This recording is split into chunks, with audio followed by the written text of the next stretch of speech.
a country clerk. What is the impoverished management? Both low. He doesn't have the concern for people, not for the concern for he is not at all a leader. So our privileged management is when you are only concerned about the management is when you are only concerned about the management is when you are authoritarian management. And if all of these are in the middle, we call middle of the road management. So these 5 kinds of leadership styles are also, this is leadership grid. Okay. Then the next topic, which is relevant to leadership. When leadership informally happens in an organization and more leaders are there in the organization, what will happen? Obviously, conflicts are the result, right? Conflicts will be there where people are working together. People are together, not working or not. That is another one question. When people are there, conflicts has to rise, obviously, right? It is inevitable. When the power and politics play in the organization, the conflicts are unavoidable. Where the conflicts can happen equally, a purchase manager who is equal to a sales manager can fight because of some sales issue or purchase issue, something, a production manager and a purchase manager. Like this, when conflicts happen, we call equal versus equal, a horizontal conflict.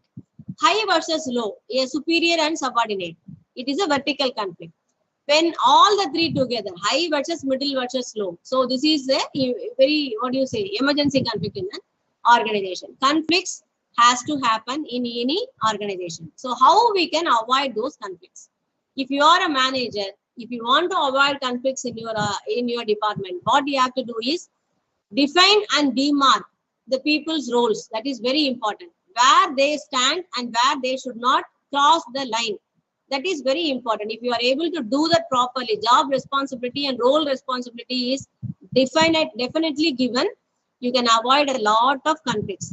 And coordination. Even though you stand in your own line, there should be coordination with the other departments. Otherwise, you cannot work.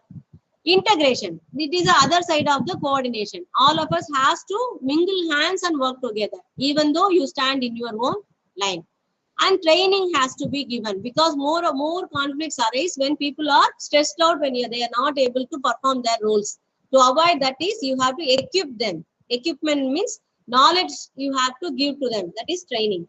Then create common interest. When you see that people has to work together and they are of different kind, a common interest will be very easy.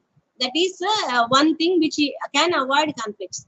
And if you see that because of the superiors leadership style conflicts are arising, particularly vertical conflicts, then you can change the leadership style. For example, if it is too democratic, you can less it up. Or if it is too authoritative, you can decrease it. So you can make a middle level. That also will help. And cultural intervention. This is another one important thing where the power and politics can be handled. Because every organization has its own culture. The people has their own culture. So if you touch that cultural interventions, it will be helpful. Then communication has to be. Conflicts more often happens because of miscommunication. And we have seen it yesterday, how misunderstandings can happen in communication. So if you are able to improve the communication, miscommunication can be avoided. Thus, conflicts can be avoided. And we call power strategies. Power strategies has to be done by the top management, leaders. The CEOs or the owners of the company can play power strategies, which will help also to reduce the conflicts in an organization. So with that, we conclude this session and let us go to the next one, right? Give me just 2 seconds. I'll go to that one. In between, if you have any doubts, you can ask me.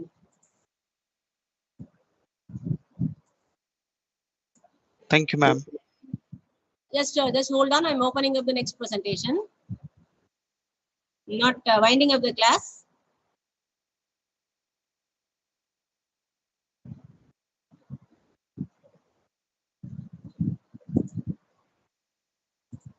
Are you able to see the screen?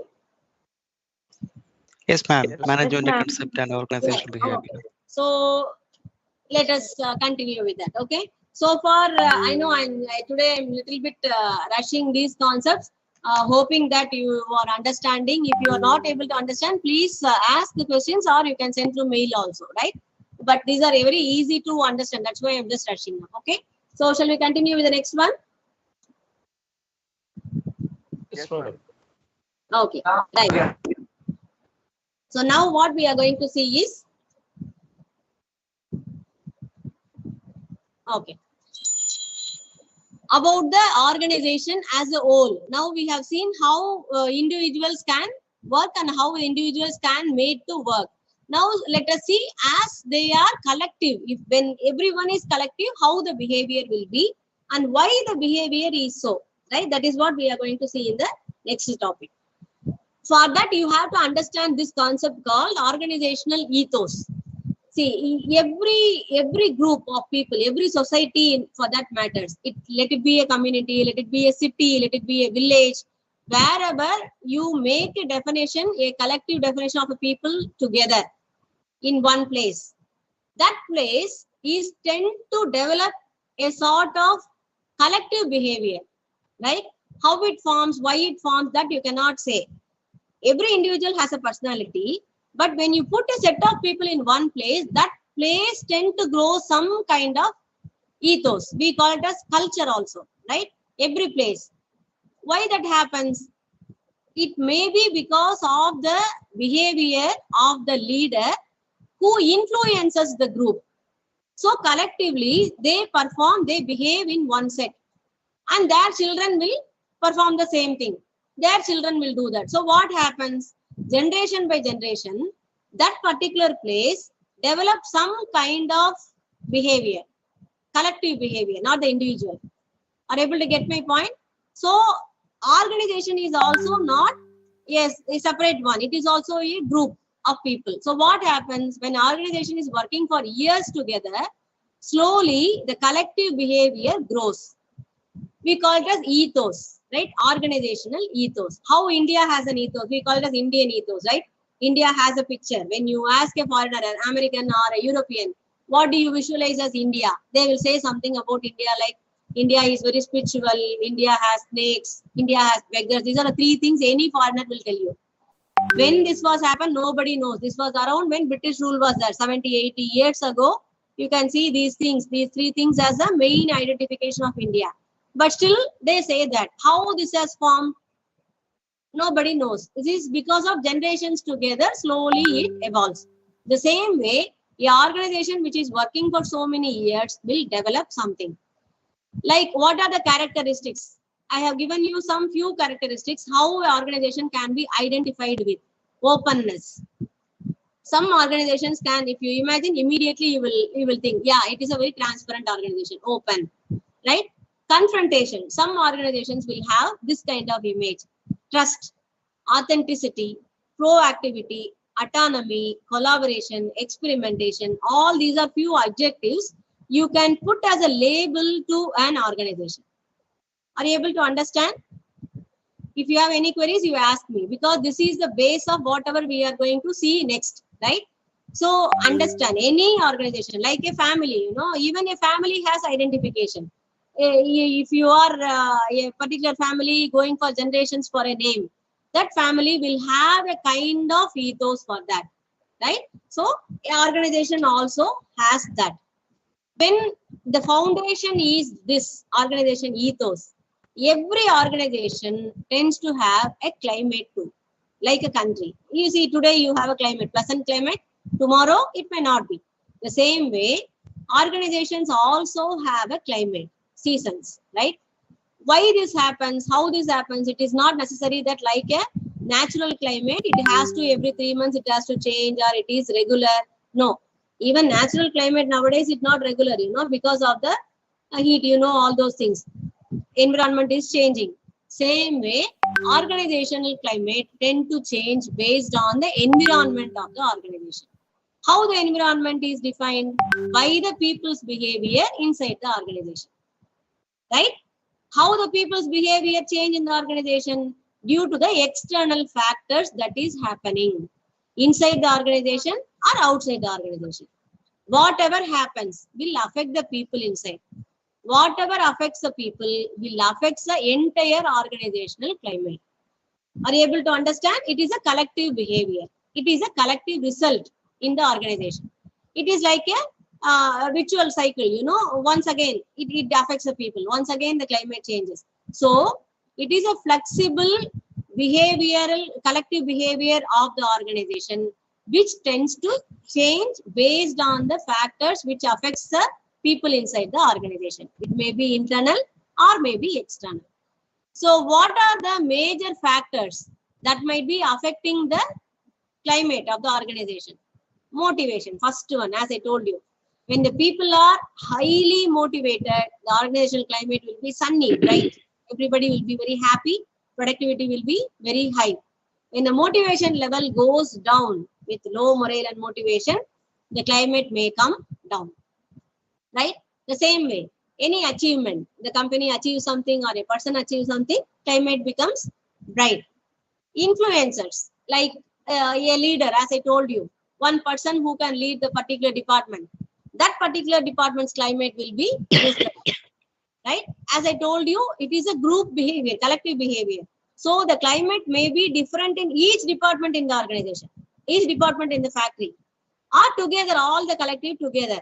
So you can understand, estimate the climate where you are in by assessing the people's behavior around you. The next one is control. How much the control is, according to that, proportionately the climate will be bright or light.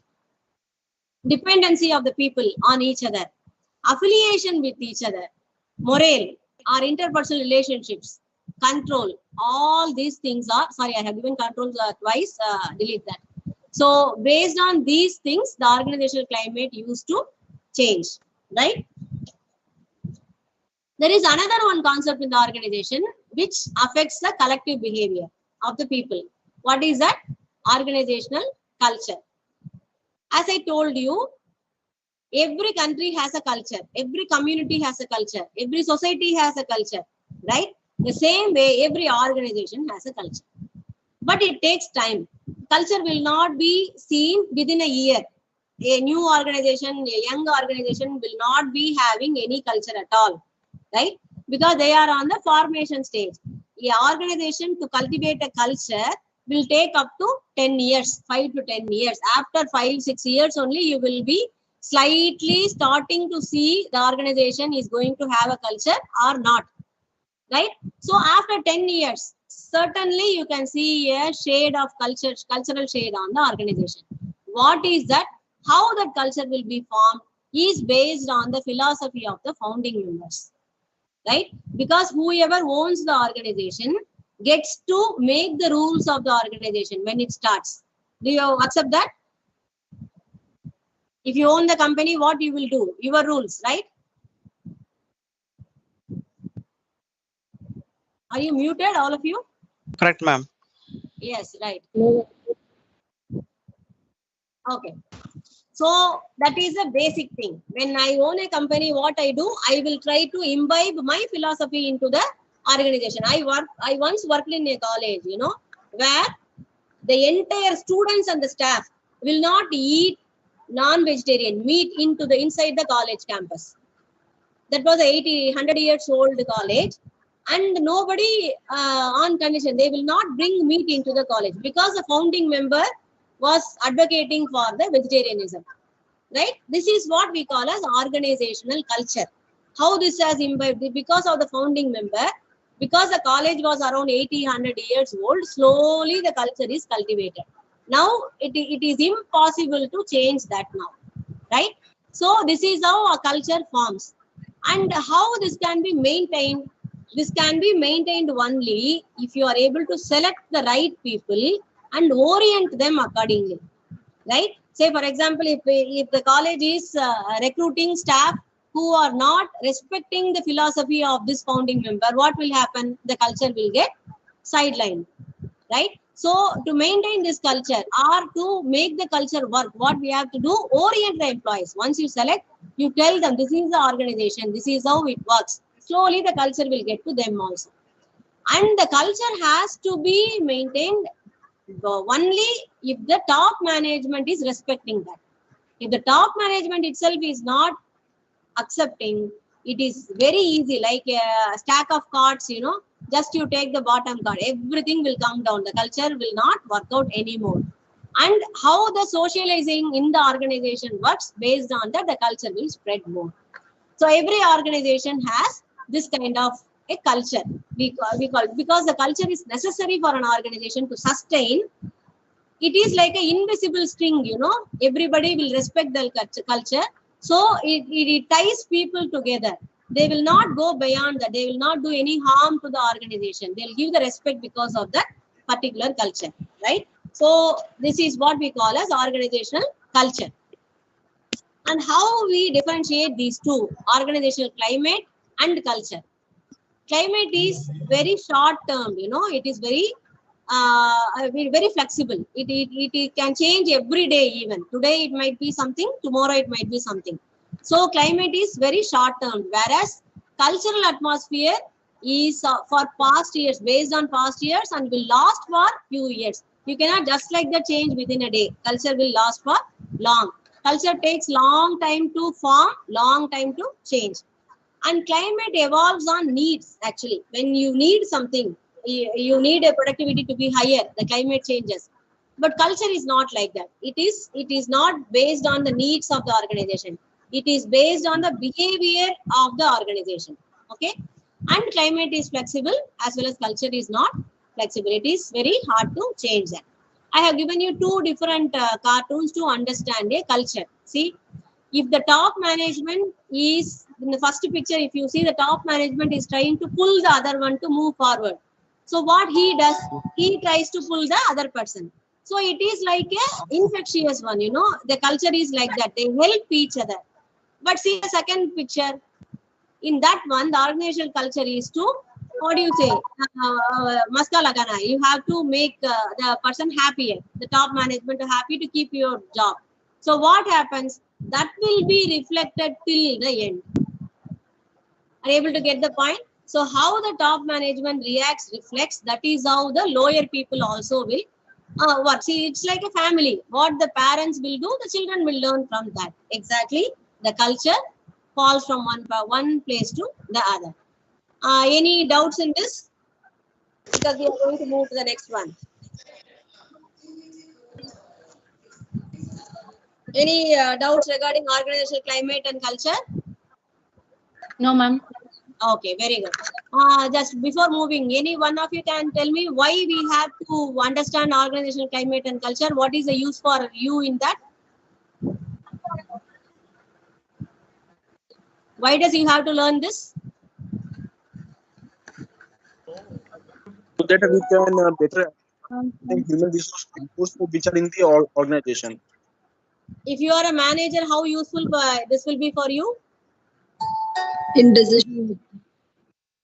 Whatever the top level management tells us regarding their culture or climate, we have to convey it to our employees, ma'am.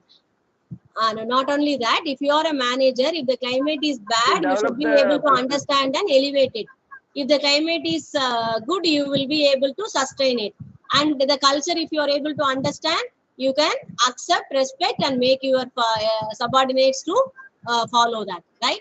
So this is to understand the collective behavior, right?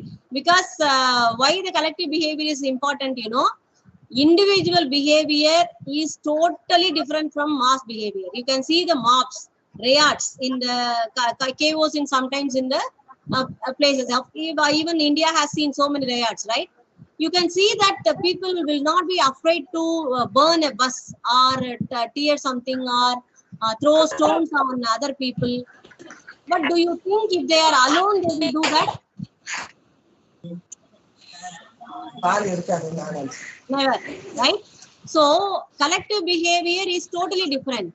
So that is why it becomes important for us to understand that why the collective behavior might change. If the climate is changed or the culture is changed, according to the culture, the collective behavior is going to happen.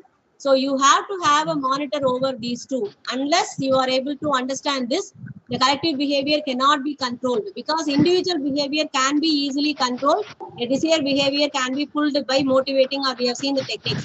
But collective behavior is very hard to control, very hard to change also, right? That is why as a manager, these two becomes very important for us to understand. Collective behavior is sometimes dangerous. In coming sessions, if there is time, I'll tell you some places where, even in Pondicherry, where we are situated in Yanam, there are incidents where collective behavior has cost lives, right? So that is why organizations have to be very cautious on these things, how the climate is changing and how the culture is evolving, right? Okay, so we come to the next one. Someone has to mute it. Somebody. அதெல்லாம் இது வச்சுன்னு போட்டாங்க நான் பார்த்து ஒட்டி வைக்கிறேன் அதாம்மா இப்பவா போட போறேன் நைட் வந்து அதானே போட போறேன் நான் டேப் இருக்கான்னு பார்த்து ஒட்டுறேன் அப்படின்னா வேற ஒயர் வாங்கிட்டு வந்து அதுதான் மாத்தணும் எனக்கு மாத்த தெரியாது Ma'am, Santosh, please please mute everyone, ma'am, for 5 minutes. I'm searching, yeah. I muted right now. I have a lot of students that search who is talking and then I have to mute them. Now, okay. It's Santosh Kumar, I think. This is a problem in attending at home, you know. People will be disturbing you. I understand, so no problem. Are you able to see the PPT? Yes, ma'am. Yes, ma'am. Okay. Yes, ma'am. Right. Okay. Okay, right. So we come to another one interesting and important topic called organizational change, right? This is very important. Why? Because every one of us go through this, and every one of us has to handle this. Every one of us has to control this. So organizational change is one thing. We say that, can you say some quotes on change? What you know about change? Tell me, what is change? There are very popular quotes on change, right? Change is constant. Change is? Constant. Very good. Change is constant, right? See how paradoxical it is. Change is constant. Anything else? Change is inevitable. Only by change we can evolve. Yes, very good. Change evolves, right? Change is inevitable. You can never avoid a change. And there is another one world famous quote by Mahatma Gandhi. The world uses this quote for change. Be the change you want to see. Right? Progress is impossible without change, ma'am. Very good. Right. So now we see change is inevitable. You cannot avoid change. So organizations also tend to change. But do you like change? That is the question. Any person will be hesitating to face the change. You know why that happens? Because if we are changing, that means we are moving to some other place, right? Maybe it is physically or mentally. I have to visualize something. A change is going to happen. If I don't know that place virtually in mind or physically, what happens? I develop a fear. What is that fear? It is called as fear of unknown. I don't know what is there. How can I step into that? Right? If there is a clear water, you may put your foot on that. If the water is muddy and black, will you put your foot into that? No, we will be afraid. Why? I don't know what is inside the water. Fear of unknown. So this is what happens in every individual mind when you are uttering the word change. If the organization has to undergo change, again you remember it is a group of people. So this fear gets grouped up, a collective behavior, right? Everyone has a fear. So they are exchanging their fear with everyone. Easily the fear communicates to each other. By just the face itself, it will communicate. So what happens? The people collectively group together to resist against the change, right? That is why the change management in organizations are very important and challenging. So what are these changes? How can we differentiate this change? Organization can face two change. One is planned change. Another one is unplanned change. Planned change is where we have the control. We are planning to change. So we have the ample time, space and cost to go through that. But unplanned changes are without any warning, without any notice, it comes to the organization. That's why I've given you the diagram that see suddenly a rocket comes into the place. What will happen? You are never planned for this. How to handle that? Nobody knows. So there is no protocol. There is no procedure to handle. These kind of changes are called as unplanned change. But unplanned changes, as I told you, as there is no protocol, you cannot study about that. It depends on the experience of the manager and the top management to handle that particular change, right? Once you do that, you make it as a protocol. Next time it happens, it will be easy for you to handle. So until that, the unplanned changes cannot be studied. So we keep that aside. We see only the planned change, how the planned change can be made. So what is this change? It's a process of organizational pursuit to effectiveness. You want to excel in the whatever field you are. So unless you are ready to change, you cannot do that, right? See, for example, we started in my generation, we started the computer with a, C prompt. We have to type in all the prompts. Now what happens? It is just a click through the mouse. Even it is wireless mouse nowadays. So it is change. If I resist to the change, what will happen? We will never know the graphic interface. GUI cannot be taken into the. So change, you have to make it for effectiveness. It is more effective than the C prompt. Yes, of course. So unless I am ready to change, it cannot be made possible. So what are all the important resistance? Why the organizational people resist to change? What are all the kinds of change they are facing? Downsizing. Any change may bring downsizing because technology is improving. Restructuring. As I told you, the company may get restructured due to many of the technological improvements. Re-engineering. Workflow reduction may be there. Process can be changed. Product can be changed. Location can be changed. Top management can be changed. So all these things are called as organizational changes. It might be in a whole or it might be in a partial way. One department may be changed, entire organization may be changed. It is up to the affordability of the top management to decide that. So how this change sequence is done, how the change is initiated. First one is starting point. So initiate the change. Why we have to change? Then motivate the change. You have to say that, okay, let us do this. Otherwise, the company will not survive. Diagnose. What are all the things you need to change?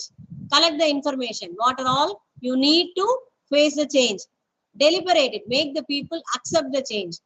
Action proposal. Now you tell them what is the sequence. Implement it, then stabilize it. These are the sequence of changes. So I given you again one small to make the things light.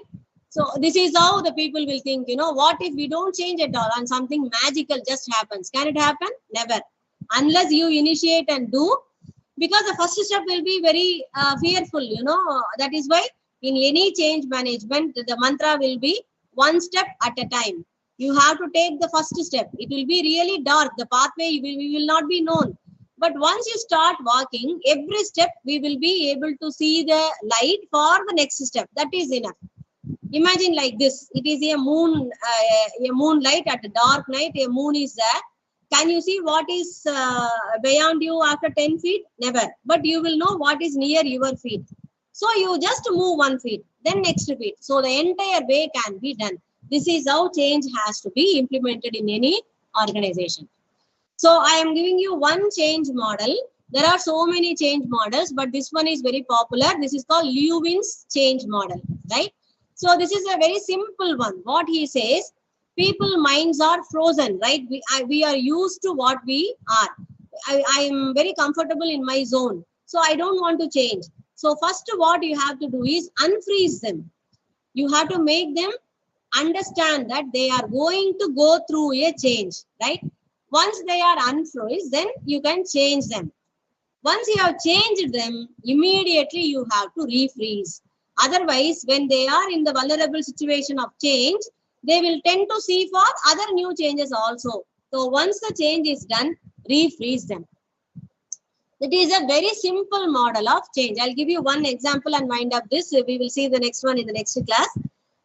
One example let us take. Say for example, yesterday we talked about one situation, a case study. A strike is going to happen and how it can be averted. The same way, let us take another one scenario. So let us say the company is going to shift the place from one place to other, the location change, right? And when this is heard by the workers, they are resisting. They don't want to move because everyone has to shift their family, the house has to be shifted. the children has to be shifted to other schools. So see how scary it would be. So the people will go for a strike, obviously, right? They want to be located here. How you can unfreeze them? The same way, dispel rumors. As like yesterday, you tell we are going to recruit new people in the new place if these people are not coming. Or you spread rumor that in that new place there are so many advantages are there. In the new place, promotions will be given.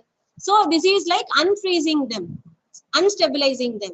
Once they are getting into the position, okay, oh, I'm going to get more money in that particular place. Okay, let me see. You can say, give them the information that so many schools are that in that place, and you will assist the children to get admission in those schools. Quarters will be provided for the home solution. So these things will make the mind of the workers to think about it. New quarters, new school, new place, new promotion, new money, everything will make them unfreeze. So you dislocate them. Once they are ready, you move them. Once the change is done, immediately freeze them. Give all those things what they are promised to and make them settle over there. So this is one kind of change management. This will work out very well for any group of people. And it is not advisable to change everyone, So what usually the organizations do, you can select the members, those who will be ready to change. Those will be infiltrating the group of stubborn people. So what will happen? Slowly, when they are among the workers itself, some few are ready to move, the others will automatically loosen up and move. So these kind of change models can be used to make the change management happen in the organization, right? So as the time is up and it is time for the next class, I wind up with this. So this organizational development, I will give you in the next hour. 12 to 1, we have the next class. So during that time, we will check this organizational development and wind up our class. That will be the last class for us, right? Okay. So now before winding up, any queries?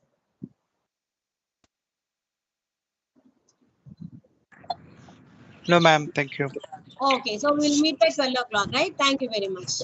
Thank you, ma'am. Thank you. Thank you.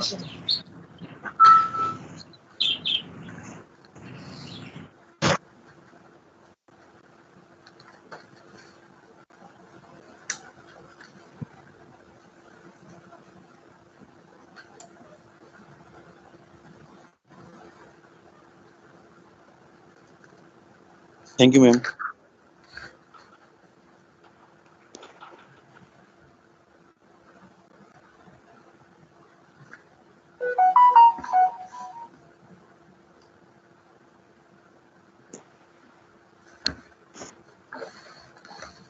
Ma'am?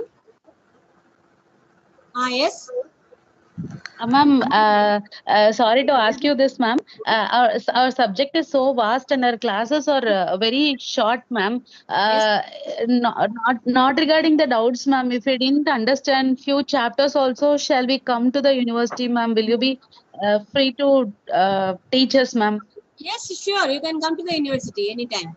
During the working hours, you Okay. call us whether we are available and you can come. We'll be more than happy to help. Ma'am, I'm not asking about doubts, ma'am. Few chapters and concepts we could not understand. Will you teach us the chapter, ma'am? In which subject? This one, MCOB. Yes, ma'am. Yeah, sure. You can. You can walk in. Yes, ma'am. Thank you. Okay. Yeah, ma'am. Thank you, ma'am. Thanks. Ma'am, just few seconds, please. Sorry to trouble you. Yes. Ma'am, this is between the leadership skill and the manager thing. Like as we have seen the two different characteristics role of leader and the manager. Yes. As you rightly said, like leaders will empower the team members and other thing, and the manager will just instruct the team to do the work. Yes.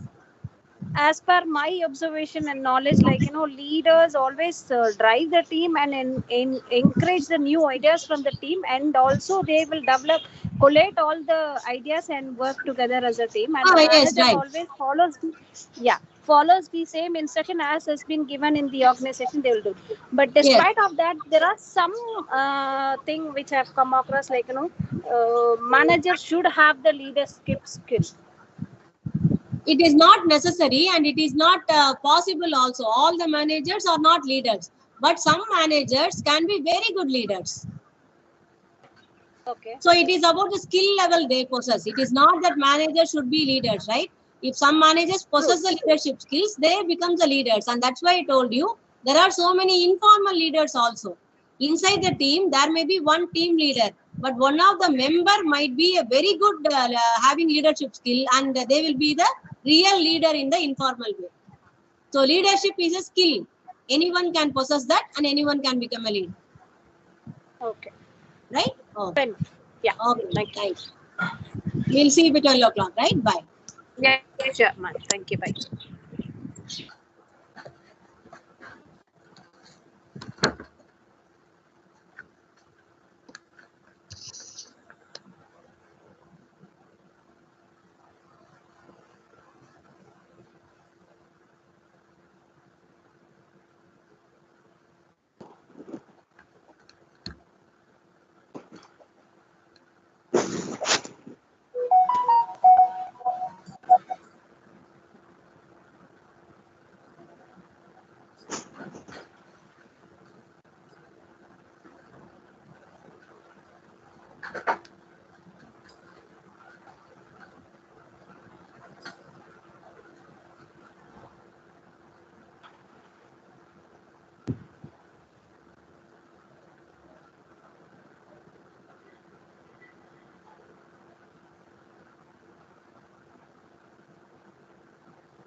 Good morning to all of you. Just now I got the access to the presentation of my slides. So before starting my lecture, let me confirm whether the slides are visible to everyone. It's not loaded, sir. Okay, I have shared it. Kindly confirm. Then I will. Morning, sir. Oh, it's good to go now. So it's visible now, right? Yes. Okay, fine. Yeah, so now I will disable the mic so that if you have any questions or queries, so you can put in the chat box, or we will. The presentation that we are watching, or is there any other?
Hope my slides are visible. Actually, there was some internet disruption.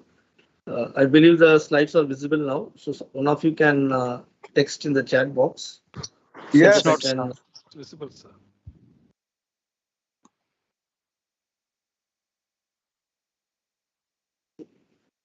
whether the slides are visible? yes, sir. It is visible. Yes. Okay, fine. Thank you. So let me start the lecture. So I was telling yesterday that this lecture will be the last lecture. In that I'll be taking 3 lessons, and then we will wrap up the course with some concluding remarks.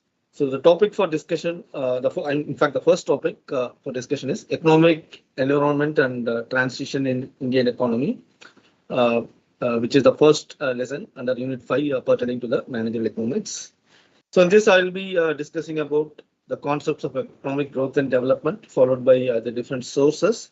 Then what are the pre and post-transition situation of a new economic policy, followed by the most popular LPG concept, that is liberalization, privatization, and globalization. So before that, let me talk or tell about the basics of economic growth and development. So economic growth means it is the change in the per capita income of a person in a country. That is one indicator. Okay. So when the country moves from the status of poor to rich, then you can call it as it is growing towards a higher growth. So the economic growth is a prerequisite for economic development. So when there is a structural change in the society, then you can call it as development, right? So economic growth is the crux of any macroeconomic policy.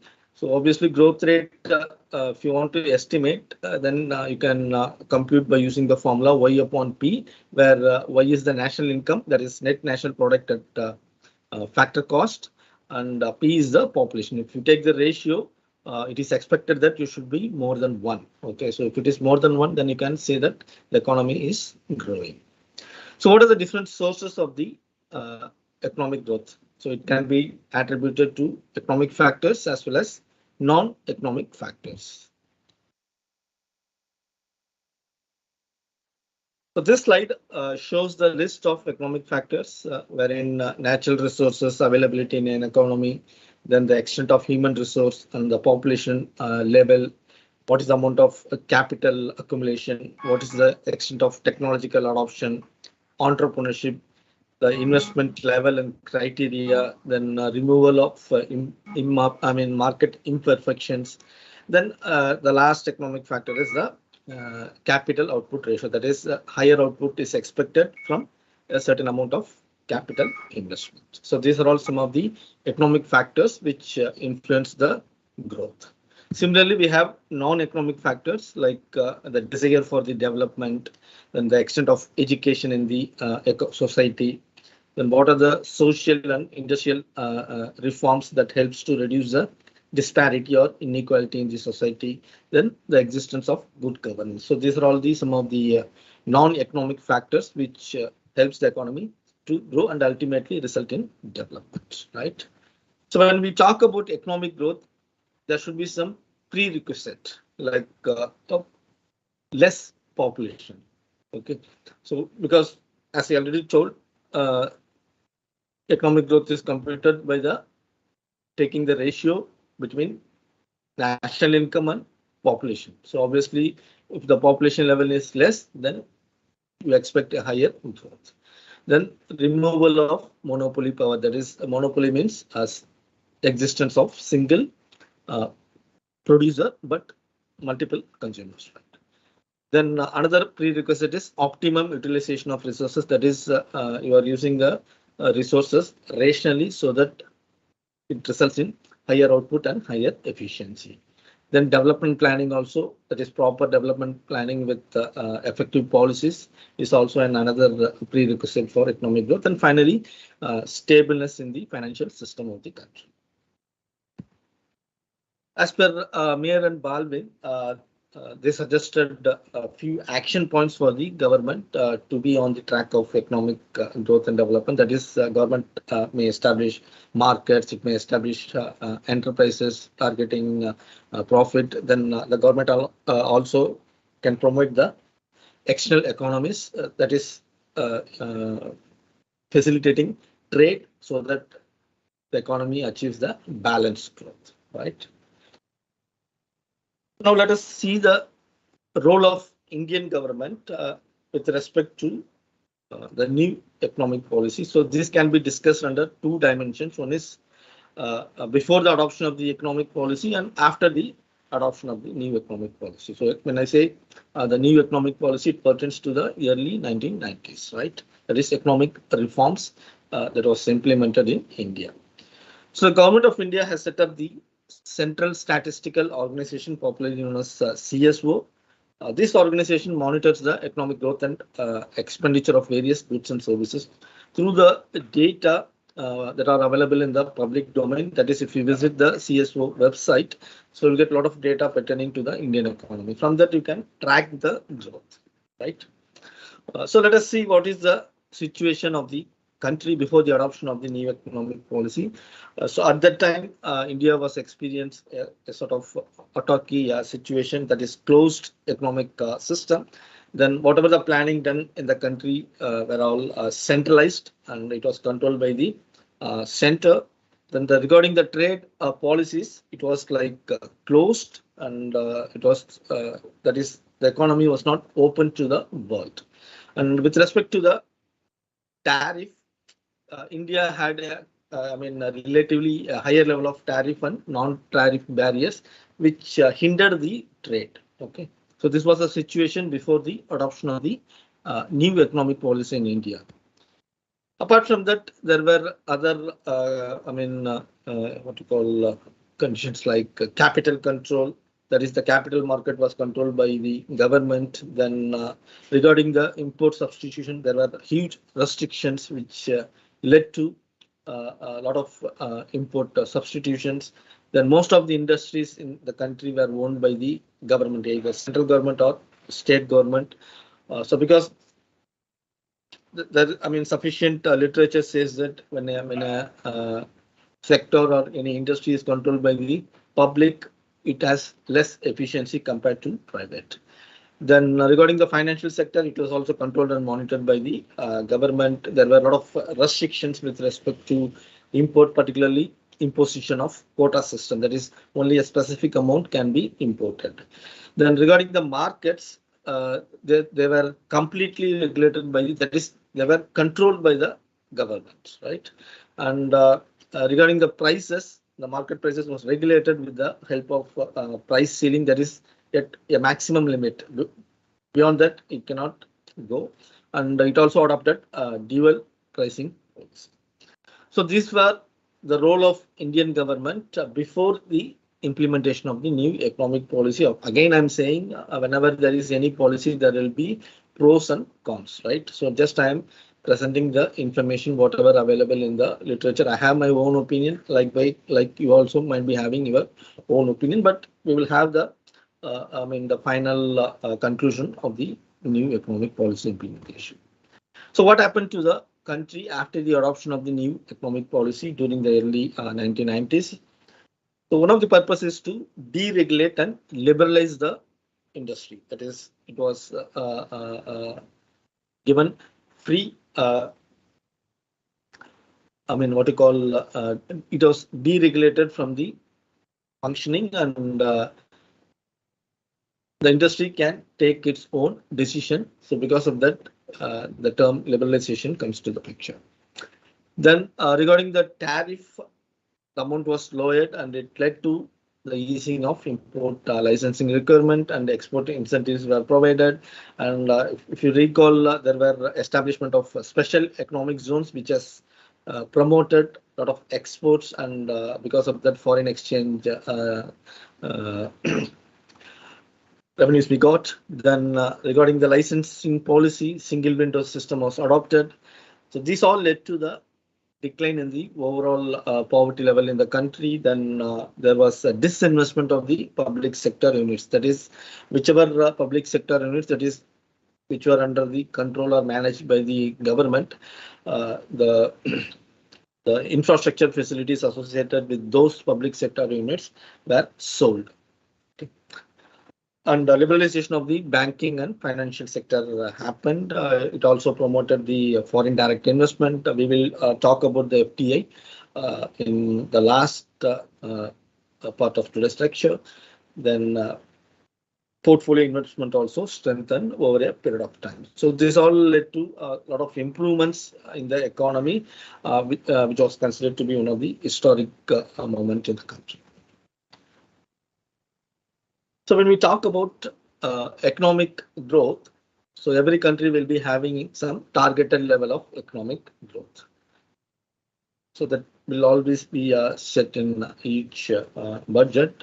So when we have a target, there will be some barriers that hinders the targeted economic growth. So those barriers are given in this slide. So let us start with the first one, that is low productivity level.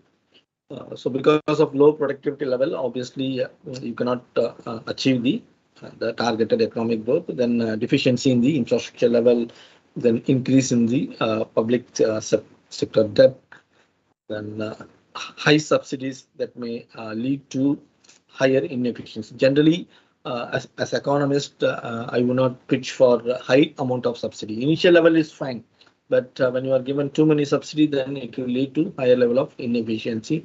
For example, if you take electricity subsidy, it is totally free in certain regions of the country. So because of that, the power is being overused, in fact, in certain regions, not everywhere. Then low literacy level, then deficiency in the demographic structure, which didn't support the policy implementation, then rigid labor laws, then the functioning of the judicial system, then campaigns against the cultural consumerism. So apart from this, of course, corruption is also one factor which all leads to, which all hinders, in fact, hinders the economic growth. So far we have been discussing about the new economic policy before adoption and after adoption. So what happened to the growth potential of the Indian economy after the transition, that is after the adoption of the new economic policy? So it opened both urban and rural markets. Then because of that, you might have witnessed the booming sectors like information technology and service sector. Biotechnology had gained a lot of prominence. So if you take India's labor force, India is one of the countries which is having a large share of technically qualified manpower. Then the trend in the recent past is with respect to the political economy, it is moving towards decentralization, and everyone knows that India is one of the dominant players in South Asian region, and of course we have set a very competitive environment in all spheres of life. Now let us see a very important concept, that is LPG, popularly known as liberalization, privatization and globalization. So LPG is the acronym for this three terminologies. So why we need liberalization? So India is one of the countries which is having vast natural resources and labor force. But if you look at the contribution of the country in global trade, it is very meager. It is less than 1%. So India has a low per capita income and net national product in comparison to the developed countries. Then so the performance of the economy in the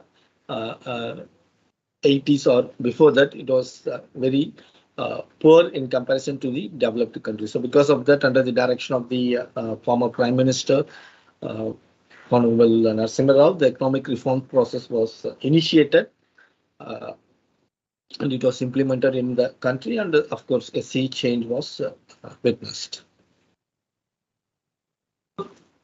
The implementation of the LPG, that is liberalization, privatization, and globalization, which was developed by Dr. Manmohan Singh, who was the former finance minister.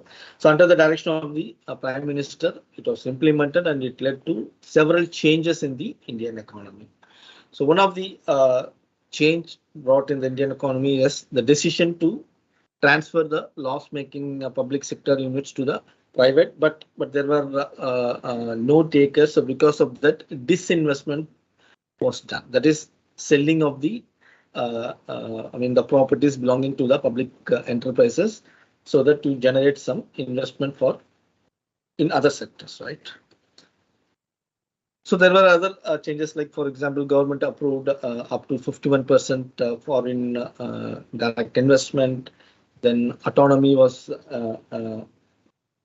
emphasized to manage the public sector units, and the economy was open to the world markets, so that it will encourage exports. So what are the reasons for implementing LPG? So one of the reasons is the excess consumption and expenditure over the revenue, which led to the increase in the debt. So obviously, when the consumption expenditure is more than the revenue, so we will be in a sort of unfavorable situation. So because of that, the government has to borrow extensively. Another reason for implementing LPG is the growing inefficiency with respect to the scarce resources available in the economy, the mismanagement of the firms. Then in those days, the public sector enterprises had incurred heavy losses. So obviously, they thought to disinvest and look for other options like collaboration with private to increase the efficiency. Then there were various distortions in the technological adoption. Then there was shortage in the foreign exchange. So because of all these things, it was pitched for implementation of LPG. So though there were a lot of benefits we experienced after the implementation of LPG, but still it was criticized for its own weakness. So the first weakness is narrow focus. It was focused only for specific sectors, and it was criticized for allowing the MNCs, multinational corporations. And then the new economic policy didn't consider agriculture, which was a very vulnerable sector, but a very important sector for a developing country like India. Then the focus was much given to capital intensive development. Then it also facilitated more imports rather than exports. So these were all the reasons for which LPG was criticized. Now let us see one by one. So what is liberalization? So liberalization means you are relaxing the government restriction with respect to the implementation of social and economic policies. So when you talk about liberalization in trade, which means that removing the barriers in trade, that is whatever restrictions like quota or tariff, those will be removed so that there will be free flow of goods and services between countries. One of the prerequisite for privatization. So in that, the capital market should be developed so that it can absorb whatever the changes that happen in the economy. So for example, if we take in our country, entrepreneurs were allowed to start their own business without getting license, of course, only for few fields. So this all led to the increased production and market expansion, and ultimately the economy also moved towards a higher growth. So the next one is the privatization. So privatization, I think it's a very simple concept to understand. So privatization means transfer of assets or service functions from public, that is government, to private ownership. So it can be done through franchising or leasing or contracting or Disventure, that is your disinvesting. So like sale of a part of the nationalized industries to the private, or sale of individual assets of government bodies to the private, or the other option is creation of competitive spirit of the private sector to the state enterprise. So in this, disinvestment was given much focus and emphasis, which means the disposal of public sector units, either partial or whole, so that the efficiency will increase in the overall performance of the economic system. So through this activity, that is privatization, it helped the public sector, that is the government, to modernize, to diversify their activities and make their business more competitive in comparison to the previous phase. So at the end of the day, privatization increased the managerial efficiency of the organization, and it also helped in a bigger way to revive the sick units, that is the business units which are facing huge losses. But of course, whenever you have any or any new intervention or innovation, so there may be some sort of side effects.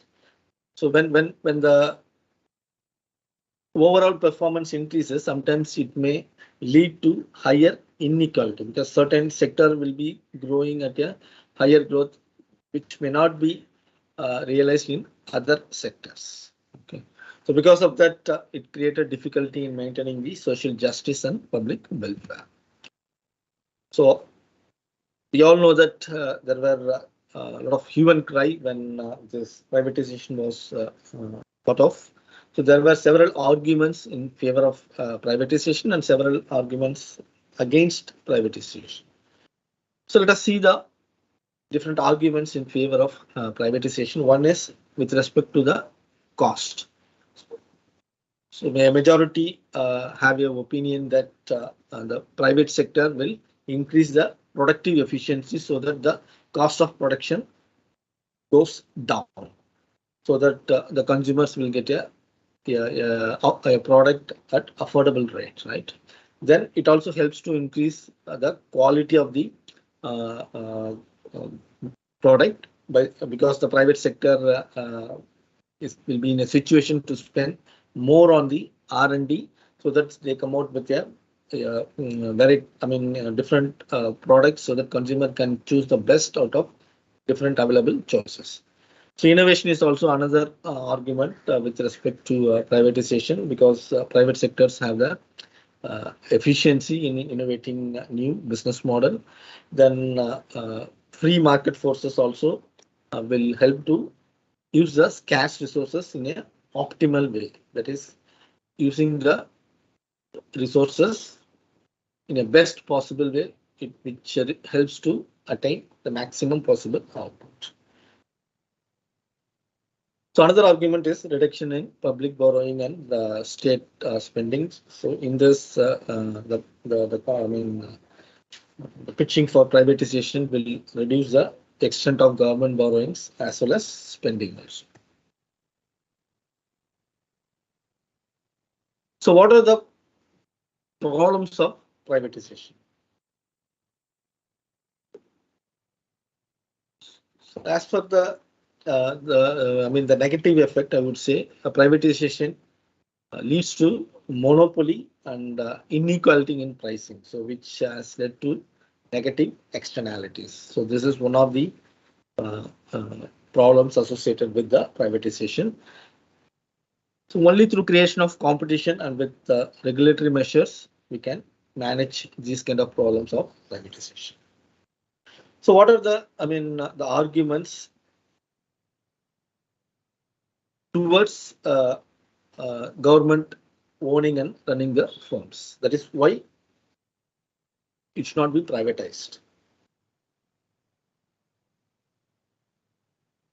So again, in this slide, few factors are listed. The first one is a lower cost, wherein the public sector organizations were productively efficient and have economics of scale. That is an argument. So this is an argument from the other side also. Then government organizations have better management system than private. Then public sector enterprises will reduce and control the monopoly market, whereas in private, if you see, we always aim for monopoly in the market. Then regarding the benefit, government always provides maximum net social benefit, and their interest will not be on profit, unlike the private organizations. Then public sector can also control the economy to a greater extent, like private sector.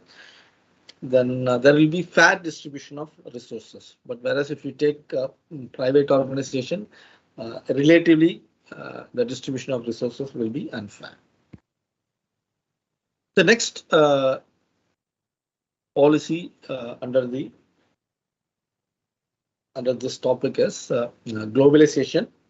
Globalization means integrating the domestic economy with the world economy, so that you are moving to a new world economic order, which leads to integrated markets and trade, so that free flow of goods and services happens. So through globalization, the aim is to remove all the political, geographical, trade and business barriers among the countries, and it is expected that it will improve the allocation of resources effectively, and it also leads to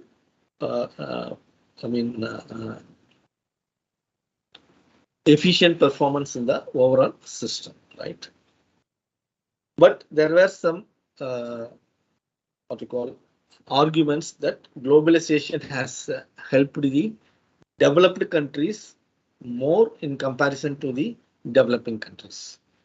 Again, this is a sort of debate, so it can be argued in both the ways. But whatever, India, being a developing country, has gained a lot of benefits from globalization. It has completely transformed itself from the way where the business used to operate in the earlier decades. But still, when we talk about globalization, so first we have to be ready with the effects which are targeted from the globalization. This slide shows some of the strategies to overcome the challenges posed by globalization. So like behavioral strategy, operational, marketing, then the extent of investment, governance, then management of risk. So these are all some of the strategies through which a developing country like India has to be ready to face the challenges posed by the globalization. Of course, we have faced it and we are in a stable stage now. So what effects it created? So in the earlier slide, I was telling about the challenges posed. It's in general, but as India as an economy, developing economy, precisely what effects of globalization has created. So because of globalization, the share of India's export to the world has increased enormously. It also helped to increase the foreign exchange reserves. Export growth also increased for a period of time. The current account deficit has reduced because of the surplus foreign exchange. Then external debt crisis has reduced considerably. And apart from that, as consumers, we know that we are being given with a situation that a large variety of goods and services were provided at affordable cost. So this is another positive effect of globalization, particularly for consumers. For example, if you take, so now everyone is having a smartphone which is very cheap in comparison to previous 2 decades. Those days it was a very costly and luxury commodity. Only very few people had phones, mobile phones, but today everyone has almost more than one smartphone. This is all because of globalization, right? So as a consumer, you are given a choice of different goods with higher quality at a reasonable price. So the overall, if you see what are the effects of globalization at the world level, it has expanded the trade, it has increased the capital flow across countries. It also increased the tourism and migration. It also linked different corners of the world with the new technology, right? That is high throughput technologies.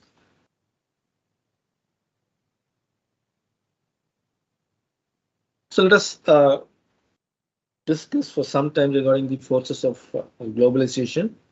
So globalization has brought some sort of revolutionary changes in certain sectors of the economy, particularly in service sector, that is in the field of information and communication technology. So mobile phone is one such example. Then we also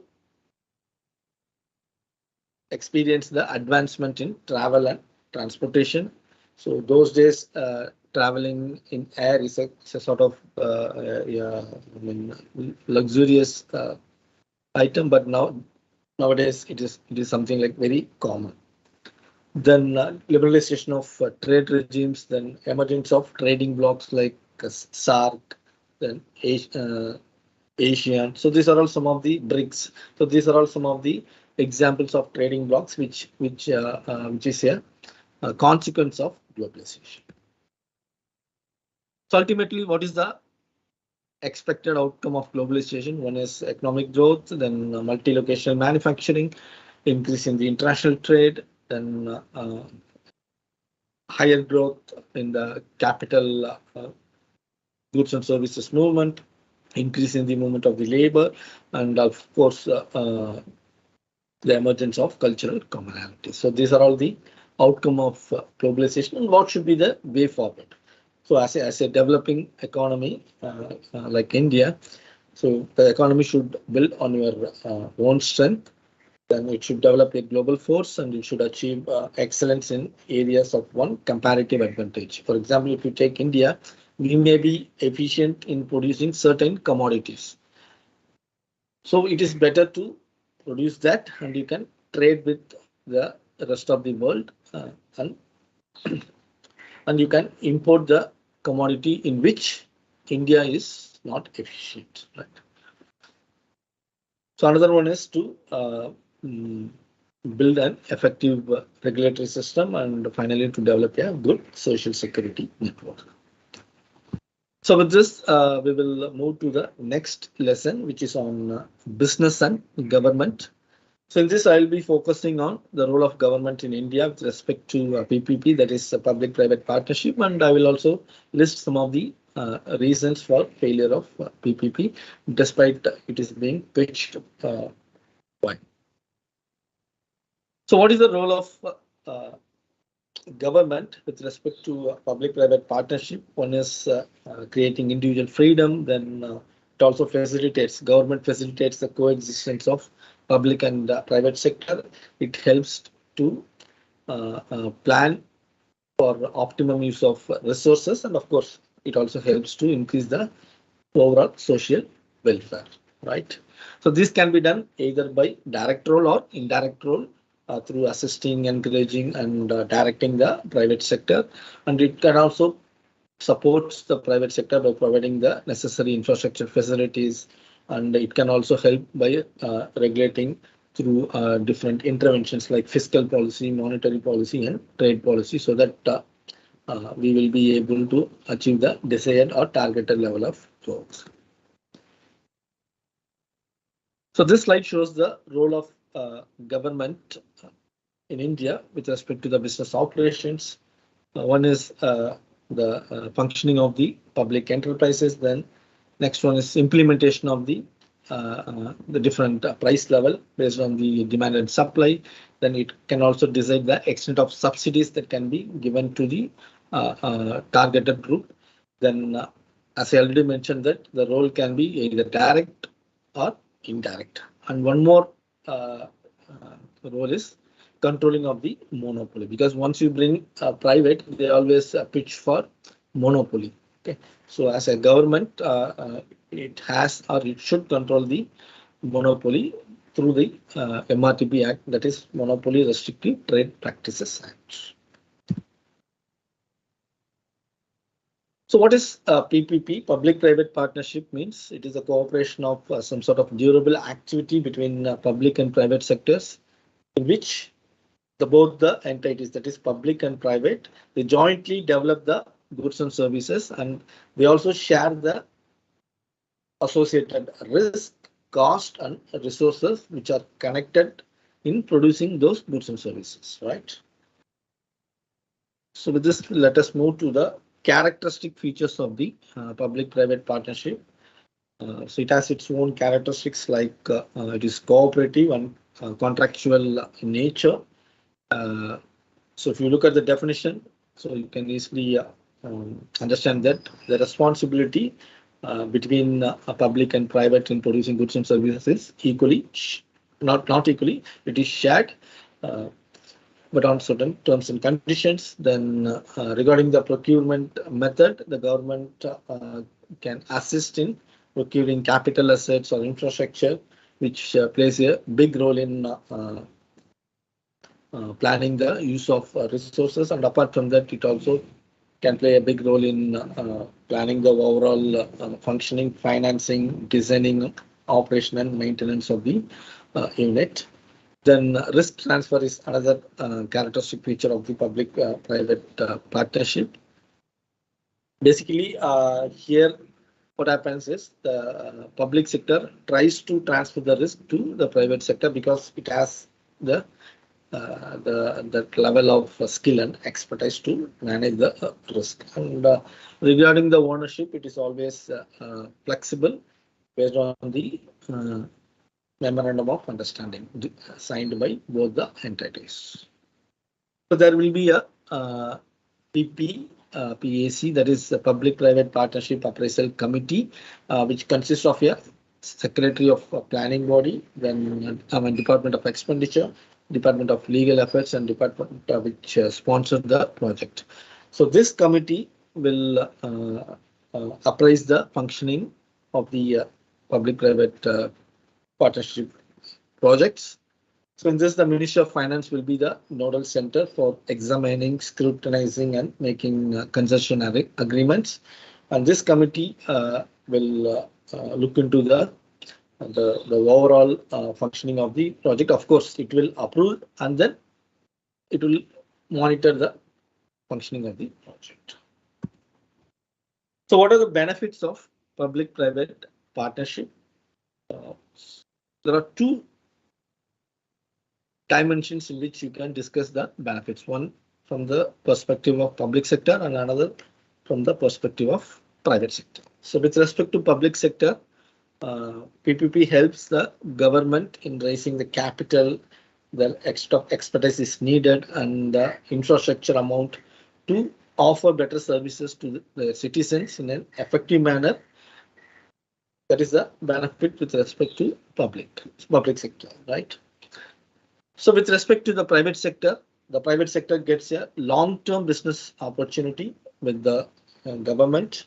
Then it also builds relationship with the government and the private sector for better understanding and assistance. So as I already mentioned that, so I'll be listing few reasons for the failure of public-private partnership projects, despite it is being pitched in a wider way. So one is insufficient resources. So first, before thinking of public-private partnership, the availability of resources and the planning of use of those scarce resources has to be well documented. Otherwise, it will lead to failure. And most of the public-private partnership projects fails because of poor drafting of the memorandum of understanding. That is, it will not be clear that what will be the responsibility, who is going to assume the risk. So that information, if it's not drafted properly, then it will end up in failure. The lack of experience also matters with respect to public as well as private entity. Then another reason which is widely quoted for failure of PPP is inadequate monitoring. Sometimes project get executed, but after that it may not be monitored at regular interval. So in that case, it leads to failure, because monitoring is very much essential to look into the progress of the project. Suppose if there is any irrational use of any resources, it can be rectified, right? So if you're not monitoring the project, ultimately the inefficiency keeps on accumulating and end up in overall failure of the project. So with this, we are moving to the last part of today's lecture, and of course the course. So in this lesson on industrial finance and foreign direct investment, so I'll be telling about the basic concepts of industrial finance and what is foreign direct investment, what are the advantages and disadvantages of foreign direct investment, what is the extent of foreign direct investment in India, and finally we will end up the lecture with some concluding remarks. So before talking about FDI, so let us have some idea about the industrial finance. Basically, finance is the crux of the business, right? It is the lifeblood of business, and it is very important for modern business, which requires huge capital investment, right? Because you need both fixed capital and working capital to run your business. Fixed capital means purchase of fixed assets like machinery, plant, which doesn't change with respect to the production level, whereas working capital is investment on working assets like labor, or investing on any other items that has effect when there is a change in the level of production, right? So basically the purpose of industrial finance is to give a sort of supporting hand to the purchase of a fixed asset, to finance the permanent part of the working capital, and to finance the growth and expansion of the business entity, right? Now let's talk about foreign direct investment. So what is foreign direct investment? So popularly known as FDI. So FDI means the amount of net inflow of investment which is required to acquire a lasting management interest, usually 10% of or more of voting stock.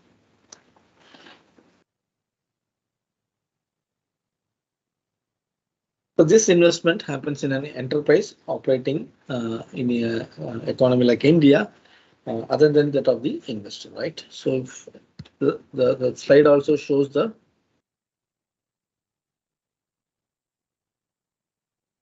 items from which you can compute the FDI. FDI is the summation of equity capital plus reinvestment of earnings plus short-term capital plus long-term capital, right? So FDI is also classified as inward FDI and outward FDI. Inward FDI means investment by a foreign country in a domestic economy. Then outward FDI is investment by a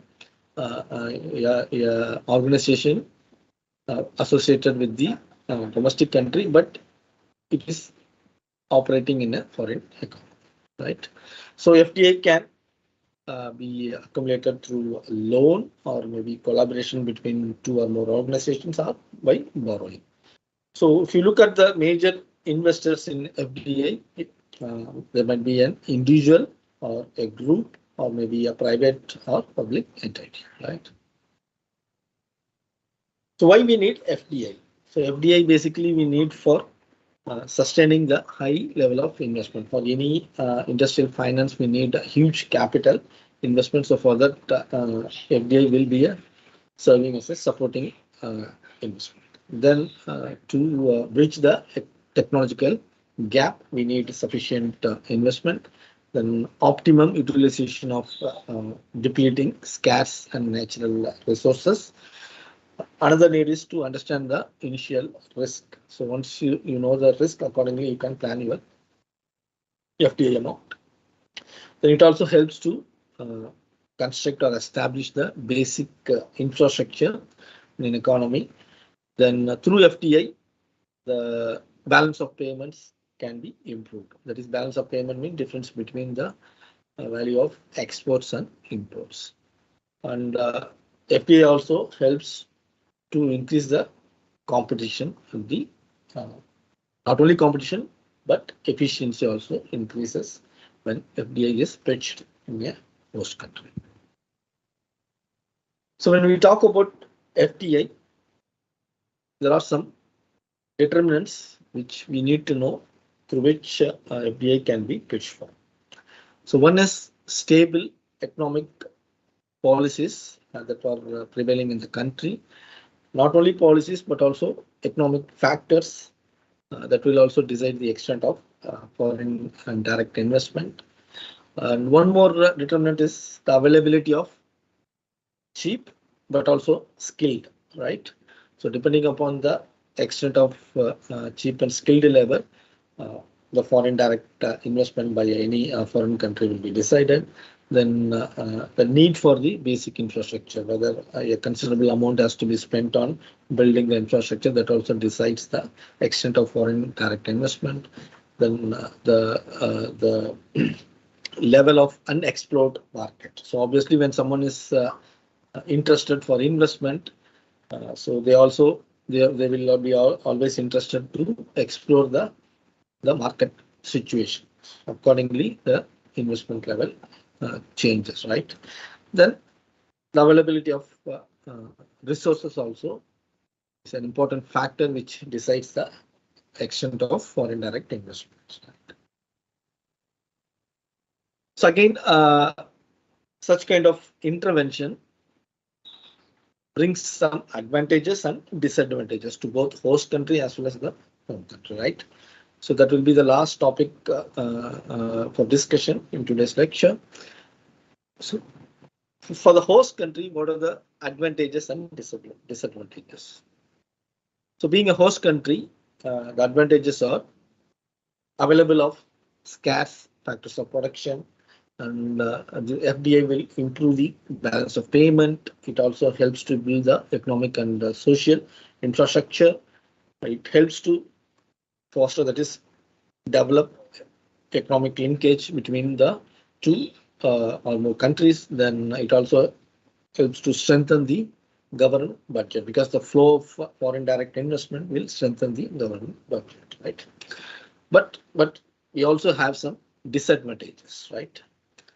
The balance of payment, though I talked as an advantage, but it all depends on the technology, right? So that is technology which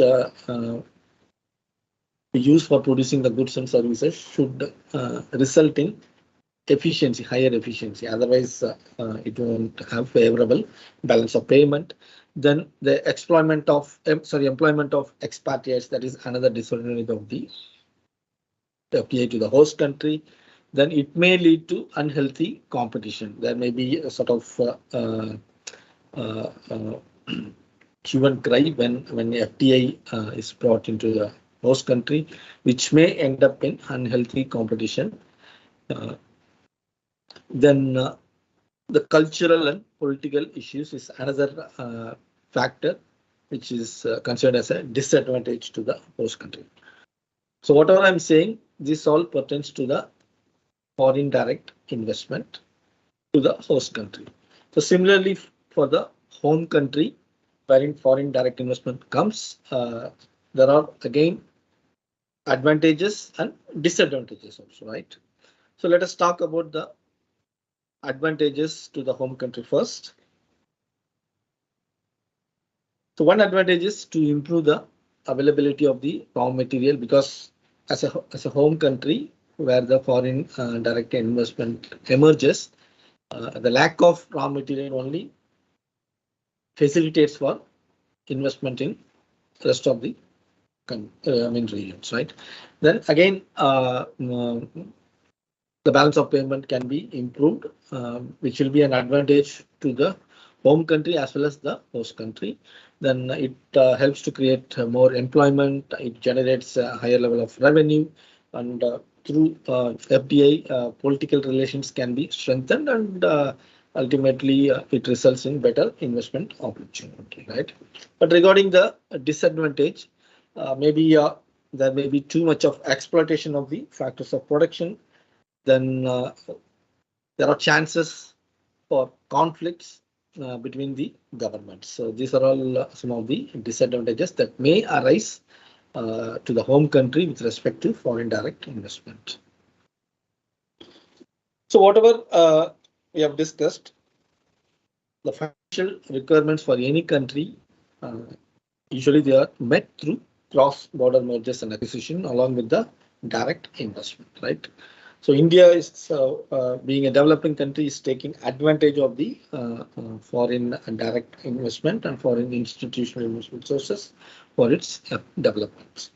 So whenever there is any policy or intervention by the government, there will be both positive effect and negative effect, but which is having more magnitude, that has to be considered. Okay, so with this, we are wrapping up the unit 5. So in this unit 5, 3 topics were discussed, starting with the economic environment and transition in Indian economy.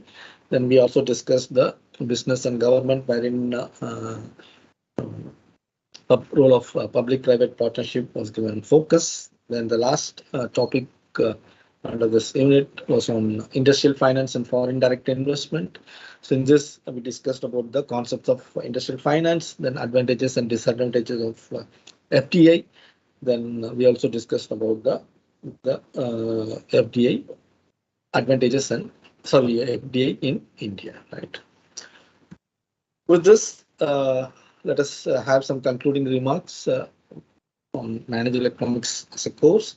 So in this course, there were 16 lessons from 5 units. So we started with the introduction to the concepts of managerial economics. Then the students were familiarized with the importance of economic approaches in managerial decision making at the firm level and also at the macro level. And at the end, the understanding with respect to the application of economic theories in business decision was also materialized. So with this, I thank everyone for registering this course, and I wish you all the best for the exam. So just to give the concluding message, the managerial economics is concerned with the application of economic concepts and economic analysis to the problems of formulating national managerial decisions. So with this message, I wrap up this course. If you have any doubts and queries, you can contact me at any point of time. Stop sharing the slide.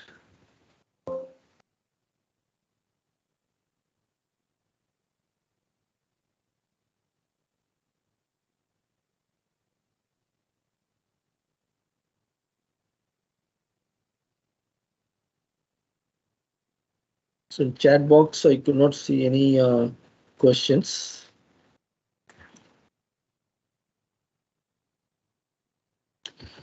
Okay, if there are no questions, let me close the call. So the next lecture, I think, will commence after a short break. Thank you. Thanks everyone for joining this. Thank you.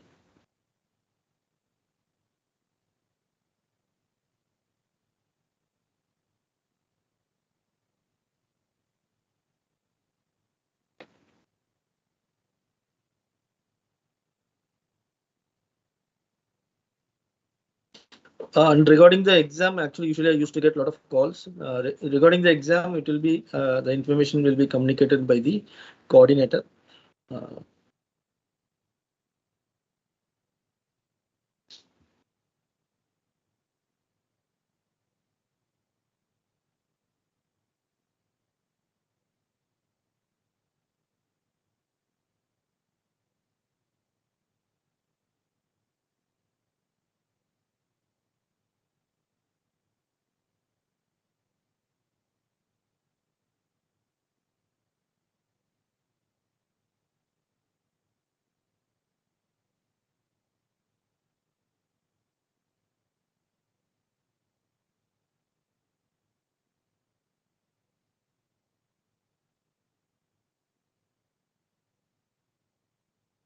Regarding the definition of FDI, because there was one question by Susanta Mondal.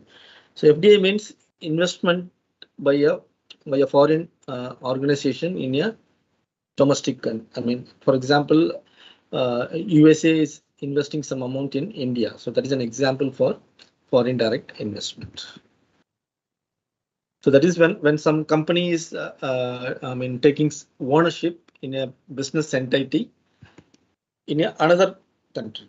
That's what I gave an example. Any organization from US or UK or Germany or whatever, when it invests in India, then you can say it's as foreign direct investment. So anyhow, I will close the call after a short break. Next lecture will commence.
Hello.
Good afternoon, students.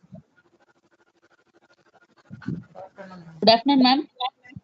Okay, so I think the break is enough. Shall we start the class back? Yes, ma'am. Good afternoon, ma'am. Yes, ma'am. Are you able to see the presentation? Yes, ma'am. Okay. So we will continue with the organizational change and development. Then we will move on to the last session.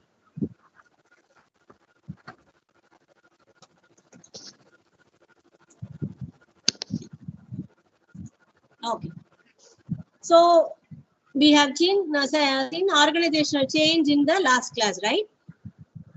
Any change is intended for development. That is a thumb rule, right?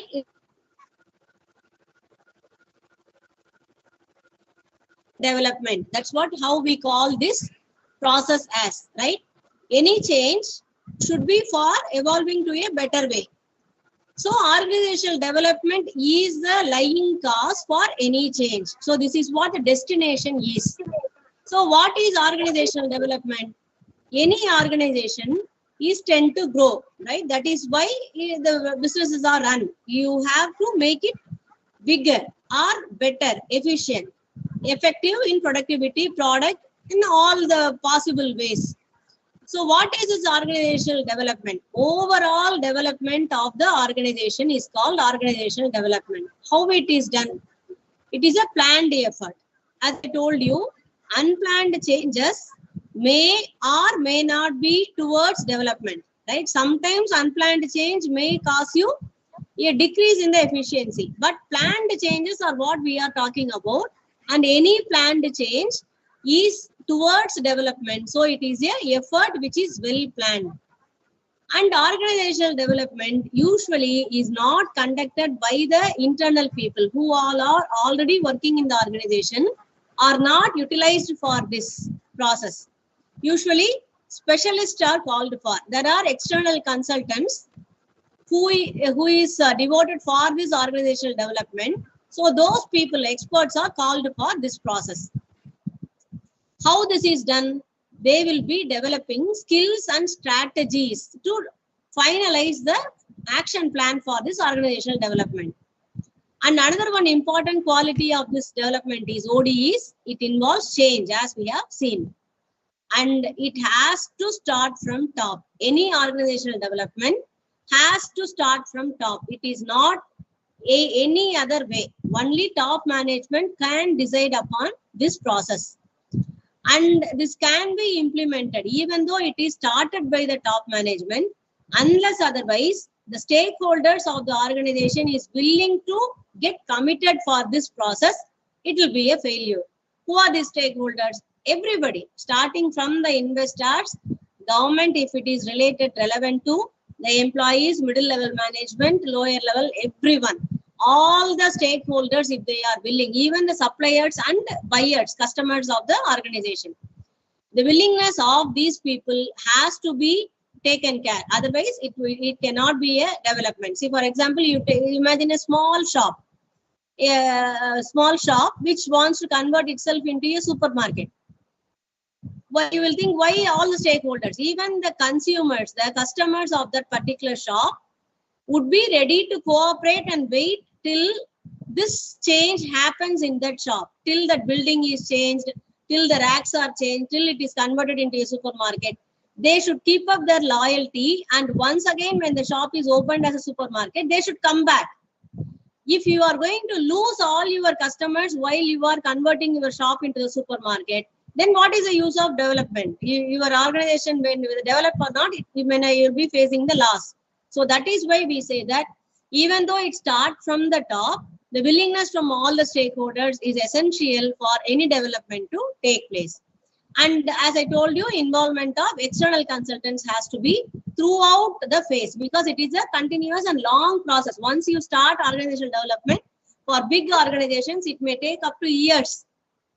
2 years to 5 years it may take for big organizations. So the external consultants, when you are choosing, you have to be very careful about that.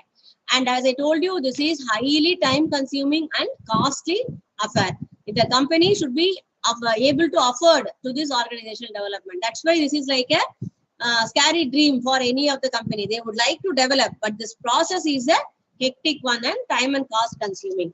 So that is why organizational development is which essential for any company to go to the next phase. It is not immediately done when it is founded. Say if the company is running for 10-15 years, this process would help them to move to the next phase, next plane. That is why change and development comes hand in hand. So what are the phases of this OD? As I told you, this is a very big process and a time consuming process. So what are the phases? How this is done phase by phase? First phase is called introduction of the organization. This is a big one, a lengthy one, but very important one. Unless you do this properly, the next two phase will not be working out. So you should not rush through this. You should not ask the external consultant, whoever has come, to rush through this process. They should do it at their own pace, slowly, because this is like a foundation of the building. They have to get to know the organization. They should study the culture and climate of the organization. They should get all the preliminary information. They should interview with all the top level and middle level managers. Why this is important? Every department has its own way of working and its own culture, as I have told you. So a top level management only cannot give the data of the field. The field data is very important. How the organization wants to change.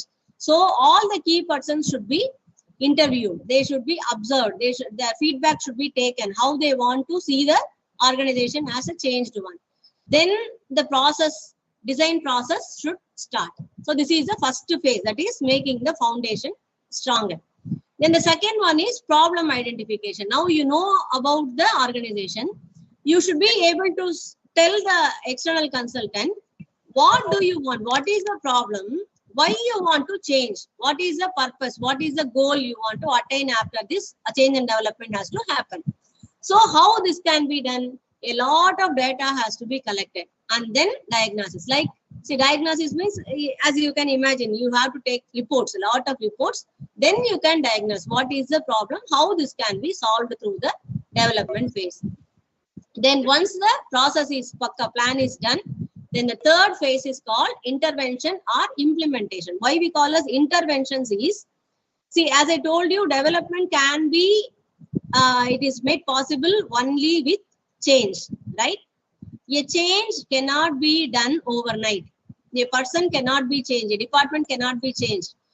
It takes a lot of time. It takes a lot of preparation, mental preparation, physical preparation, infrastructural preparation.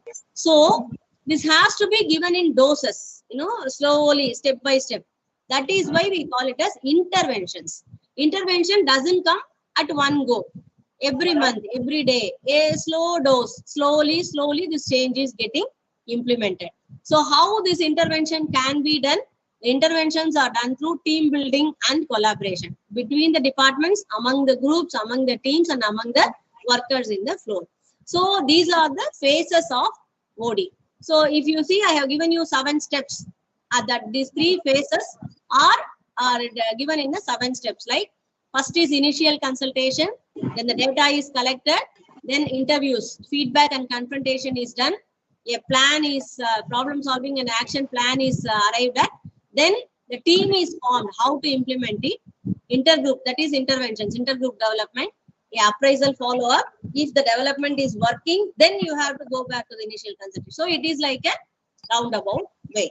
So this will be done for 4-5 times in the total phase of OD. So once it is done, when you are totally, the appraisal and follow-up says that you have achieved your destination, that in that time, the OD stops, organization development stops. So once set, this can go for another 10-15 years. So this organizational development we call in various ways, like BPR, business process re-engineering, or workflow reintegration, or reconstruction, restructuring. There is so many process ways of this OD. How they are different? According, see, for example, if you are changing a product, it is separate. If you are changing the process, it is separate. So it depends on the problem identification, which part of the organization you want to develop. Based on that, the entire process will be designed upon. So this is how organizational development is done. This is actually a very vast topic. It can be studied as a separate subject, but I am giving just a gist of it, how the organizational development is important and how it is done. Okay, so with that we finish this and we come to the next one. Just give me a few seconds, I will open up the next presentation.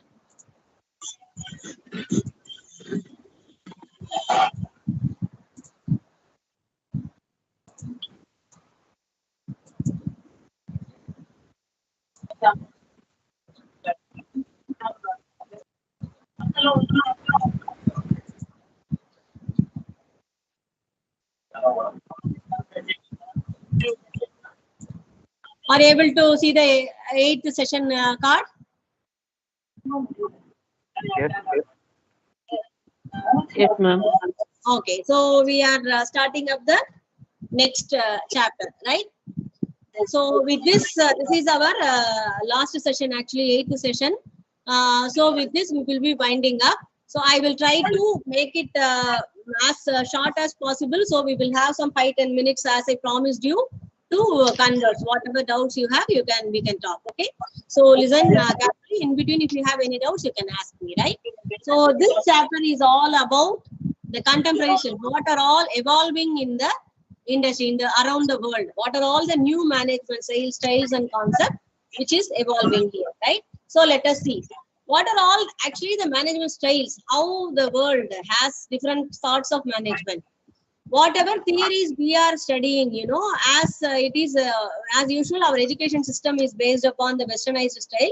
Management studies is also based on the Western management theories. You can see whatever theories we study are contributed by the Westerners, right? So what are all the management styles we are studying are all based on Western management style. But there are other management styles like Asian management style, which is very prominent in China. Japanese management style, even though it is in Asian management, but Japanese management style is very unique and very widely followed throughout the world. Recently, the last decade, even American management people have started looking towards Japanese management styles. We will be seeing that in the next slide. Okay, I'll tell you more about that. And we know about the Indian management style, and there is European management style. These are the widely different management styles that is practiced all around the world. Everyone is different.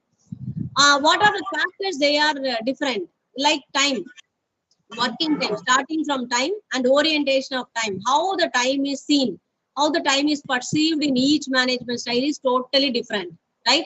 Like the punctuality, absenteeism, leave management, all these things are different for each management style. Like the Western management style, if you see, it is a little bit lenient, and Indian management in every industry a little bit different, and European management it is more lenient, and whereas Japanese it is very strict. Like the orientation of time is different for each management style. The same way employment, recruitment, loyalty and selection, and all these things are different for each style. Like Japanese management, if you see, the loyalty is very high. Once you take up an employee, they will never terminate them. There is no question of that. And that employee also will not go. They will retire from that. They will be sticking to one company. Whereas the attrition is very high in Western and European management. They'll be just jumping from one company to the other. The loyalty level will be very less. The bonding between the company and the employee is not that much, celebrated. The same way promotions. Promotions in some management styles are based on seniority, whereas in some management styles it is based on the talent and the skills of the employee. This is also very radically different from Japanese management and the other Western and European styles. And relationship between the employee, among themselves, employee and the employer. Like see how we call the employer in India is totally different from how the employee call employer in Western management. They call by name, whereas we here call as sir or G, right? The respect towards the superior is totally different in the management styles. And taking up the onus, how we think that we own the company, how much we are responsible for the job and the productivity is totally different in many things. Like in Japanese management, if you see, yeah, till the low level worker, they will be taking up the responsibility, owners of the company. Whereas in Western and European management, it will be very less. Even the top management will not be feeling so responsible for the company or the job. And Asian and Indian will be in middle level, like it is not that extreme or this extreme. Loyalty we have discussed, and responsibility also just now I told, and communication. Communication is also another one important factor where these management styles differ, like transparency, how the companies would like to deliberate the information to the employees. That also differs from one management style to the other. So even though the countries are nearby, as I told you, even though the Asian countries are together, the management style of each Asian country differs the same way. But Europe, you can say mostly, almost all the European countries have a different style. And American style is mostly followed. You have studied a lot about that. I need not say about that. So these are the management styles you have to differ. So why I am just giving you a gist is, these kind of questions are like, open questions. If you get any questions like this, be happy about that in the exam point of view, because it is like your play area. You can write whatever you have observed all these years, whatever you have seen in your industry, what you have learned about the other, you can write according to that. These are open questions, right?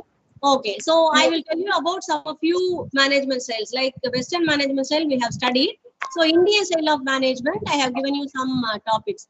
See, Indian style of management, you have to understand one thing. The underlying foundation will be always the Indian culture. We are not like that. Whatever we do, we will start with the puja. That is our basic, whether it is whether it gives the confidence or it gives that you shift the faith, the responsibility to the faith. That is, it is up to the individual. But the Indian ethos and ethics has given us the great foundation. Whatever we do, the business may be. So the Indian ethos, the ethics have given us a lot of examples on how it should be managed. The Indians usually how it is seen is, I'll tell you an example. The name for a king and the god is same in many languages. Why is it? Because king is a manager. So the importance we give to God is given to the king, right? Because the administrator or manager or the leader, we look up to them as gods. You can see that the heroes are worshipped in India. Why is it? They are treated like gods. Why? We see them as leaders, right? The political leaders the same way. The same way we tend to do that. This is what the ethics are cultivated from that. The following is very simple for the Indians, right? And we are even into culture. So whatever the industry may be, that's why I given you the photograph of Vijay Dasami, which is celebrated in the Indian government company, right? See, the machines are considered as a part of the god. So it has been cleaned up, oiled, and a lot of flowers are given. It's a celebration.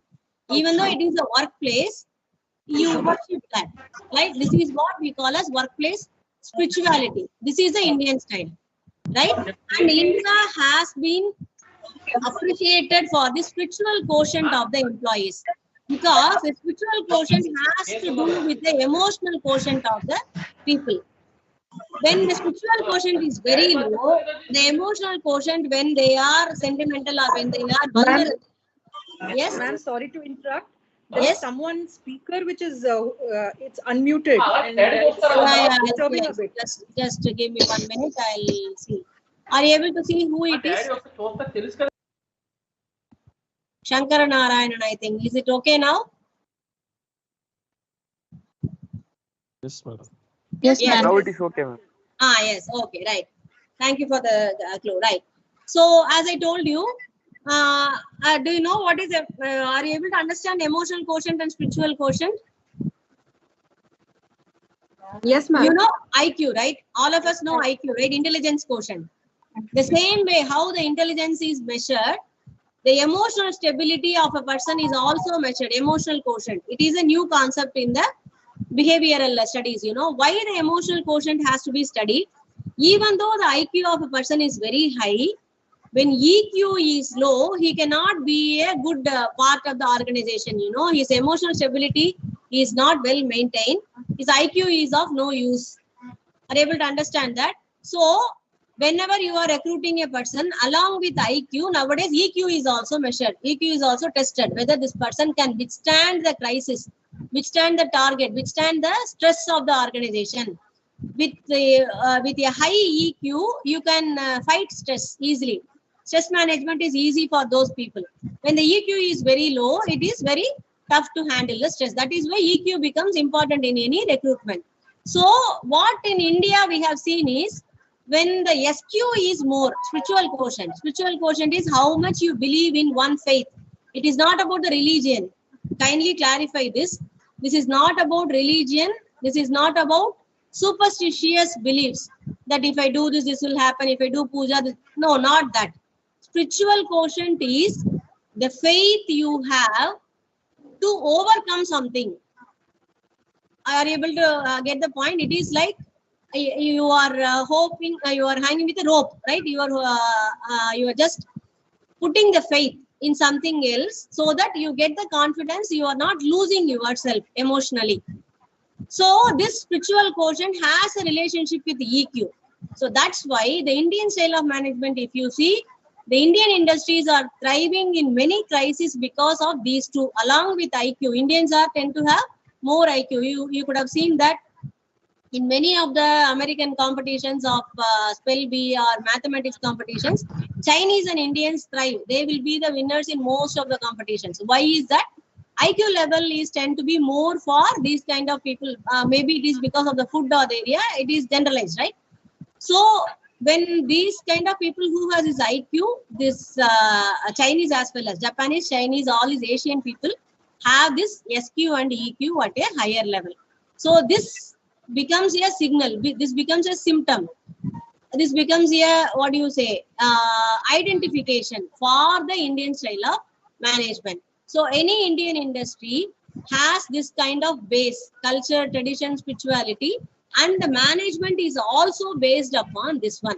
You can see that all the management, whatever we see, the creativity or what do you say, or the safeguarding or distracting, all these things we associate with gods, with religion.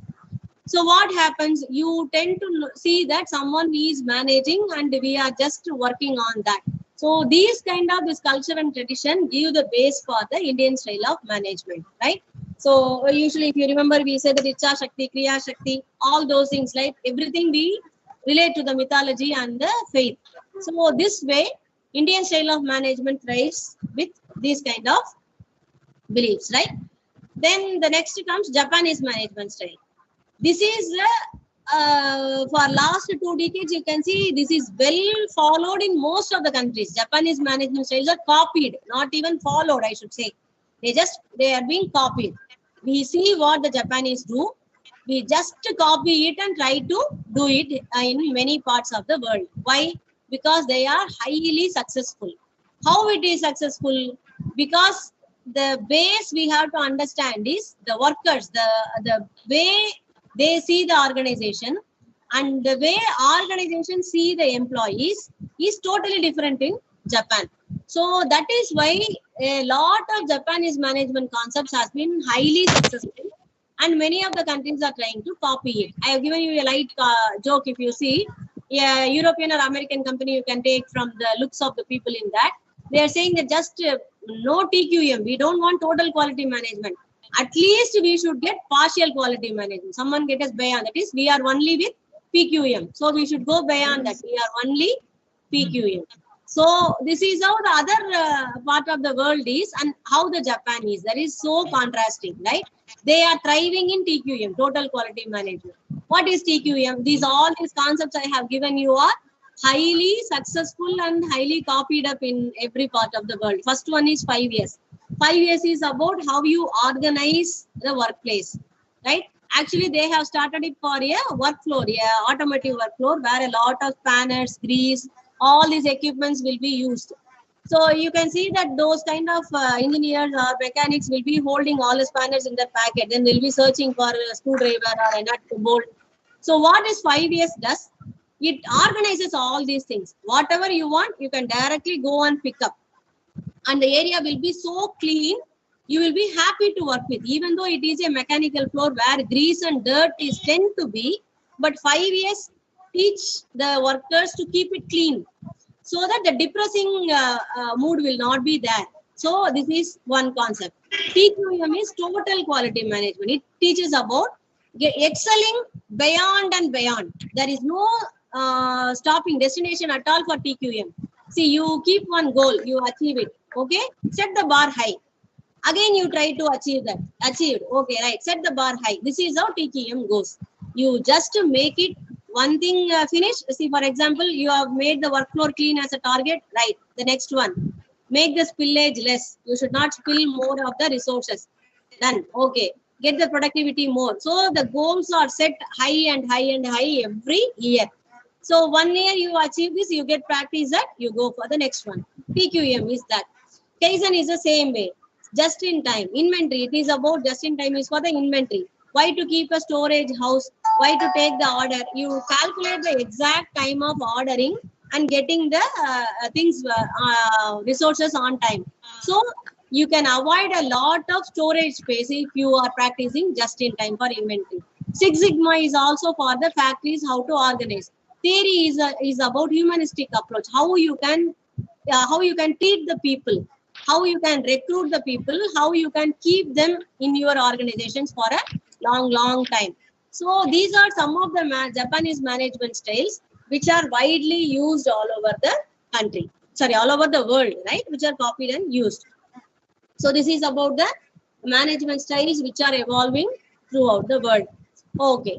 Now we come to the next chapter called organizational creativity. This is also a new management style which is widely now talked upon. We are trying to bring it into the industries now. What is this organizational creativity? I told you in the last class itself, boredom is a very big enemy for the organizational productivity. When a person is monotonously doing a job again and again and again, they tend to get boredom. They are not satisfied with the job. There is no performance in that. They just come, do the work and go. And if they are doing that, the productivity will not be good. So how to keep up this performance? Creativity is essential. Any work, if you are happily doing with creativity, then you are feeling happy at the end of the day, right? Going home. So this is why organizational creativity has taken a prime light now. So what is this creativity?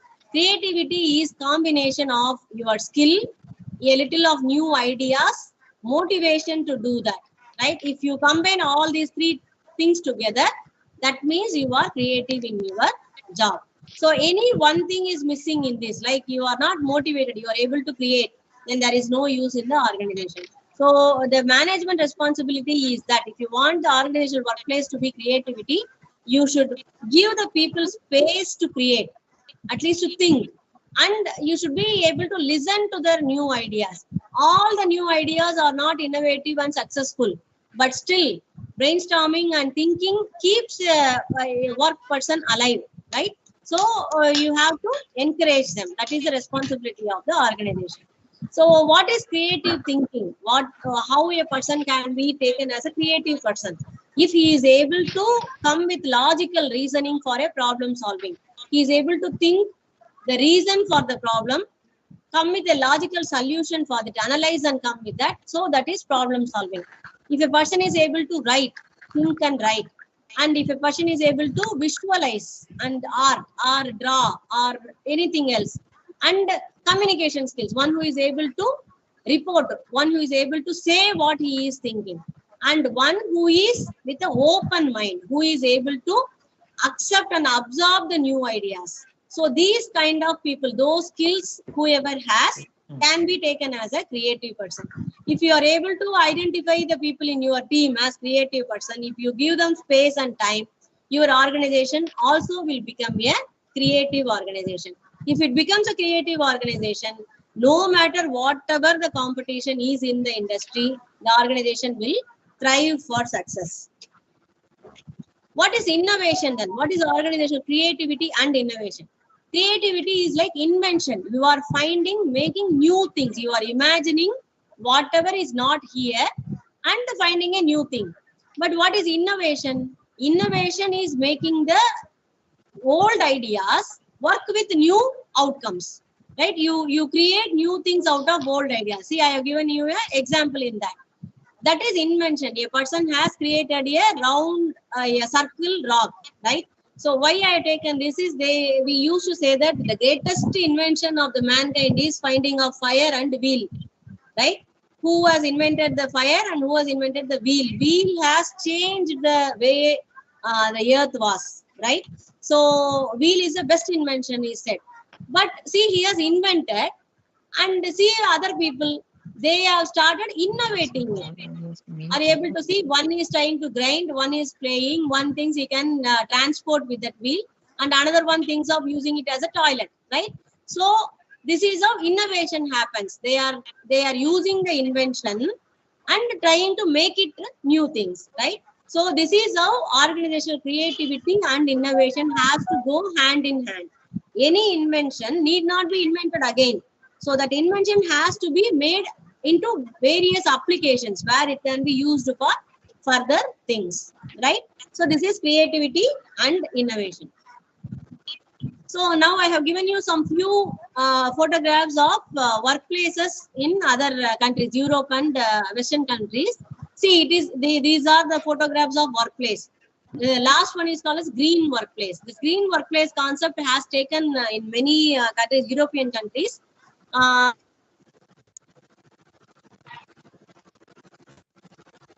improves the morale and motivation of the employees who are working in that. The stress level is very low for the people working there. You can see that, right? If a workplace is like that, you are free to think about various things. So creativity, innovation, and all these new things can happen in places like this. And particularly if you see, there are the companies which needs to continuously thrive on innovation. Like I'll tell you one example, Nickelodeon channel for the kids. They have tried with various workplace ideas, you know, where a lot, that's the seating chair itself will be like a duck, and the table will be like a camel's back. So why they do that is so that the people working there will think about how the kids will be thinking, what the kids want, how they have to create new things into the channel. So like that, the creative workplace can also polarize and provoke the people to work on what they have to do creatively. So these kind of workplace creativity is also helpful to keep the organization creative and alive. Any questions? I heard some question. Okay, right. Sorry, this slide has to be along with the Japanese management style. I don't know, it has come here. I'll explain it, however. So after we have seen the concepts of Japanese, I told you, Kaizen, 5 6 Sigma, 5S, TQM, all these things. These approaches are the major underlying concepts of those ideas, like they have humanistic approach. First of all, that is the important thing. You just search in the Google of how the train is, how the people alight from the train and get into the train. You contrast and see the Bombay railway station, Mumbai railway station, and the Japanese railway. You will be amazed to see how the people stand on the left side of the door of the train and allow the other people to get down. They will be going in a queue. Even if it is a elevator or escalator in the malls, the people will be standing only on the left side of the escalator, so that the right side will be empty for anyone to climb if they want to climb or get down. So like that, they have a humanistic approach in everything. They have various kinds of available possible ways for disabled people. So they give respect for that humanity in everything. That is one thing which has made them to look upon all over the world. Why they are looking into the Japanese management style? Because of this humanistic approach they have. They respect the superior as well as a low level worker in the same way. Right? I'll give you one example. There is one case study which is widely discussed among. Once when the brainstorming approach, you would know, the participative decision making is at the best in Japanese style. What they do is, if they have to come up with a solution for a problem, they will draw it in a big chart and keep it in the canteen-like place where all the department people can come and join in that place. It will be kept open. A lot of colorful sketches will be kept underneath the chart. Whoever walks into the canteen can go near the chart, read the chart, what is the problem, And if they have anything to contribute to the problem to solve that, even though they are not at all related to that department, they can take up the sketch. If it is suggestion or green, if it is a objection, red, if it is a recommendation, blue, like the various color markings will be there. They can take up the sketch, write their suggestion or recommendation and go. So this is how they do. And there is one case where a big problem which was not able to solve by the production team was kept in the canteen. And you know who solved it? A sweeper who daily sweeps the production floor. He came up with the solution and gave the solution. So he was recognized, awarded for that contribution. So this is how the respect is level. It is distributed all among. Humanistic approach is the well celebrated one in the Japanese approach. And as I told you, participative decision making. And collective responsibility is another one thing. Whatever it is, they have, I think you would have known about another one case of the Japanese strike where the factory wanted to go on strike. It is a shoemaking factory. They wanted to go on strike, but they don't wanted to make the company have a loss. So what they did, they started making the left side shoes only during the strike. They didn't stop the production. But the company cannot sell only the left side shoes, right? So they have stocked the left side shoes, whatever needed. Once a strike is called off, they matched with the production of right side shoes and the company sold it. So it's a win-win situation. Are able to know, so the collective responsibility. Everybody take the responsibility for their share of the organizational role. The same way, loyalty on both ends. The termination will not happen from the top level management as well as the resignation will not happen from the employee side. Both the sides will be loyal. They would like to stick on with each other. They will not jump from one job to the other in their lifetime. It is really very amazing to look at how one person joins a company and retires from the same company. He spends his 30-35 years of work life in the same company, right? Without any grievances, no regrets. So that is a loyalty level found in Japanese companies. And as we have discussed already, quality of work life is very commendable. And quality circles is another one concept where they help. Quality circles is what? One department or one person without any hierarchy, without any departmental frontier, go help to the other person. So they make a group. Why it is called quality circle? There is no top, bottom and all. There will be one supervisor and one additional supervisor like a leader.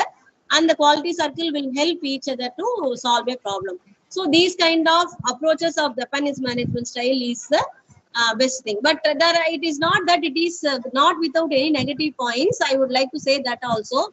Japanese are workaholics, are generalized workaholics. They work for more time and they give more importance for the work life. Right? Even though the quality of work life is better, but still work life, they spend more time in the work life.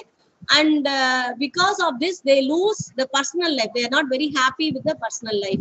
And this results in a lot of depression and other ailments, suicides in the Japanese working class.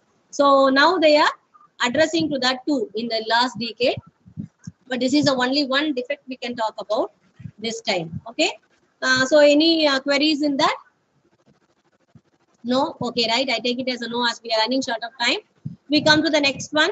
Next chapter, entrepreneurial management. This is also one new concept now which is evolving.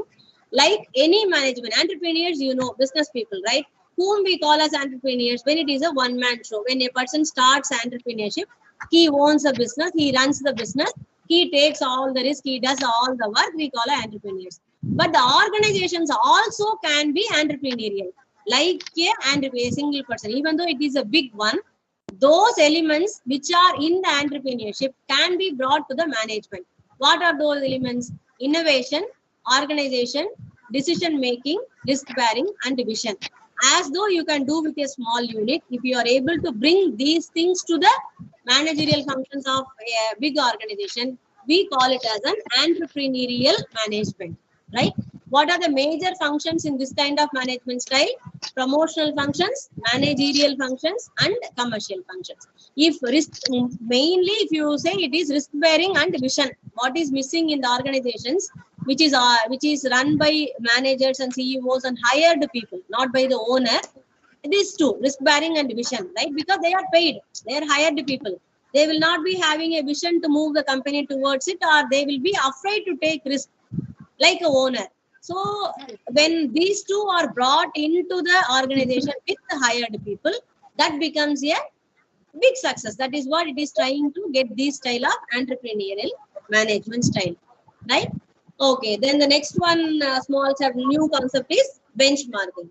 Benchmarking is nothing but keeping one goal, where to go, what is the destination for the next. That's what was benchmarking.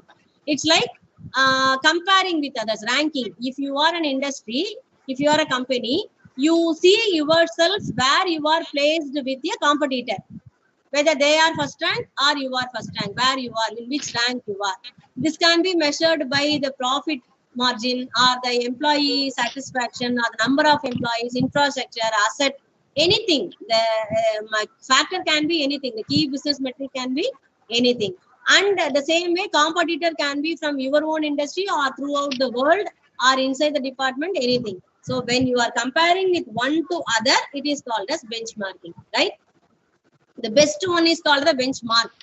Whatever in the industry, which one is the best selling product, then it is a benchmark for you. That's all. So there are 4 types of benchmarking.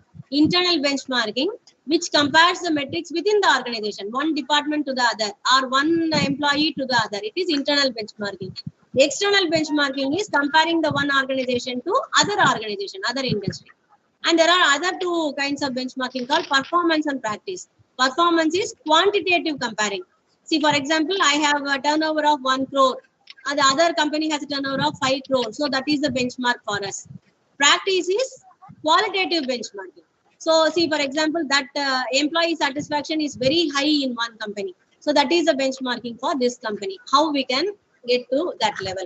So these are the types of benchmarking we have. How this benchmarking is done? First, you identify what is that you want to benchmark. Then you have to identify where you are, what is your rank. Learn about the others, what is the other rank of the competitors. Then plan how to get to that rank, implement it. So this is a very big process. Just I have given you in simple 5 steps, but this is a big process and big learning phase where to attain that benchmarking, it will take years together. So the plan itself to do, it will take months. You cannot do it easily. So, but these are the process, how the benchmarking is done, attaining that, right? And the last topic I hope is management of diversity. This is very essential now, very important, because you can see now it is called global village because of the communication, thanks to the internet and Facebook and all those things. The globe itself is like a village now. You can talk to any person around the globe anytime. Everyone is together now. So what happens? It is diversified. Even though we are together, we are different.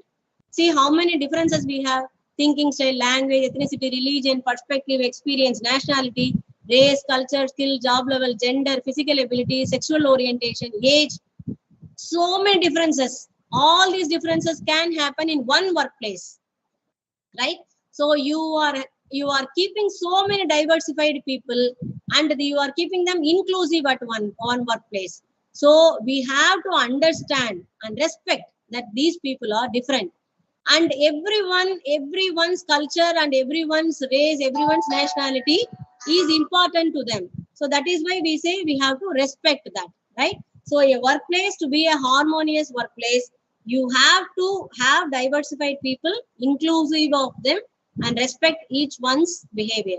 So that's how we can have a management of diversity in the workplace, right? With that, we wind up the sessions. So now I'll open up the class for any queries, any questions. If you have any questions, you can ask me, or chat in the box also. You can chat the questions in the box. Any feedback, whatever you feel about the class also will be helpful to me for the next class. Kindly give the feedback also. Anything you want to ask about your course also, now you can ask. I'll give you 5 minutes time. It is 5 minutes to 1. We can utilize this time for that. Madam? Yes? Actually, in fact, regarding academic doubts, we have a lot of administrative doubt. As you know, we are a distance students. We have engaged So exam, identity card, all these things we are raising. We are not getting proper forum. So we are raising these things to class and session. So Okay, let us address it when the exam. Where is the examination center? As I am speaking from I'll tell Odisha. you. Right. See, first, I'll tell you the gist, right? See, we have gone for online admissions through the summer portal from the last. You are the second batch in that, right? So we are also facing that now you are going to enjoy a lot of technical facilities, like you will be getting a separate dashboard for you. You will be given with a username and password. So once that is implemented, whatever you need, you can get through the dashboard. So for implementing this, as we have just now we have discussed, this is a development for us, it's an organizational development. So it is taking its own sweet time. So you are the second batch. The first batch is successfully implemented with a dashboard, username, password, and they have exam application itself, they have done online and paid online. So it is successfully done. It is just taking the time. You are the second batch, and we are in the process of sending the ID cards. It is getting batch by batch. So just to have some patience. In the first semester is over, you will be comfortably enjoying a lot of facilities which your seniors didn't have, right? So that's what we were discussing all this time. Any change will have its teething problem, and we are changing. We are changing to online admission and online portals. That is the real reason behind all these things. As a student of management concepts and OB, I think you will well understand this. So just keep patience. And regarding the exam range, don't worry, your seniors are just now writing their first semester. And because of the corona, all the batches are just getting a little bit delayed and shrinking. Semesters are shrinking. So you will be getting your examination news very soon. And visit to the DDE website frequently and join the WhatsApp group. If you are not joining the WhatsApp group, send a message to director.dde@pondiuni.edu.in. Through that, you can send the mails. So WhatsApp groups, we will be continuously sending the message for examination. You will not be left out, don't worry. Okay? Still there is time. Now the classes are getting over. After this only, examinations will be announced. Right? So ID card and examination is your priority. Madam, exam center. Exam centers, now only after 2 years of online exams, this is the first batch. Now they are writing offline exams, right? So you will be the next. So now all over India, we have selected exam centers once again after Corona, and it is happening offline examinations. So we will be announcing the exam centers also. It is in the tentative sites, centers are available in the website. You can see that. Ma'am, when is the tentative time frame for semester? Sorry, you are not audible. A little bit.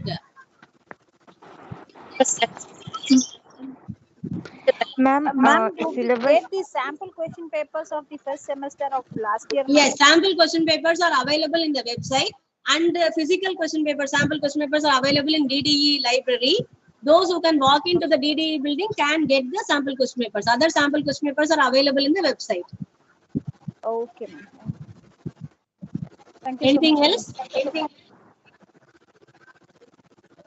Ma'am, the syllabus has been completed by you and other professors, but yes. means we will get enough time now to prepare ourselves, because it is in a very rush moment. It has been completed. Yes, so I'm from MCA background, so means for me I need little time to prepare myself. So I will get that. That's why I'm actually asking when the exam will be conducted. We will be notified at least 1 month ago or not? No, that I cannot assure, because the exams are announced by controller of examinations. It is not us who are announcing the examinations. So whether you will get 1 month notification before, I don't know. Why you want that? Now itself you start preparing thinking that after 1 month you will get the exam. Right? Oh, ma'am, can I just yes, obviously, ma'am. I'm just asking that the notice will be given how many days earlier? At least 15 days or 1 week? How many? That you can at least give an idea. Just as an idea, I can tell you at least you will get 10 to 15 days, maybe. Okay. Thank you, ma'am. Okay. Okay. Exams will be offline, right? Yes, exams are offline this time. So next time also will be offline, hopefully. Okay. Right? Thanks, ma'am. Okay. Okay, hope that is enough. So still, if you have any queries, you can call DDE also. There are lot of numbers given in the website for particular query, which number to be called. That is also given. You have to search for that. What you are not doing is you are not adventurously. You are going through the website. There are lot of informations in the website. Kindly go through that. Still, if you have any doubts, you can call us or mail us or walk in. Anything you can do. So there are lot of people here to help you. Only thing is you have to make the effort, right? And keep patience, because we have a lot of students. It might take 1 or 2 days to respond to you. Give that time to us. That is all we are asking for. And you can call during the working time, leaving the lunch time, right? So people will be answering the calls also. There are so many numbers given. If it is not possible, then you can WhatsApp your queries or you can email your queries too. Right? Okay. Okay, right. I think we will wind up now. Thank you. Thank you. Ma'am? Yes. Ma'am? Yes. Ma'am, is there any specific pattern of answering that we should follow, ma'am? For example, for a 5-mark questions, you should write this much, and for a 10-mark, you should write No, this it is much. up Can to you your just clarify on it? up to your judgment. 5-mark questions you can write up to half page to 1 page. If it is 10-mark or 20-mark questions, you write more. That's all. What we need is the answer. That's all. How much you write doesn't matter. Okay, ma'am. Ma'am, thank you, ma'am. Yes. Ma'am, can we get model case studies, ma'am, which is solved already? Yeah, model case studies are available in your study material. You have to go through the study material. Model case studies are available in that. Ma'am, like that only we have to answer in our question paper. Yes, it is there, ma'am. Case study is there in material, but there is no answers for that, ma'am. For example, answers See, we can I write in told this you in the format. first You session have how told to already in a class. Yes, you have told in a class itself. Like this, we have to answer. Yes. If it is like a written page, like a format, means it will be easy to us to register. Means each case study will differ. See, if it is a financial question, it might be a sum. It might be just you have to do the calculations. That itself is a case study answer, right? If it is a descriptive yes, answer, you can go for SWOT analysis for strategic management questions like strength, weakness, opportunities, and threat for strategy questions. If it is elaborated descriptive questions like human resource management or MCOB, you can go for the 4 steps I told you: identification of problem, analysis, recommendations, and conclusions. You can go for that. Yes, ma'am. So it is not that you have to go write in one pattern for any case study. Depending on the subjects, every answer differs. Depending on the question, every answer differs, right? Okay, ma'am.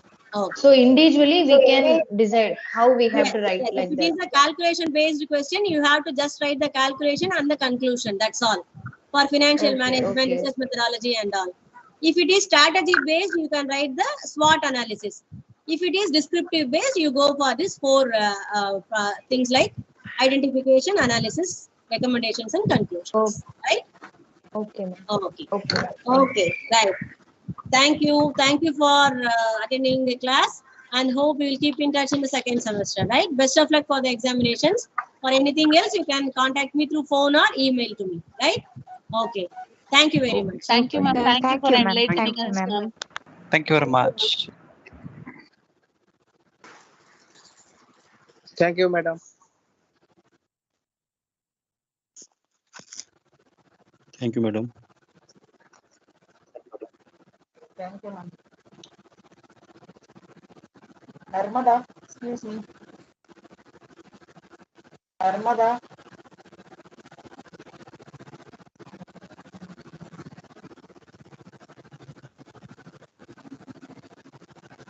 Thank you, madam. Madam எப்பயோ போயிட்டாங்க.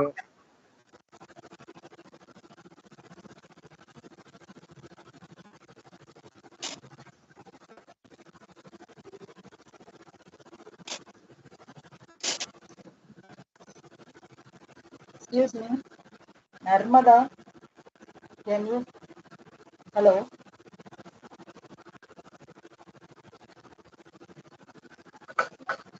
Thank you, ma'am.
Ay, நருந்தா இவயா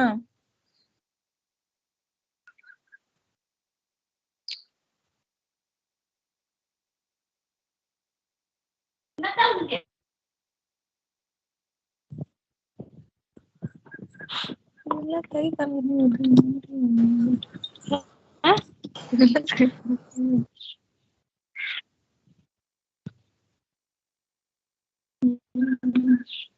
அவங்க இந்த மாதிரி வச்சுக்கிறாங்க. உன் பேர் சொன்னாங்க நர்மதா நர்மதா. சத்தியம் வேற ஏதாவது நர்மதா இருந்திருப்பாங்க அப்படின்னா. இல்ல மைக்கா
ஒண்ணு ட்ரை பண்ண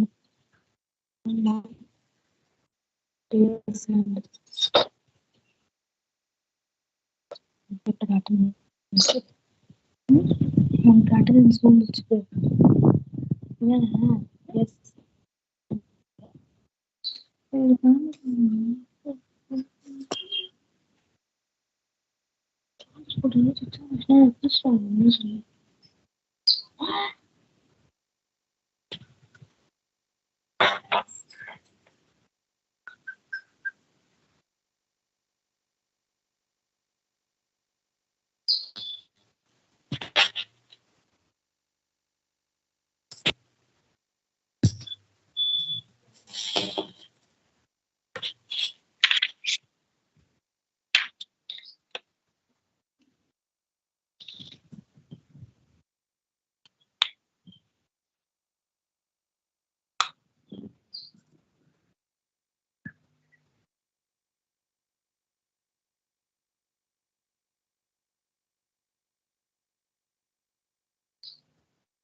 Mm.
Hello, students. Hello. Am I You can audible? hear you. We can hear Good you, sir. Yeah, very good afternoon to all of you. Yeah, I'm Dr. Nizam once again in front of you for discussing about your subject business environment and law. Last, can you see PPT? Hello? No, not yet, sir. No, sir. No.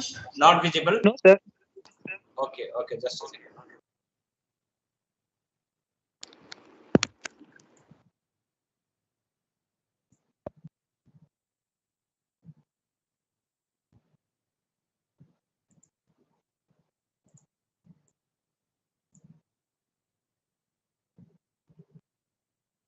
Can you see now? No, not yet, sir. No, sir. Okay, okay, just a second.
Visible now, sir.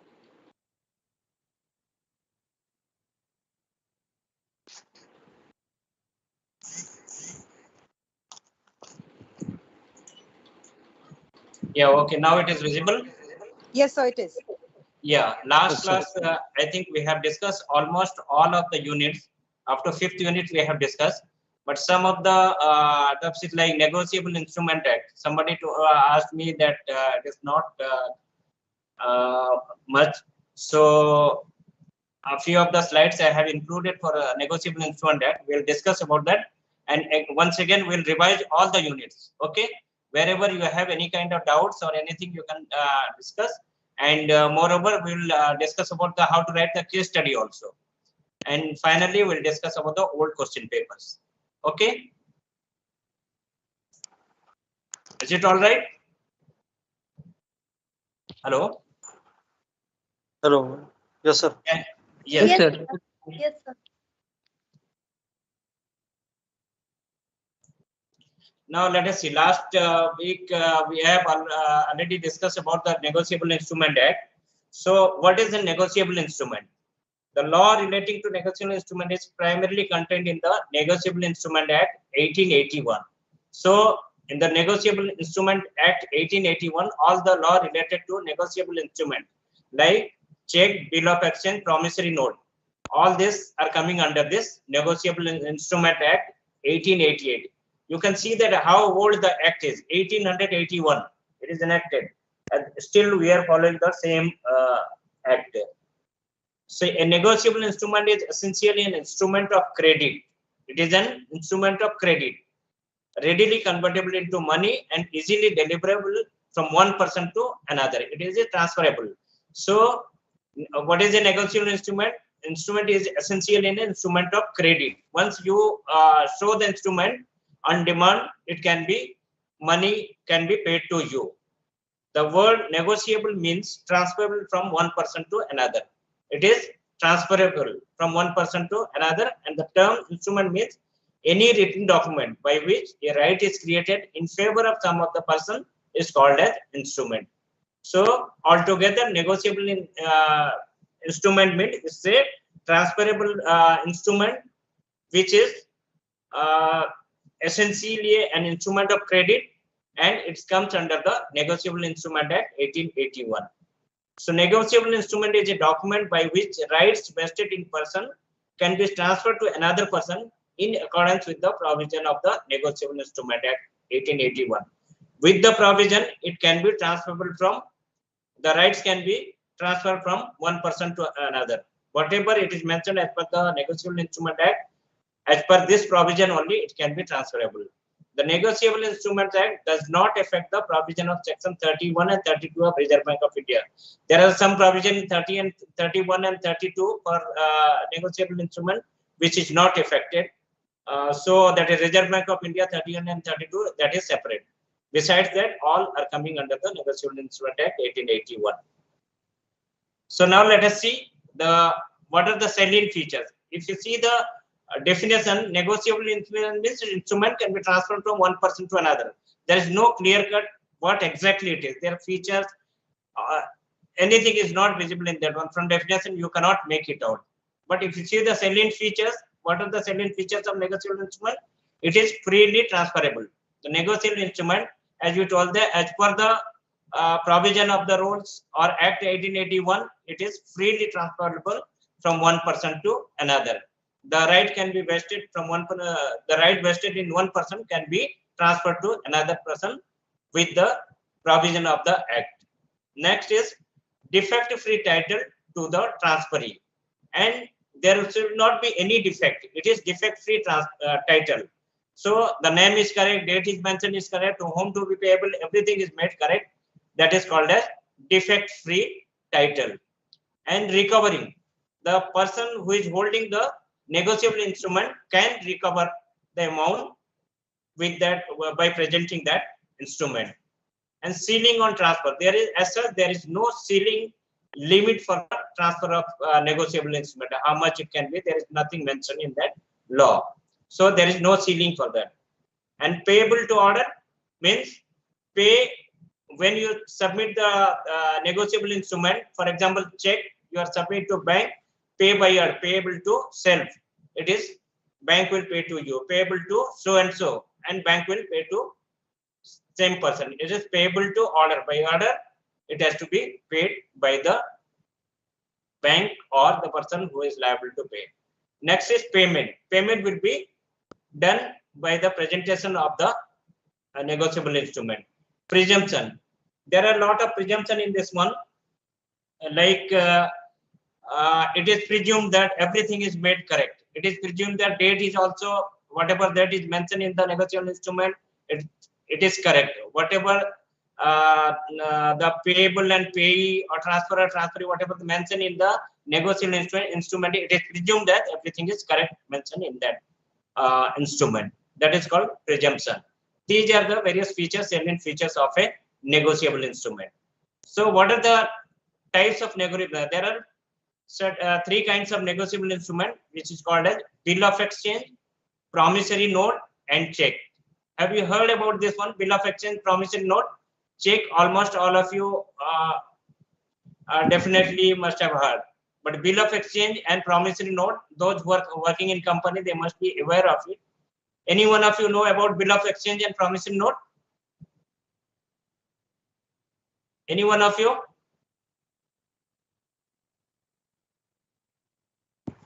No, sir. No one. Okay. Let us discuss what is bill of exchange. Okay. So a bill of exchange is an instrument in writing containing an unconditional order.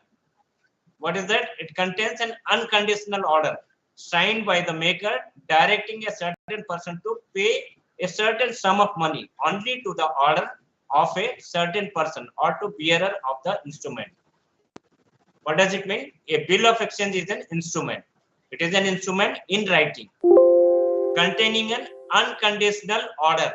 It has to be given unconditional order, pay to so and so, signed by the maker who is making the order. He has to sign how much amount is to be paid, directing a certain person to pay, directing to bank or certain person to pay.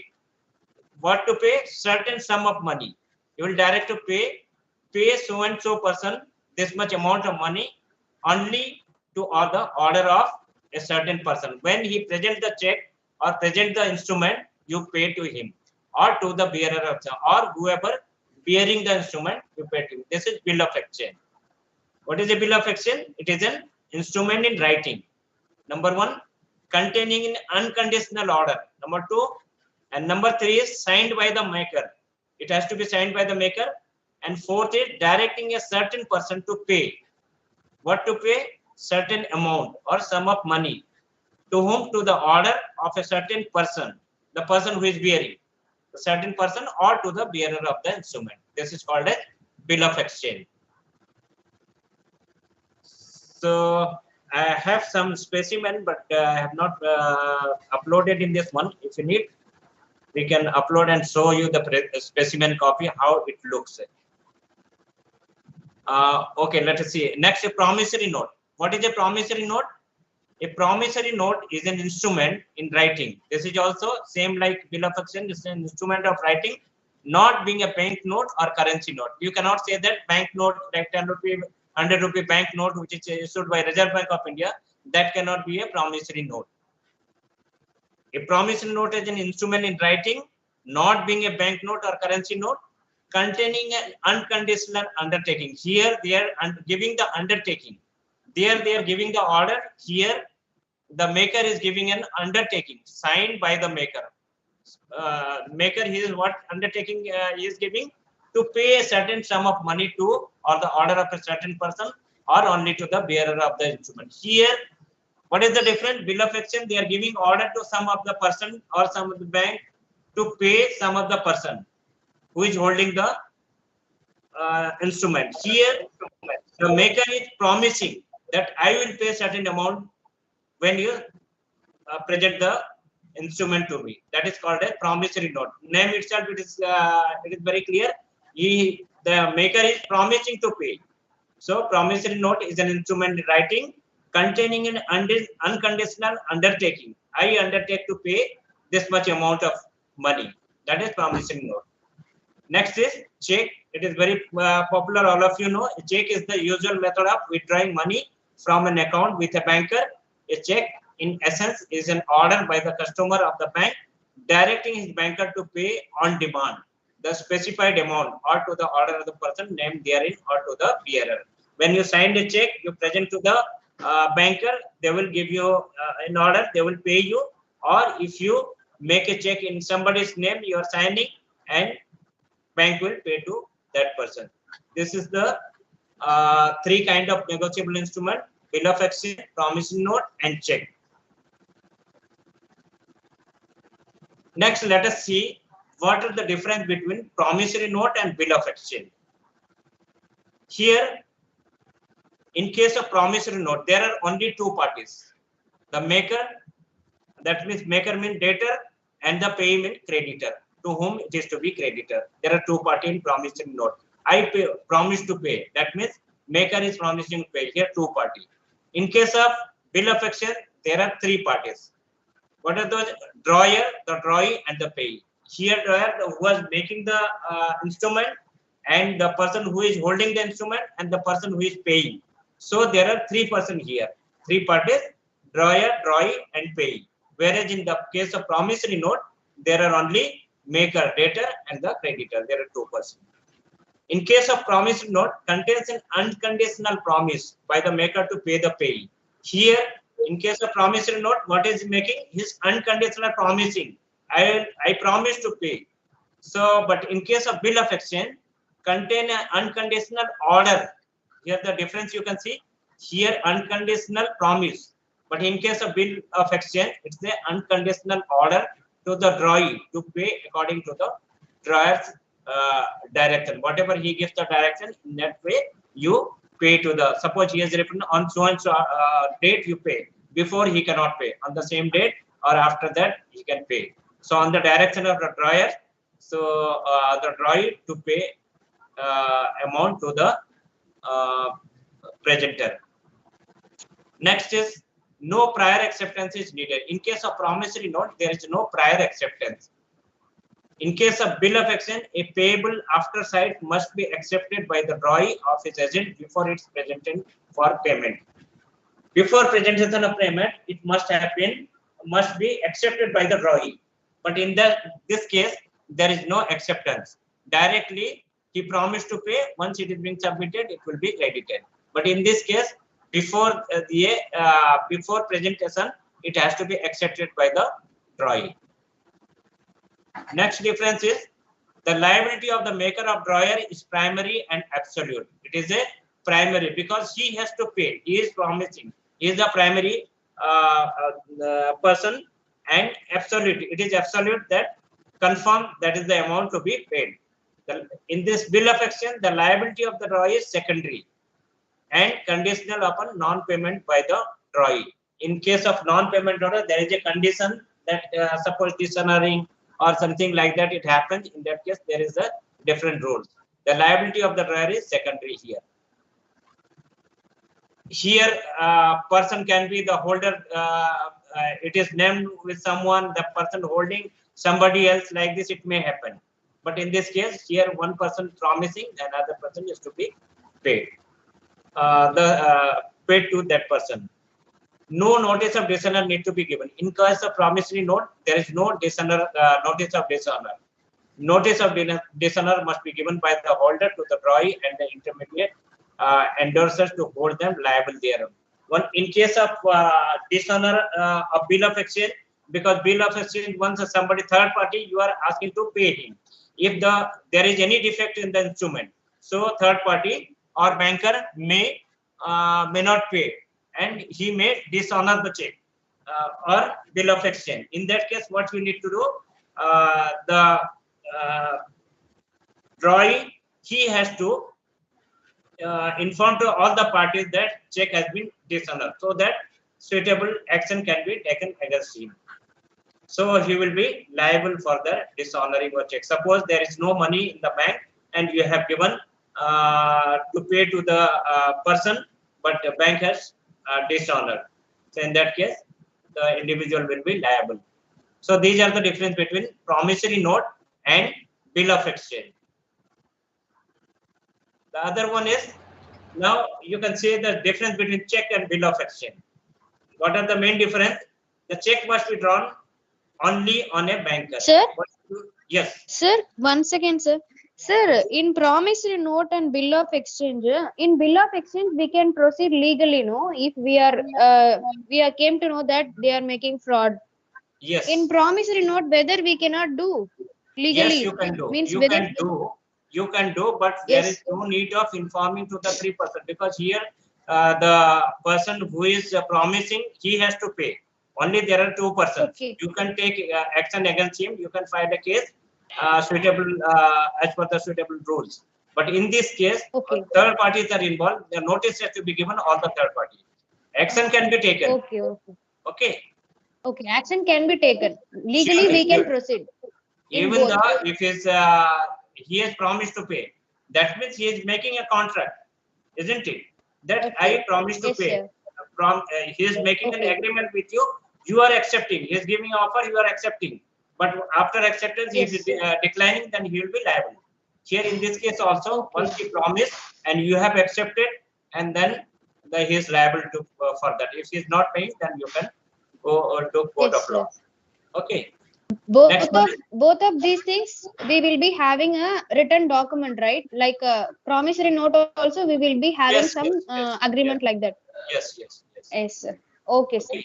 Next, the difference between check and bill of exchange. In case of check, must be drawn only on a banker. As you know that check is to be named on the banker only. Bank has to pay. In case of bill of exchange, can be drawn in any person, including a banker. It can be a banker. It can be any person. So there is not necessary that it has to be only banker. Okay. And next, in case of check, the amount is always payable on demand. On demand, you pay whatever the amount you have mentioned in the check. It has to be paid by the banker. But in case of bill of exchange, the amount may be payable on demand or after specified time. It may be after specified time also it can be paid. The check is not entitled to days of grace. Check, in case of check, there is no, once the time period is over, you cannot give the grace period. As is once time, bill is entitled to 3 days of grace. Bill, you have 3 days of grace period. Acceptance is not needed. In case of check, there is no need of acceptance that I accept to do that. But in case of bill of exchange, a bill payable after sight must be accepted by the drawee. It has to be accepted before presenting to the banker or third person. So a check can be crossed. As you know that there is a process of, there are different methods of crossing of a check. Sometimes exams also question comes, what are the different methods of crossing a check? So it is very popular, common also, you must be knowing. Anyway, we'll be discussing afterwards. A check can be crossed, but crossing of a bill of exchange is not possible. You cannot cross the. What is the purpose of crossing a check? Anybody can say? Why do you need to cross a check?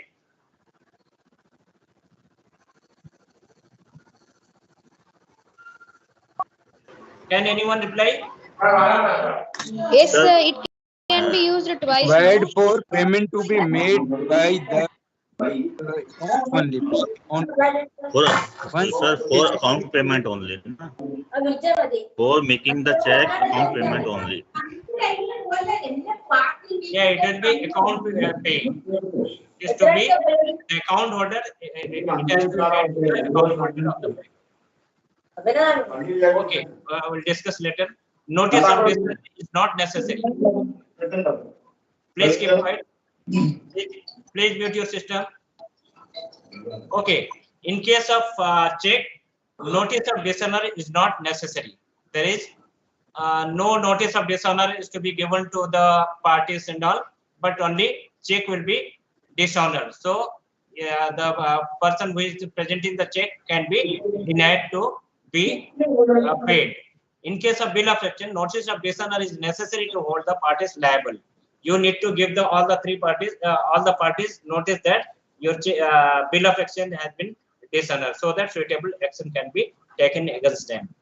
In case of check, not to be noted or protested in case of dishonor. Not to be noticed or protested in case of dishonor means in case of check, if there is no sufficient money in the account of the individual and check is dishonor, in that case you cannot protest, and in case of dishonor. Whereas noted, if protested to establish dishonor, you can protest against the dishonor of the bill of exchange. So these are the difference between these three kinds of negotiable instrument: promissory note, bill of exchange, and check. I hope it is clear to all of you that what basically what is it negotiable instruments are. So now let us discuss how will you cross it. What are the different methods of crossing of check? So crossing of check means you can put double line, simply double line at the right, left hand corner to cross a check, and sometimes you can write account payee. Double line crossing you can make account payee. Sometimes and co, you can write and co and company. Sometimes you can write name of the bank also. Name of the bank you can mention in that one. So these are the various kinds of crossing of check, method of crossing of check. Then when check will be dishonored? So check can be dishonored by variously once there is any defect of the defect mentioned in the check, there is no proper mention in amount. So ambiguity in amount. There may be the date may not be proper. Then there may not be sufficient fund in the account of the maker. So these are the different methods when different ways when check can be dishonored. What is the consequence for dishonoring a check? In that case, legal action can be taken. Criminal action is taken. It is punishable 1 year imprisonment, and sometimes double of the amount of the check is to be paid. And sometimes both the punishment can be liable to the person who is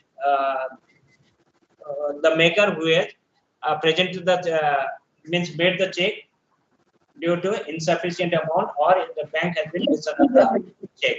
So that is all about negotiable instrument. Then there is a one question: holder of due course. And the account is working for trading and profit in the account is working. And is that account? Students, will you mute your system, please?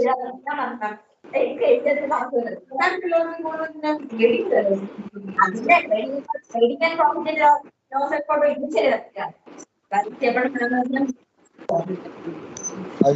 they are not lost. Just keep their system on. Please mute your system. Okay.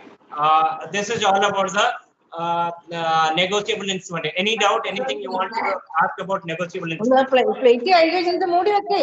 ഇന്നലെ നീ ആടുന്ന് സിമിയേച്ചിനെ കണ്ട എല്ലാരും plate അമ്മ എല്ലാം സിമിയേച്ചി കഴുകി വെച്ച് വൃത്തിയാക്കി.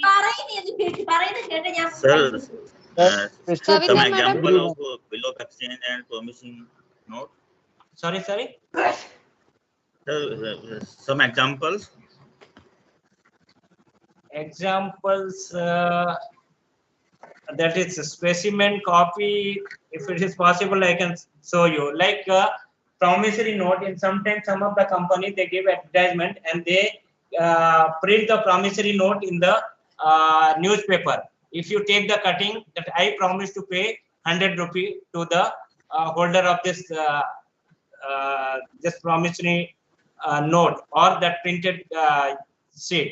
If you take and present to the person to whom he is supposed to pay, he will pay 100 rupee or give discount for 100 rupee for purchasing the product. You must have seen sometimes. Otherwise, how to show that specimen copy? Although I have, but it is very simple. In that, like a note, it will be mentioned that I promise to pay this much amount to so and so person, and date, everything will be mentioned in that one. In case of bill of exchange, the place, date, amount, and it has to be mentioned when to be paid.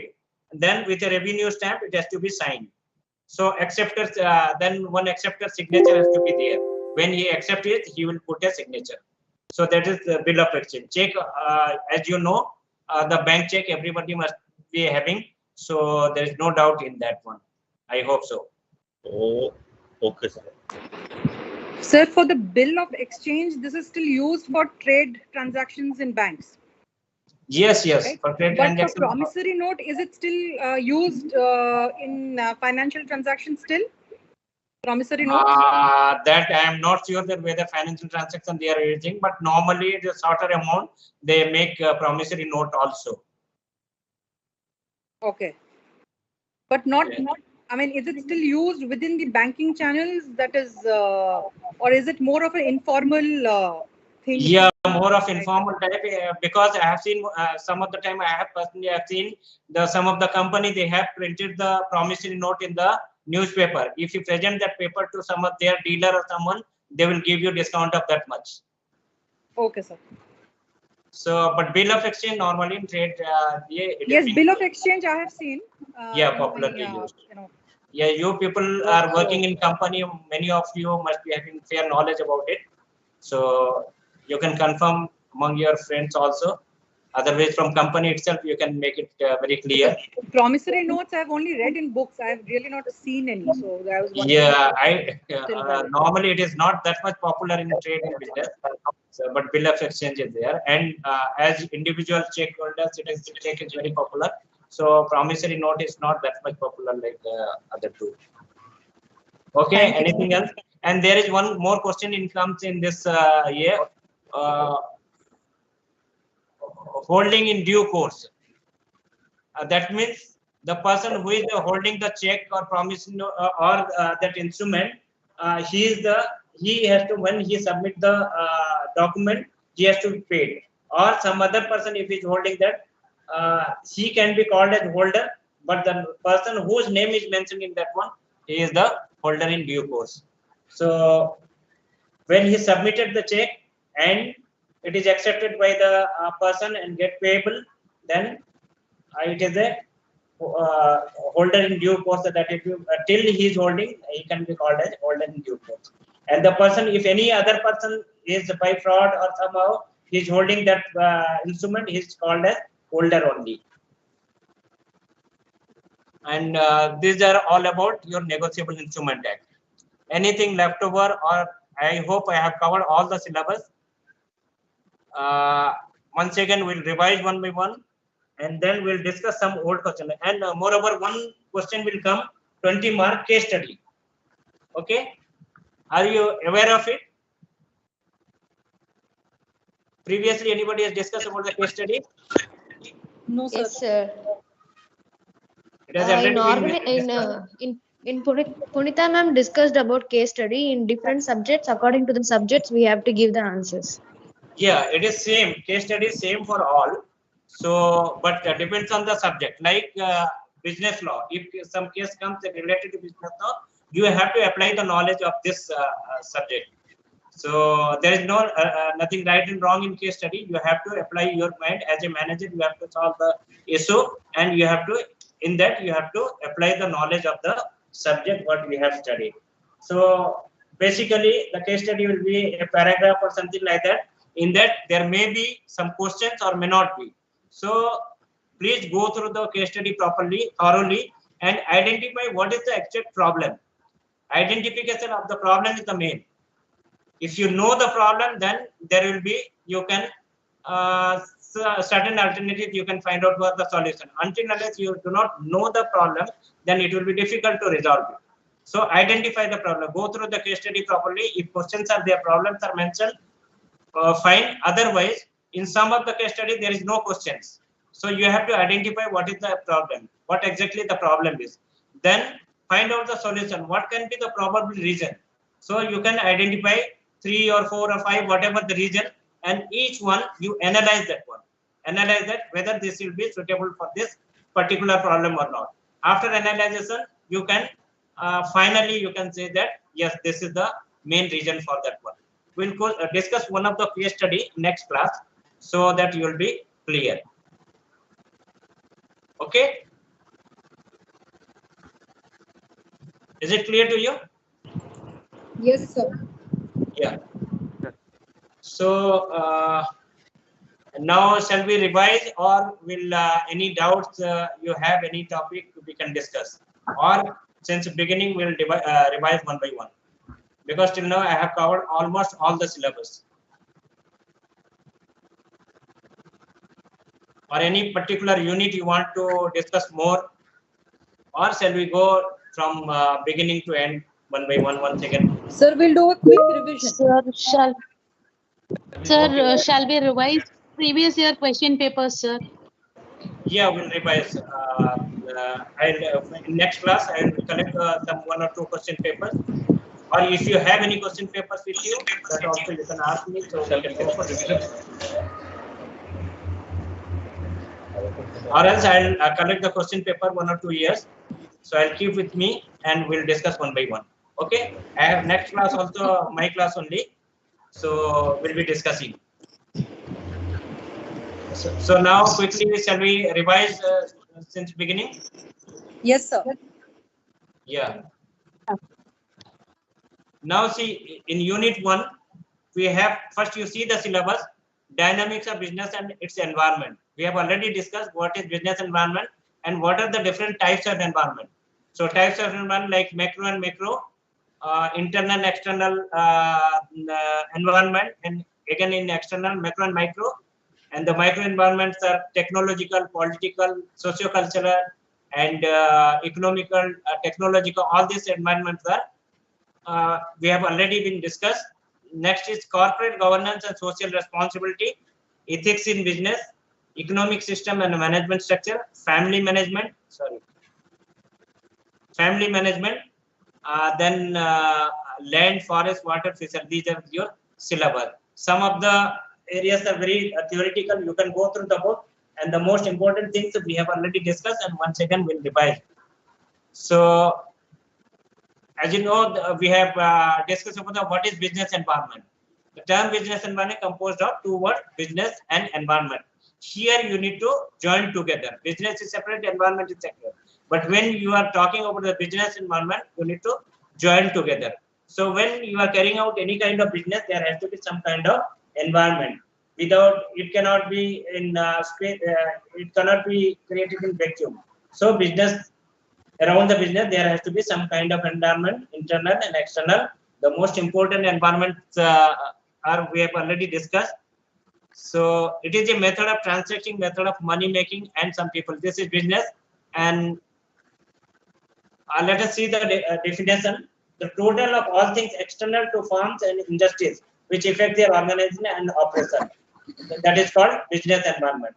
The all total things which are externally and internally affecting to the firm is called business environment. According to Arthur, environment encompasses the climate or set of conditions, economic, social, political, and social. So these are the external environment they talk about. So it is not only external, it contains internal and external both. So what are the characteristics? It is aggregative in nature with the totality of all constituent elements, all the elements like internal, external, all the components it contains. It is a combination of specific and general factors. There are some specific factors and some general factors are also involved in environment. It is a relative in nature with respect to differing business. It is different types of business, different kinds of environment is being affected. All the business, you cannot say that all the environment are affecting to all kinds of business. So there may be some kind of business, some of the particular may not be effective to it, but it differs from business to business. It is a category divisible into overlapping triad of environment. Some of the environment which are overlapping, like internal and external. That will be like your shareholder. It can be internal, affecting internally also as well as externally also. It is an overlapping triad. It is observable through a set of factors or interrelated components. So all the interrelated components are there. It is permeated by assured uncertainty. There is no certainty in this one. Anytime, suppose some natural calamity has happened, then business environment will be changing. So it is uncertainty is there. So what is the business objective? Like economic, to satisfy the economic, to fulfill the economic requirement of the country, human requirement, social, cultural, local, national, and international. The objective is to fulfill the needs of the all these components. Next is, as we discussed, internal environment and external. Internal environment is the environment that has a direct impact on the business. Like it includes 5 and man, material, money, machinery, management. These are the internal environment which are directly linked to the business. So external environment factors are uncontrollable by the nature. You cannot control the external environment, and those are called as micro and macro environment. So here you can see internal environment is like employees, cash flow, capital assets, materials, structure. Then micro environments are stakeholders, competitors, suppliers, intermediaries, consumers, and macro environments are mainly which is beyond control, political, environmental, social, and technological. Sir, can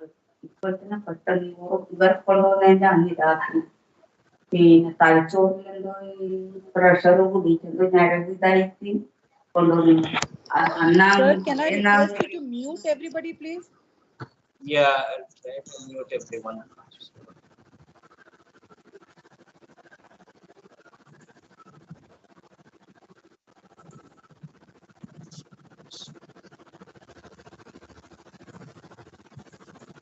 Just a second. It's fine now, sir. No problem. It's fine, Okay. sir, now. Okay.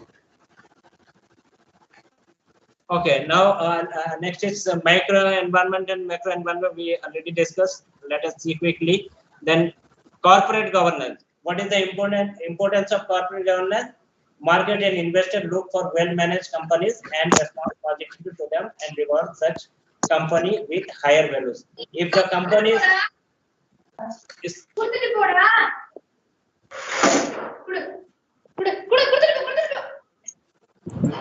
Kindly mute your mics, please. We can't hear the professor. 1 second.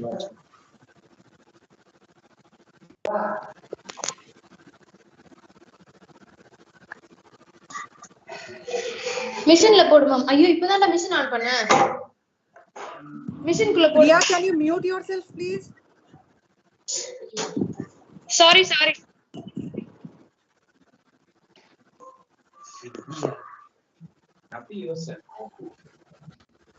Okay. Next, what is the importance of corporate governance? Market and investor look for well-managed companies Investors, what they look for? Well-managed companies, and responds positively to them, reward such company with higher valuation. They consider such company as a valuable company because everything is transparent. They manage properly. So what is the main importance of corporate governance? To manage company properly and to make it transparent to its member, so that they will come to know that what type of company it is. If we know that the company is well managed, then they will value the company. Strong corporate governance is indispensable to resilient and vibrant capital market and is an important instrument of investor protection. Investor, they invest money in certain company by thinking that company will not do any kind of fraudulent activity.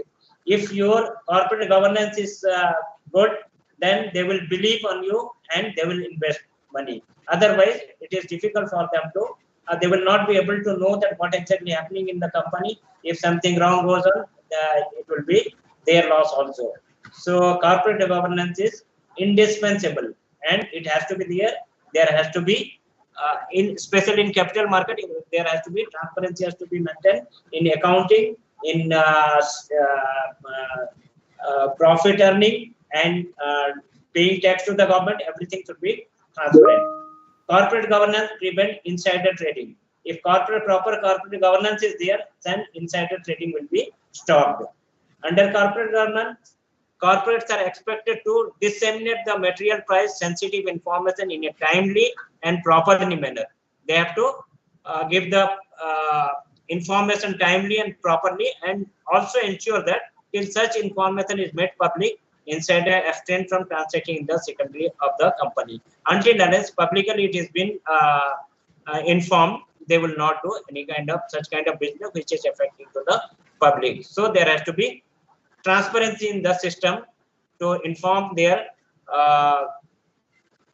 shareholders, their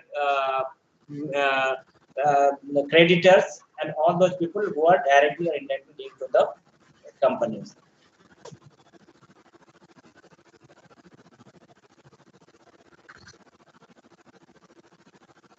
Corporate failures and widespread satisfaction with the way many corporate functions have led to global realization the need of the proper system.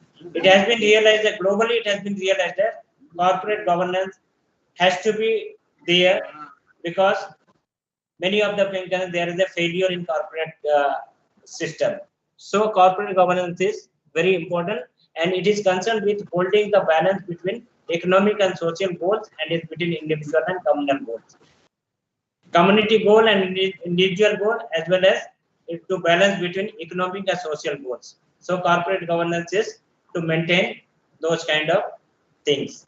The governance framework is there to encourage the efficient use of resources and equal to require accountability of the stewardship of those. It is to be efficiently use the material, as well as it has to, a company has to be accountable for that one, so that there has to be properly maintained in the system, and the investor will be getting benefit out of it.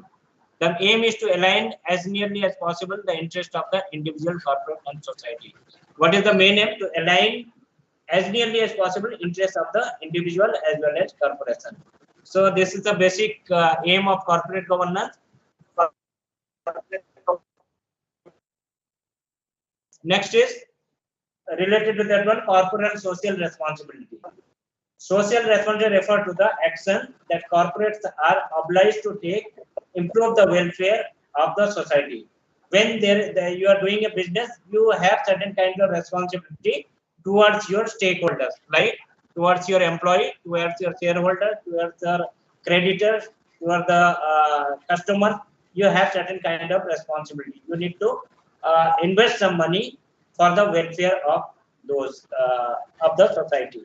For example, ITC Bhadrachalam, a unit that uses trees to make paper and paperboard, and plants tree sapling so that the ecological balance of the plant does not get upset. What they do, they use to make paper and board from the trees, whereas they are planting trees sapling so that there has to be ecological balance. So similarly, many of the companies, they have many types of they do social welfare. According to Keith Davis, social responsibility begins where the law ends. Social responsibility begins where the law ends. It doesn't mean that whatever law says, till then you will follow. After that also you have certain kind of responsibility. You need to mention that, maintain those things. So it is said that social responsibility begins where the law ends. Where the law ends, after that also you have certain kind of responsibility. CSR can be defined in many ways and from various perspectives, like the responsibility to profitably serve the employee, society and customer in an ethical and lawful manner. You need to serve the society in an ethical manner profitably. You need to give them profit. It doesn't mean that whatever the profit you are earning and you do not share with your customer or shareholders or creditors. You need to do that. An organization obligation to maximize the positive impact or to minimize the negative. What they do by social corporate social responsibility, they improve the image of the company and they reduce the negative impact in the society. The concept of business should be actively concerned with the welfare of the society at large. A business collective code or ethical behavior towards the environment, its customer, employee, and its investors. Now you see who are the stakeholders. Stakeholders are shareholders, government, customers, employees, and society. You have the, when you are carrying out a business, you have responsibility toward those. And for the welfare of all these stakeholders, you need to invest some amount of money.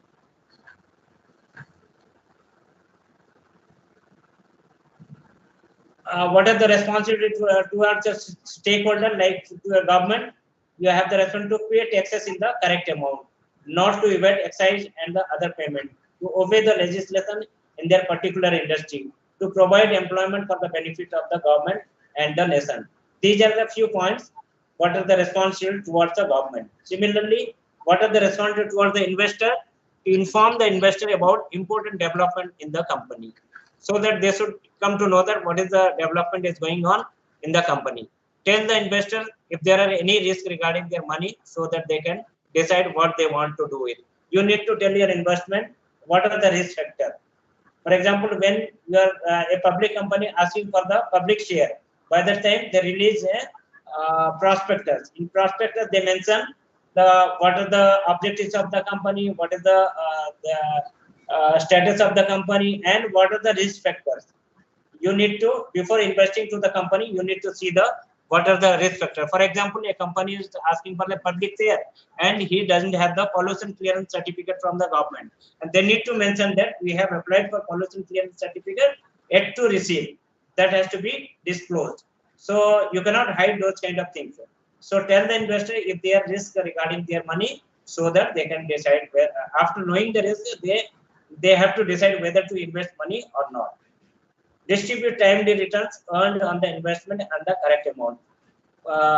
You need to distribute, give them dividends. Once the shareholders, they have the shareholders or debenture holders, they have invested money, you need to give them proper dividend timely and properly, correct amount. Inform the investor if there are more lucrative options for investor. If there is any more lucrative options are there, you need to inform them. What is the responsibility towards the customer? Avoid misleading advertisement. Don't give misleading advertisement. You must have seen that there are many misleading advertisements are going on, and some of the court cases are also there. So avoid misleading advertisement. Avoid misleading name of the product. Don't give the like Nokia. You can say Nokia duplicate products are there. Britannia, we have seen that Binania biscuits are also rural village. They are selling like in the name of Britannia with a tiger printed, so that they will not be poor customer. They will not be able to make it out whether it is a Britannia or Binania. So avoid misleading name of the product. Avoid unauthorized dealer name for misleading customer. So don't authorized dealer name for misleading customer. Don't mislead the customer by giving the authorized dealer's reference. Avoid wrong information. Don't give wrong information in the product. In the product, it is mandatory to mention what is the components and quantity, price, everything. It has to be mentioned in that one. Avoid exploiting customer. Don't exploit the customer by overpricing them. Avoid collusive agreement with other firms to exploit customers. Don't make any collusive agreement with the dealers or some other partner to exploit the customer. These are the responsibility towards your customers. And what is the responsibility towards the employees? You need to give fair wage, bonus, incentive to employees, cordial relation towards the employees, providing better working condition, certain opportunity for creative and talent employees. You need to give them career opportunity. If some talented employees are there, you need to give them opportunity. Proper training. You need to give them proper training for their development, proper and transparent performance appraisal and promotion. Proper performance appraisal. Whoever are the good employees and their performance appraisal should be in proper manner. It has to be done so that timely they get promotion or profit out of their hard work. Similarly, to the shareholders, to earn a sustainable profit, to provide a reasonable dividend periodically, to maintain the share value in the market, to ensure growth, innovation, and diversification, assuring security to their fund, proper payment of return and investment, providing correct information about the company. Similarly, towards the government, the business activities should be law-abiding. You should abide the law properly, and you need to follow all the rules and regulation time to time, whatever it is being framed, you have to follow that. Prompt payment of tax and other duties. You need to pay tax in time. Abiding by pollution control. Pollution, like for the industry, you need to take pollution control certificate, you need to have it. So these are the certain responsibility towards your stakeholders. Similarly, creditors, suppliers also, you have certain responsibility like maintenance of cordial relation, timely payment of obligation, providing to a correct picture of financial position. This towards the supplier and creditor. Towards the society, preventing monopoly, disposal of waste effluents properly, it has to be disposed of, creating employment opportunity for the others, balance regional and rural development. These are the responsibility towards the stakeholders. Now, similarly, business ethics. Ethics means it is a moral code of conduct. You have to ethically, you have to do your business. Definition is ethics is defined as the discipline dealing with what is good and bad, and with moral duty and obligation. You need to consider your moral duty and obligation and to decide that what is good and right and wrong. Types of individual ethics, personal ethics, professional ethics, business ethics, and corporate ethics. Business ethics towards the customer, same I told you, adulteration. You don't mix the product, give proper product to the customer. Don't adulterate it. So duplicate product, avoid duplicate product, spurious product, which is hazardous to the customer. You should avoid those injurious product. Similarly, towards the employees, low salaries. Don't pay low salaries. Giving low wages. Minimum wages act is there. As per that, what is the government is fixing minimum wages, you need to pay that. Employee children, take care of the employee children, give them proper education facility, playground facility, everything you have to, for the welfare of the employee, you need to do. Poor working conditions, you need to maintain proper working conditions like proper lighting facility, then drinking water facility, cleaning, factory we have. In Factory Act, we have studied how to maintain the cleanliness and other conditions in the factory. Deceptive packing and containers. You should avoid deceptive packing and containers.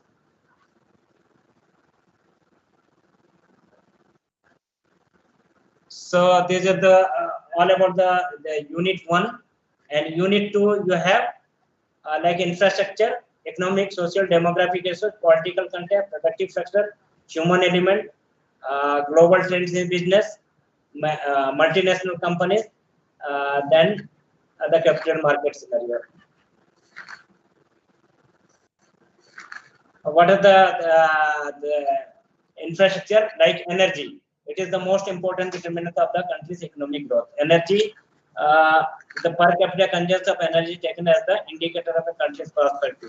How we take the country's prosperity? Per capita income based on the per capita consumption of energy. So energy is created through several sources such as conventional and non-conventional method. Similarly, transport, which includes railway, roads, shipping, civil aviation, and communication also. System comprises post and telegraph, telecommunication system, broadcasting, television, information service. These are the various kinds of infrastructure. Then what is the global trends in business? International relationship you need to maintain.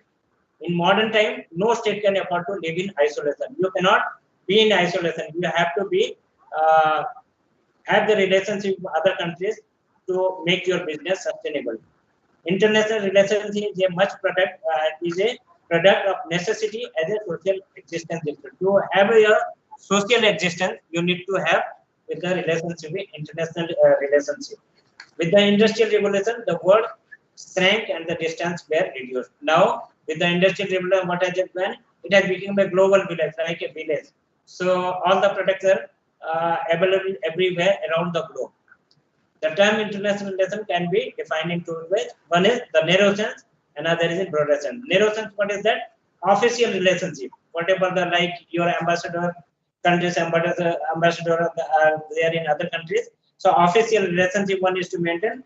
The other is in broader sense. You can say the tourists who are coming to this place. All movements of people, goods and ideas across the national frontiers are called as a broader sense. You can have the international relationship. Next is multinational company. As all of you are aware of the multinational company. Multinational company is a corporation where more than two countries you need to, at least at two countries you should have your business. So MNC can have powerful influence in international relations and local economies also, because it has powerful influence of international relations. Once you do business with other countries, then definitely your relationship will improve and local economics also improve, because you will be earning foreign currencies. MNC play an important role in globalization. MNCs are also called a transnational corporation because it is established in many countries. MNC can be divided into three broad groups according to the contribution of product, like horizontal integrated, vertical integrated, and diversified. Horizontal integrated manage production established located in different countries to produce the same or similar product. For example, McDonald's. So this is called a horizontal integration. Vertical integration is to establishment in certain countries to produce products that serve as input of its production establishment in other countries, like for example Adidas shoes. Diversified MNC manage production establishment located in different countries that are neither horizontal nor vertical, for example Microsoft. So these are about the, then sometimes your examination point of view question comes, what are the merits and demerits of MNCs. Now you can see the definition. You can go through the definition, then merits of MNCs and demerits. What are the merits of MNC? MNC can help increase the investment level and thereby income and employment in the host country. So it will help to increase the investment level of the host country. The transnational corporation has become vehicle for the transfer of technology. Once you have the business with other countries, so technology to transfer. So other countries, some development has taken place, their research and development has found out something, so you can get the technology in your country also. So transfer of technology also possible. They also kindle a managerial revolution in the host countries, professional management and the employment of high sophisticated management technique.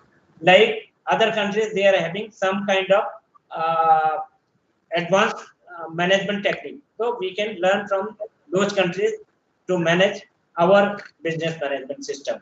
So for example, like Japanese management system, it's a very effective system. So in some of the companies in India also, they follow the Japanese management system. Similarly, American system also, if anything is they have any kind of advanced system, you can follow their system in implement in our management system also. The MNC enable the host country to increase their export and decrease their import requirement.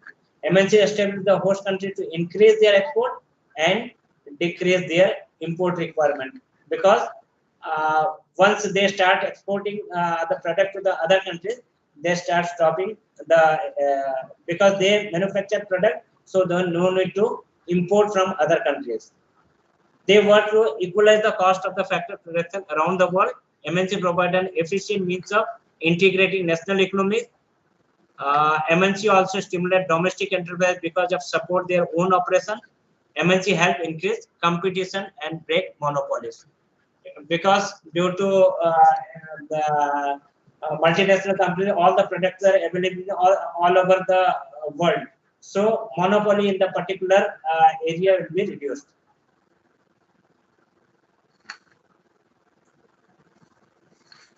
What are the demerits of MNCs? Technology is designed to worldwide profit maximum, not the development needs of poor country. It is why MNCs are made, because for the worldwide profit, they want to maximize their profit, not to develop the other poor countries. Through their power and flexibility, MNC can evade, undermine national economic autonomic control, and their activities may be inimical to the national interest. It may not be suitable for the host country's national interest, but to earn the foreign currencies, they permit the MNC to do their business. MNC may destroy competition and acquire monopoly in power. They may destroy competition because they have the superior quality of product, and once they launch the product, it will be monopoly in the market. The other will not be able to compete with those kind of product, so that they will have their monopoly. The tremendous powers of the global economy poses the risk that they may threaten the sovereignty of the nation. Sovereignty of the nation also may be in threat due to the entrance of the multinational companies in the country, host country. The transnational corporation cost fast depletion of some of the non-renewable natural resources. Due to uses of some non-renewable energies, there may be chances of depletion of those kind of energy. The transfer pricing enables MNC to avoid taxes and manipulating prices on intra-company transactions. They may avoid the taxes and by manipulating their prices also. These are the merits and demerits. You can go through your book once again, so that examination point of view, you can prepare yourself. Next is foreign capital. Foreign capital and collaboration. Shall we continue, or you need 5-minute break? Break is fine, sir. Do you need break? Yes, sir. No, sir. Yeah, then you can take 5-minute break. After that, we'll join once again. Okay? Okay, All of you be there. Don't go anywhere, because we'll be discussing old question papers also, which will be helpful for your examination point of view. Okay? Thank Try you, to get the old question papers also. Is it all right? Yes, sir. Oh, okay, sir. Okay, after 5 minutes, we'll join back.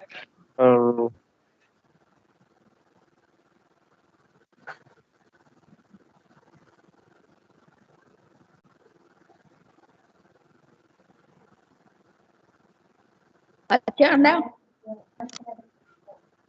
അച്ഛനെ ഒപ്പിടുത്ത വേണ്ട 10:03 ചോറാ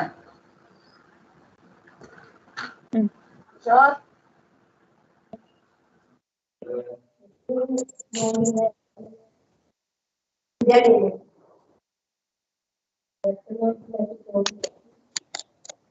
അപ്പൊ അങ്ങനെ ആരെടുത്ത് കൊടുത്താ നല്ല ആൾക്കാർ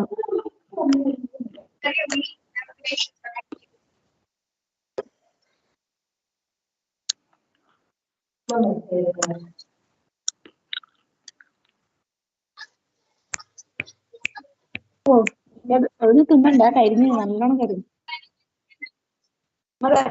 പാത്രം കാണിക്കോ വറക്കാണോ നമുക്ക് പോയിട്ടിപ്പോ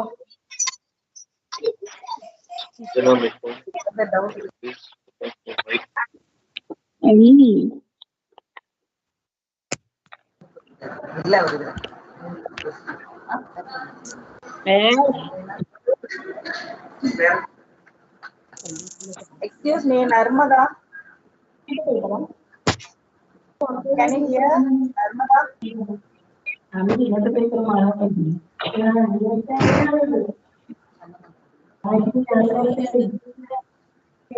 Who is calling my name? I am Satya, ma. Narmada. Narmada means? I am Satya calling. Are you in Arya Palayam told in previous class?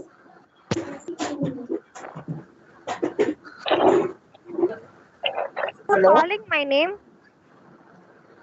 I am Satya calling. Satya. Your native place Arya Palayam? I can't understand.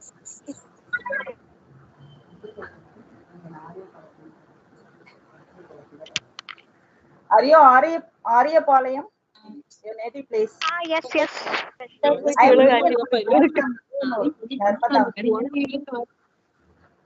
I am from Villianur, pa. Please give me the contact number. Villianur Ariyapalayam, yes. I am Villianur. Oh, which area? Kottamedu. Kottamedu. Okay, fine. Give me my contact number for clarification on this.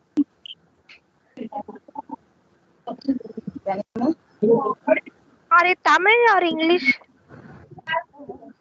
Tamil, okay, Tamil. உங்களோட phone number கொஞ்சம் கொடுங்க. ஏதாவது டவுட்டுக்காக Okay. நான் send பண்றேன். Send பண்றீங்களா? எதுல? நான் குரூப்ல இருக்கீங்களா? குரூப்ல இல்லையே, நான் ஆட் பண்றீங்களா? ஓகே, நான் இதுலயே அனுப்புறேன். அனுப்புங்க. இந்த சாட்டிங்லயா? ஓகே. அந்த சாட்டிங்ல நான் அனுப்பட்டுமா இல்ல நான் சொல்லட்டுமா? சொல்லுங்க. சொல்லவா? சொல்லுங்க. 75 986 986ங்களா? ஆமா. 75986 55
Hello, students.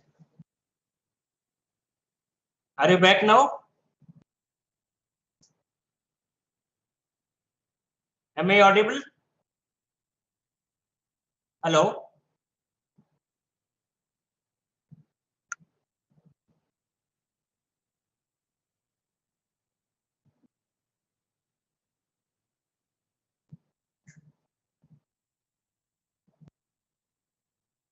Hello, students. Any response? Hello. You're audible. Yes, sir. Audible, Yes, sir. sir. Shall we start now? Yes, sir. Yes, we'll continue. So, yeah, shall we go for old question paper or third unit also will revise first? Revise the third unit also, sir. Shall we revise third unit? Yes, sir. Please. Okay. Unit 3 is your consist of law contract. Then here sales of goods act, law of insurance, negotiable instrument act. Then these are the three, four laws. So first we have discussed about the law of contract. I need not to discuss all these things we have already discussed. The basic things I will discuss. What is the meaning of an agreement? What is a contract? Contract is an agreement enforceable by law, isn't it? A contract is an agreement which is enforceable by law is called a contract. Therefore, there has to be two components. One is agreement and other is enforceable, the obligation which is enforceable by law. So you can see contract is agreement plus legal obligation. What you are supposed to do. One person, if he gives some offer, the other person he has to accept it. Then that will become a promise, and when it is accepted, it becomes agreement. When agreement is enforceable by law, that is called a contract. So what is an agreement? Agreement is the outcome of the consensus between the parties who enter into a contract. This is the consensus between the two parties. When both the parties, one offers, another accepts, that is become an agreement. This would not be an agreement in the parties to agree, but not on the same thing in same sense. If there is no agreement for the same thing or same sense, then it cannot be an proper agreement. So the agreement has to be for the same thing or same sense. There has to be a consensus and ad item. That means both the party has to give their consent. Section 2C of the Indian Contract, what it says, every promise or every set of promise forming a consideration for each other is called an agreement. So there has to be some kind of consideration. If somebody promised to give you a bike, the other person, he has to give some money for its consideration. There has to be consideration. Otherwise, it cannot be a proper agreement. Example, you see, A received rupees 10,000 from B and promises to supply him 10 bags of rice after 10 days. It is a promise. It shall be a set of promises. If A promises to supply 10 bags of the rice after 10 days and B promises to pay him 10,000 rupees after the rice is supplied. Thus, agreement equal to offer for acceptance. There has to be one proper offer, there has to be acceptance. Then it becomes agreement. Here we have seen, already discussed offer, what is offer, what is acceptance. I need not to go through much. Similarly, promiser, who is a promiser, who is making a promise, what is promiser, and Hello. Hello. Priya, please put yourself on mute. students, please mute your system because we need to have interaction class. Because question answer session will be there, so we need to have interaction. If I mute everyone, then it will be difficult for you. So similarly, promiser, promisee, a person who makes the promise is called the promiser or offerer, and the person to whom the promise is made is known as promisee. There has to be proper offer and acceptance, as we told, then it becomes an agreement. Now, the legal obligation. What is legal obligation? It is the legal duty of a person to carry out what he has promised to do or not to do. If somebody has promised to do something, it is his legal responsibility to do it. So that is called as legal obligation. As with the definition, you have seen that an agreement enforceable by law is a contract, and a contract has two important elements. One is agreement and other the obligation, which is enforceable by law. That is called as legal obligation. Contract is agreement plus legal obligation. Here legal obligation is promise to do or something. If somebody has promised to do something, he has to do. All agreements are contract if they are made by the free consent of the parties competent to enter into contract for a lawful consideration and with a lawful object, and do not hereby expressly declared to a void. An agreement or contracts if they are made by the free consent. There has to be free consent. It should not be forcible. Somebody should not be forced to do something. So free consent has to be given. There should not be any coercion or any forceful activities, or there should not be any threatening. So his consent should be free and competent to enter the contract. Who are competent to contract? Can you say? Anyone can reply. Who is competent to contract? Or who is incompetent to contract? Unsound mind. Unsound mind, yes. Undischarged solvent. Insolvent, okay. Minor. Minor, and who is disqualified by law? Lunar people. These are the people who are incompetent to contract. And for a lawful consideration, there has to be lawful consideration. For example, if I say that you cause some harm to other person, then I will pay 10,000 rupees. That will be illegal. So that is not lawful consideration. There has to be proper lawful consideration and with a lawful object. Lawful object in the sense which is accepted by the law.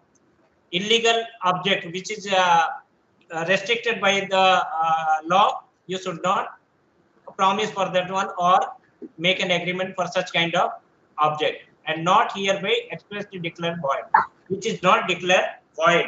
As you know, we have discussed valid contract, void contract, voidable contract. So it should not be void one. Therefore, a person becomes legally bound to do what he has promised to do only if the following conditions are fulfilled. What are the conditions?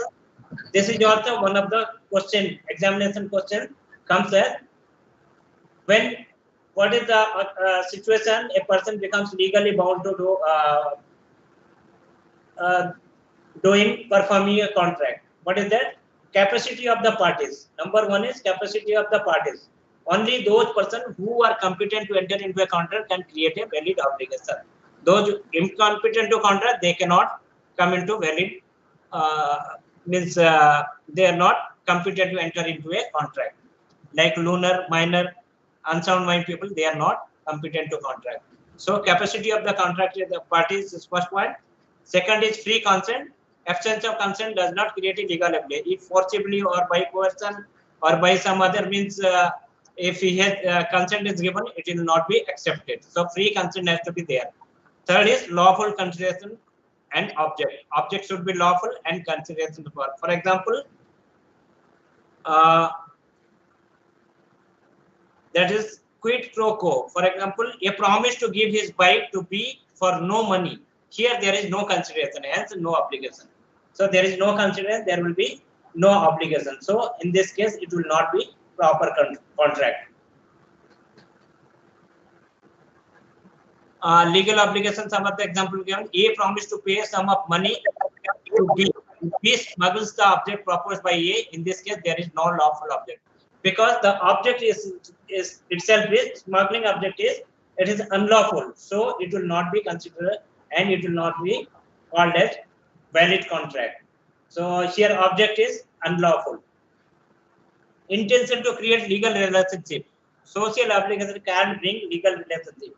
For example, father promised his son to pay ₹100 per day for pocket expenses. However, later on did not pay the said amount. Therefore, if the party do not intend to be bound by law at the time they make promise. Nothing can bind them to their promise later on. Here, what has happened in the legal relationship? Intention to create legal relationship. You have the party have to have the intention to create a legal relationship. In case of father and son, they don't have any intention to create legal relationship. In this case, it cannot be a valid contract. In this case, son cannot go to the court of law to challenge his father that you have not paid money for. So next is possibility of performance. Example, A promise B that he would make the sun rises in the west, because it is impossible. Sun cannot rise from the west. If B pays him to 1 lakh and B agreed to it, this agreement does not create any legal obligation, as it will not be enforceable by law, because it is the invalid, unlawful consideration object. In this case, it cannot be a valid contract. Meaning should be certain.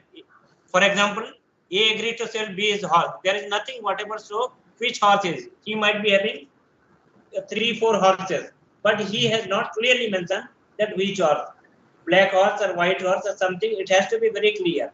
So in contract, meaning should be certain.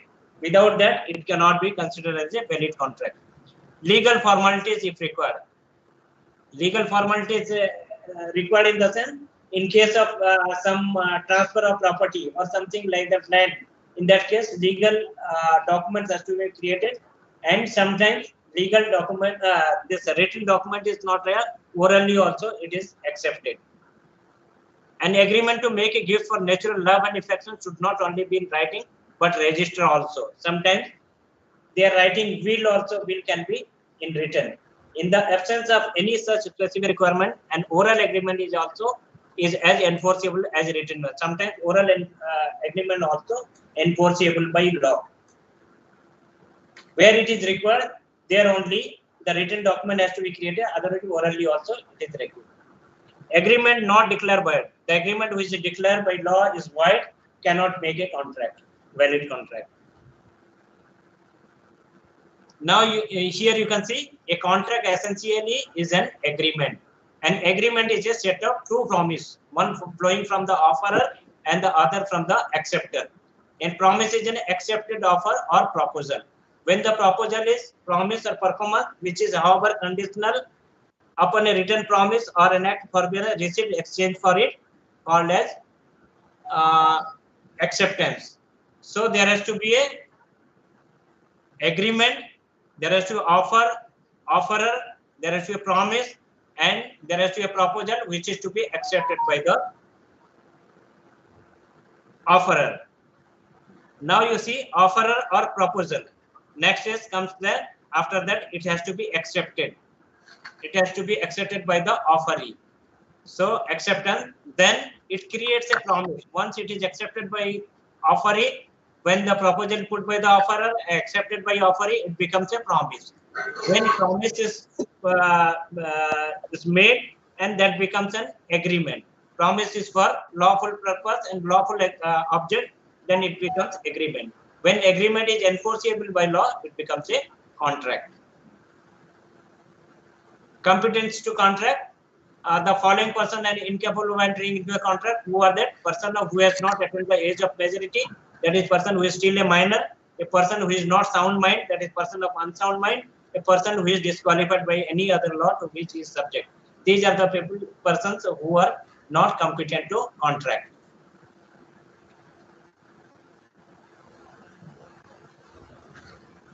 Next types of contract: valid contract, voidable contract, and void contract. What is valid contract? It is an agreement which fulfills all the essentials enforceability and can be enforced by either of the parties at the court of law. It is an agreement which can be challenged in the court of law the either of the party. So you can enforce to either of the party. The party who is defaulter, against that you can go to the court of law. So that is called as valid contract, which is enforceable by law. Agreement which is enforceable by law is a valid contract. And what is voidable contract? An agreement which is enforceable by law at the option of one or more of the party thereto, but not at the option of others. That is voidable contract. This arises where the consent of one or other party contract is not free. When there is a need, no free consent, then it is a voidable contract. For example, A at the point of withdrawal makes B agrees to sell his bicycle for 500. Here B's consent is not free. So that will be a voidable contract. What are the circumstances in which a contract is voidable? The consent caused by fraud, consent caused by coercion, consent caused by misrepresentation. You have misrepresented things properly, you have not presented, you have hidden something. Consent caused by undue influence. With the after taking the liquor, we have taken his consent, then it will not be accepted. That is the voidable contract. Next is void contract. A contract which ceases to be enforceable by law becomes void. As we told that, which is enforceable by law is a valid contract, which is unenforceable by law is a void contract. The circumstances in which a valid contract will transfer into a void contract. A valid contract also becomes void contract when contingent contract. A contingent contract to do or not to do something on the happening of an uncertain future event becomes void when the event becomes impossible. Suppose, for example, A says that if tomorrow it rains, then I will give you 500 rupees. So tomorrow there is no rain and time has passed, and you cannot say that it becomes a void contract. Subsequent impossibility, when it becomes subsequently impossible. Suppose today something was within the purview of law. Tomorrow something is restricted by court of law. You cannot do such kind of business. In that case, if it is subsequently impossible, then it will become a void contract. Subsequently illegality. Similarly, if it is illegal, the product is illegal, or the thing for which you are making a contract is illegal subsequently. So by the time it will be a void contract. Illegal agreement. An illegal agreement is one which is forbidden by law, that is entered into within the intention of violating the law.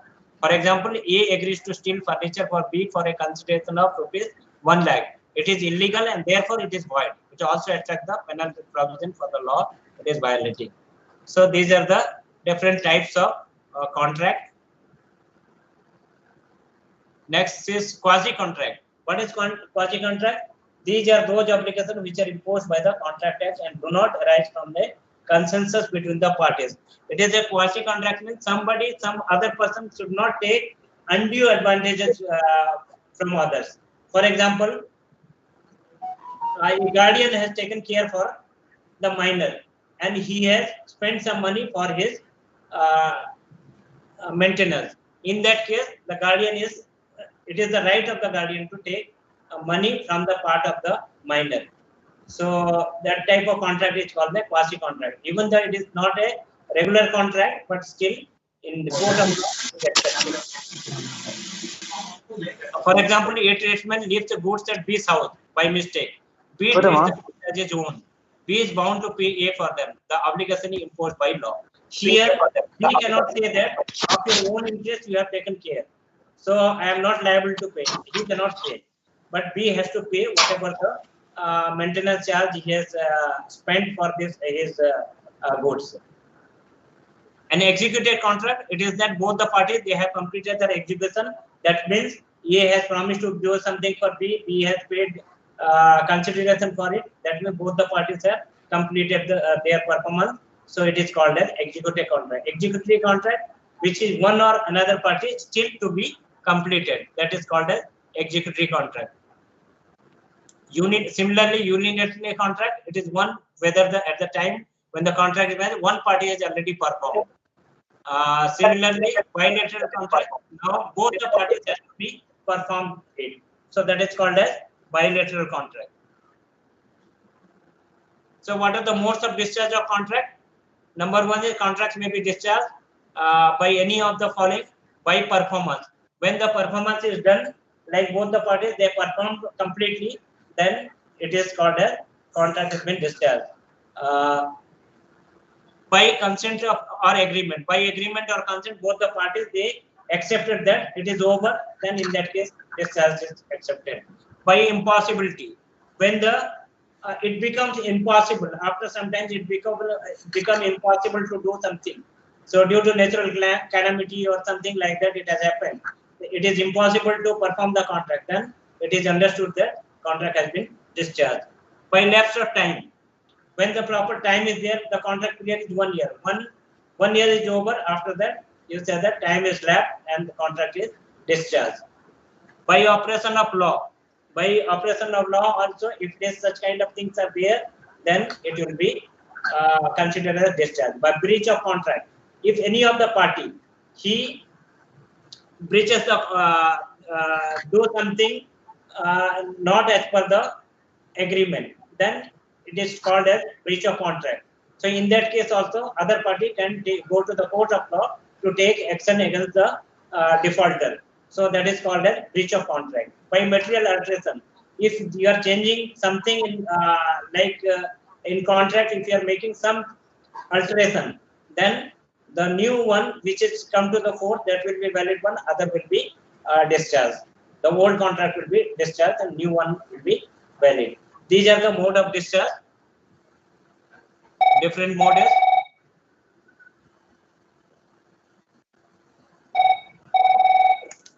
Hello. Hello. Sir, class no, class se kar lena. Thodi देर बाद.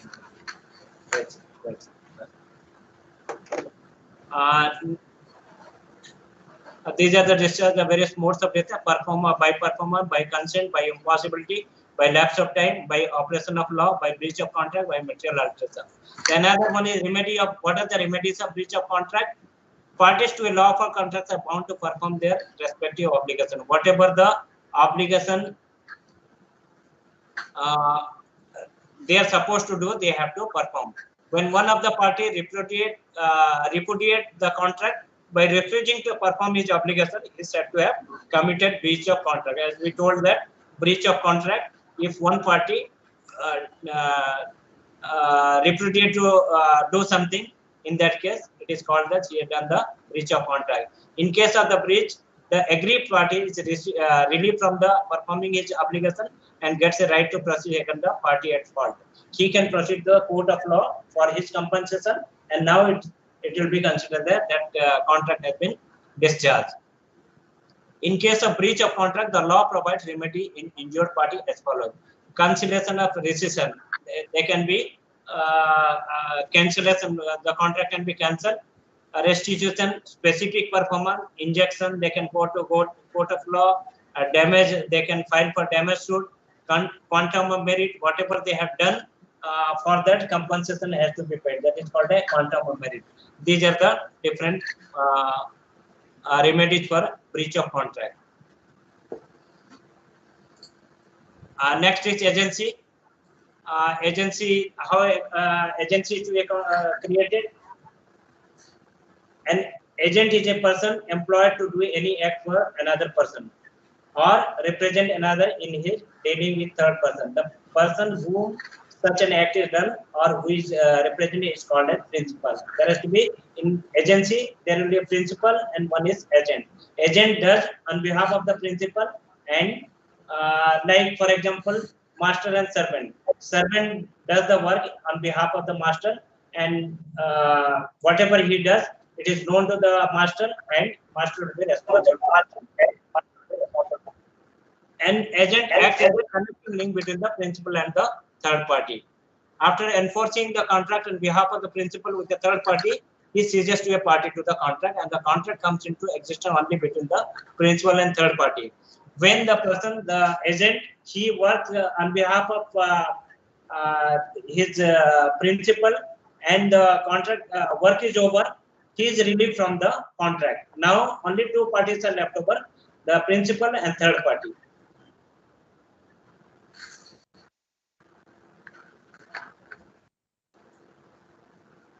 What are the duties and rights of an agent?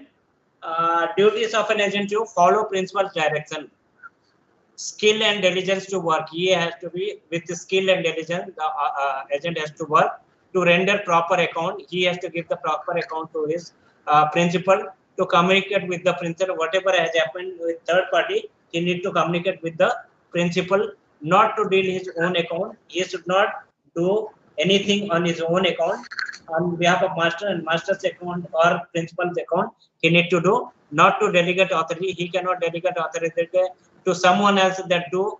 Master principal has appointed this agent for his work. The agent cannot delegate his work to somebody else that you do. That cannot be done. On principal death or insanity, what is the rights an agent? Right to remuneration. He has got the right to get his remuneration. Every agent is entitled to receive the remuneration agreed upon with the principal. Whatever principal has agreed,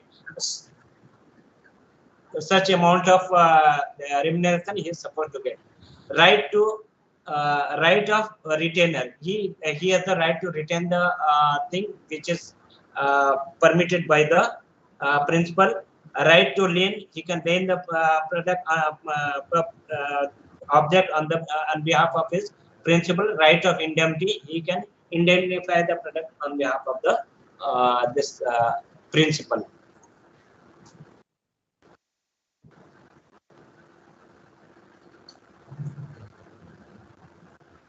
Next, sales of good. What are the essentiality of sales of good? A contract of sales good is a contract whereby seller transfer or agree to transfer the property, goods and buyer to a for a price. There has to be two parties, one buyer and seller. There has to be mutual consent. There has to be transfer of property. There has to be some goods. Proper price has to be there. Varied requirement to delivery and payment has to be there. Requires no formality. Absolute conditional. These are the basic conditions for the contract of sales of goods. And next is one small act is the law of insurance. So little bit you should know what insurance is. The contract of insurance is called an hereditary contract because it depends on uncertain event. Lord Mansfield describes insurance as a contract on speculation because it is a law of insurance is the contract which is on happening of thing. Like you can say contingent contract. It is a kind of contingent contract because on happening of things you are getting the remuneration. For example, if you met with accident, then only they will pay you. So foundation of fundamental principle of insurance is good faith, insurable interest. Whatever the interest it is insured, that much you are supposed to get. Indemnity, the mitigation of loss, attachment of risk, and cause of proximity cause has to be there. So these are the different principles of insurance. Then one more is reinsurance. What is reinsurance? Reinsurance is a contract which insures the thing originally insured. Originally it is already insured and by which an insurer is to be indemnified against any loss which he may sustain by reason of being himself compelled to pay the assured under the original contract of insurance. It is already insured. Again, reinsurance he is doing is indemnifying against the any loss. If any loss happens, then he can get the sum. So double insurance, when the same subject matter is insured with two or more insurer and the total sum insured exceeds the actual value of the subject, it is known as double insurance and it amounts to over insurance. Because if the same for same product, if you are doing two different insurer, go to two different insurer and the cost of the insurance is more than double of the actual cost. So in that case, it is called as double insurance. So what are the different types of policies, insurance policies? One is voice policies, where the contract is to insure the subject matter at and from or from place to another. Other is called as voice policy. Time policy, where the contract is to insure the subject matter for a definite period of time. Value policy is policy to specify the agreed value. Unvalued policy is a policy which does not specify the value of the matter insured. Floating policy is a policy which describes the insurance in general terms and leaves the names of the ship or ship. Normally, this is for the shipment. This kind of insurance is applicable. Wage or honor policy, it is a policy in which the assured has no insurable interest or insurer underwriter willing to dispense with the proof of interest. These are all about the law of insurance. Next is negotiable instrument. We have already discussed in last class all the details about the negotiable instrument. We have already discussed a promissory note, bill of exchange, then check, difference between check and promissory note, bill and exchange and promissory note. We have already discussed. Then company law in detail we have gone through. If any doubt is there, still you can ask me. So company law we have discussed, like your syllabus says. Formation of company we have discussed. Memorandum of association we already discussed. Article of memorandum of association. You must remember that doctrine of ultravirus. There are 3 doctrines. Sometimes short question comes. The doctrine of ultravirus, which comes under the memorandum of association, and doctrine of contrasting notice, it comes under the article of association, and doctrine of indoor management also comes under the article of association. We have discussed about prospectus, shares, debenture, directors appointment, powers and duties, meeting, different kinds of meeting, then winding off of the company, all we have discussed. So still, if you have any doubt, we have discussed about this is one of the important questions. What are the different characteristics of a company? It is an characteristic of a company is it is an incorporated association. It is incorporated by the law. Like you have registered under the Companies Act 2013, which is incorporated by the law. It is called as company is an incorporated association. Company is an artificial person, or it is called as legal person or fictitious person. Anything you can call, because in court of law it's like a normal person. It has its own property, it has its own seal, it has its own name, it can sue, it can be sued.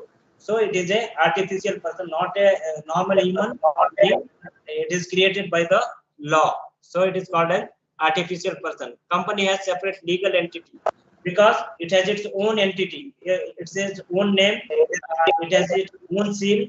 Only the authorized signatories, the officer, they work under the company with the seal of the company. So it has got a separate legal entity. Limited liability. Company has characteristics that limited liability. The liability, whether it is liability by share or it is liability by guarantee, that is to be mentioned in the article of association. So company is as it's a limited liability. When the shareholder, they pay the amount, liable amount, so their role will be over. That is called limited liability or limited guarantee. Next is separate property. Company has its own separate property on its own name. Members' property and separate property is different. Member cannot claim that company's property is their property. Company has its own name, own property, so it is that it's separate property. Transferability of share. In case of company, shares are easily transferable. So transferability of shares are there. Perpetual existence. Company has got its perpetual existence. Members of the company can come and go, they can die, but company will remain there. So it is called as perpetual existence. The common seal. The company has its own seal on its own name. So his identity is its own seal. So it has got its common seal. Capacity to sue. Company can sue someone and company can be sued. If company is defaulter, members can sue the company. If members or others are defaulter, then company can sue them. So these are the different characteristics of company. A question comes, what do you understand by company? Define company and explain the characteristic of a company. Then you can write what does the company mean. A group of people join together for a common purpose to earn profit with a common stock, and stock is called as the capital of the company, and the people who share the part of the money, they are called as member, and the share are called as the part of each member share. So, and one definition by two definition is given. In your book, you can see more definition also. One of the short definition you can remember, you can write. Then your question answer will be sufficient. Next is this is also one of the important questions. Lifting the corporate wealth. Lifting the corporate wealth, you need to when there is any mismanagement is going on, court may give order, or company law board can give order to lift the corporate bill, to lift the veil, lift the curtain, what is going inside, to see through what exactly going inside the companies. In that case, what is the condition? The concept of lifting corporate bill is a changing corporate. The veil of corporate personality, even though not lifted sometimes, it is becoming more and more transparent, because due to new jurisprudence like corporate governance and other more laws, so it becomes more transparent. So no need to lift the corporate veil, but still when it is required, it need to see. The following are some such cases where where it is required. Its requirement is number one is for the protection of revenue. So if mismanagement is going on or some revenue is mismanaged, then in that case it can be lifted and to see what exactly going on. Where the company is acting as an agent of the shareholders, when the company acts as the agent shareholders, so in that case also it is to be seen. Where a company has been formed by certain person to avoid their own valid contractual obligation. To avoid certain contractual obligation, this company is formed, that means probably they have made. Then in that case also, company law board can give order to see that what exactly it is going on. Where a company has been formed for some fraudulent purpose, where a company formed against public interest. So these are the certain conditions. Now classification of company based on the basis of incorporation, basis of liability, on the basis of number, basis of control, ownership. Then next come promotion. There has to be a promoter. For forming company, there has to be a promoter.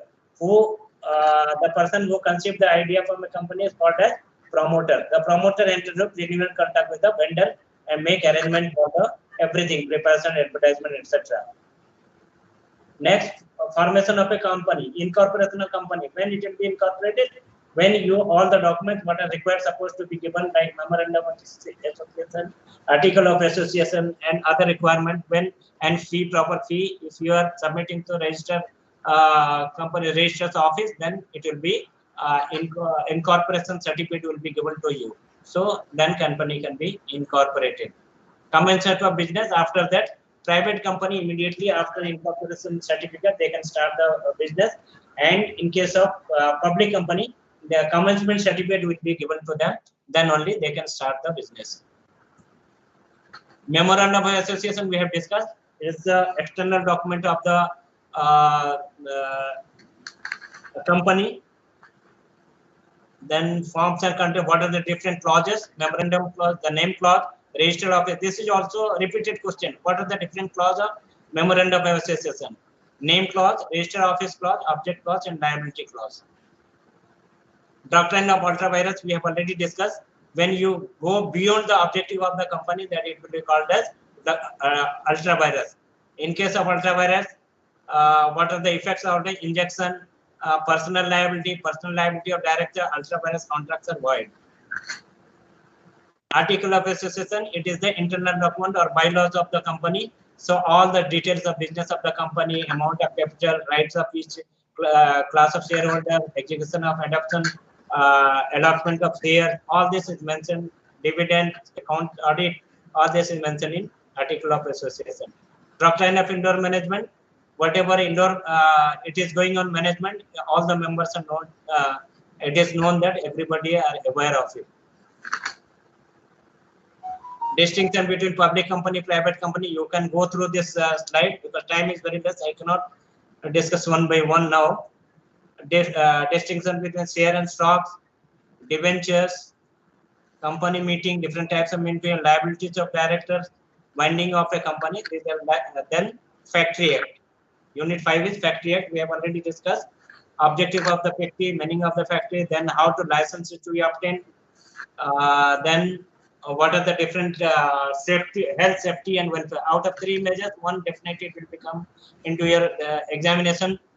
So almost whatever supposed important points I have already discussed. Health safety measure, and then industrial dispute act we have already discussed. Then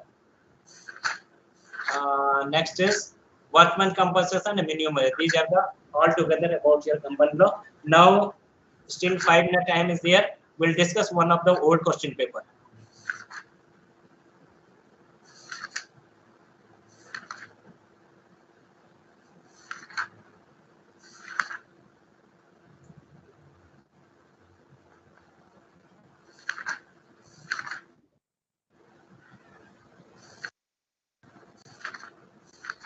See, this is the one of the old question paper in 2021 January it has come. First question is, the part 1 is answer any 5 questions. See, total 8 questions are there. Out of 8, you need to answer any 5 questions. First question is, what is social responsibility of business? Put forth the argument for and against the merits and demerits. What we have discussed, what is the social responsibility, what are the merits and demerits. Second question, I hope all of you can answer to this question. Explain the various competitive forces affecting the business and its environment. What are the various competitive forces affecting to your business, and what are the different kinds of environment affecting to your business? Those you can external environment like macro environment, like technological change, political, all this you can write. Hope you can write this answer also. Discuss the liberalization means announced and industrial licensing according to new industrial policy. This little bit you have to go through everything, all details it is being mentioned in your study material. Next is describe how demographic characteristics influence business decision. How the demographic characteristics. What is demographic? Means like the population, male and female, education, earning policy, all this, how it is affecting to the business decision. Explain various kinds of agreement. What are the different kinds of agreement? Valid agreement, void agreement, you can write in this one. Next, differentiate between memorandum of association and article of association. What are the difference between memorandum of association? As you know that memorandum of association is the main important document which is concerned to the external people, like external connected, like what is the objective of the company, what is the registered office, different clauses you have seen, name clause, objective clause, and registered office clause. So all this it will be mentioned in this one. This is the main document where everything is mentioned, like it is called as the constitution of the company. Whatever the objective it is mentioned in the memorandum of association, you cannot violate those. Beyond that, if it goes, again it will be ultra violent. Similarly, article of association, it is the bylaw of the company. It is for the internal management of the company. So this is in this you can ultra virus memorandum of association. You can mention the doctrine of ultra virus.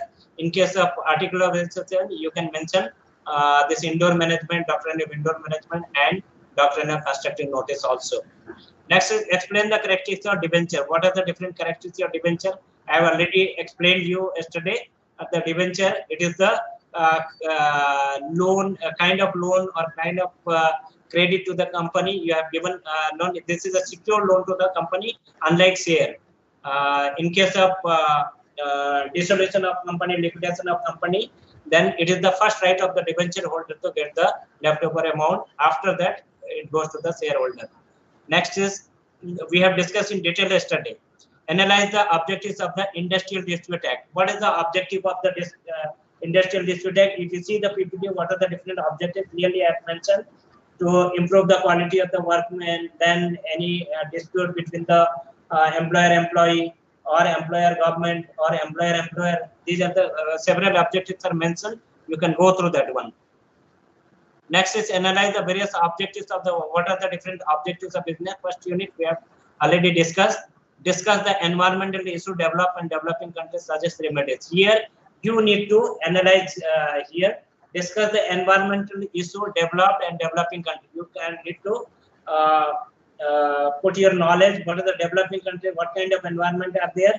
And our country, what kind of you have to analyze and suggest certain remedies. Evaluate the details about the achievement of SEBI since in inception. SEBI, you need to see that in internet also.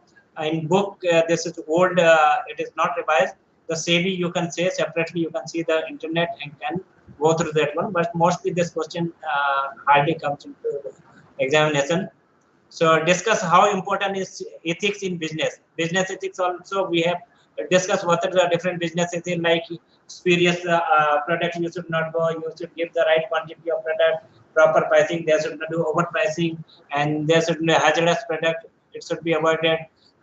This misleading advertisement, all this ethics, it comes under the business ethics. Analyze the various remedies for the aggrieved party in breach of contract.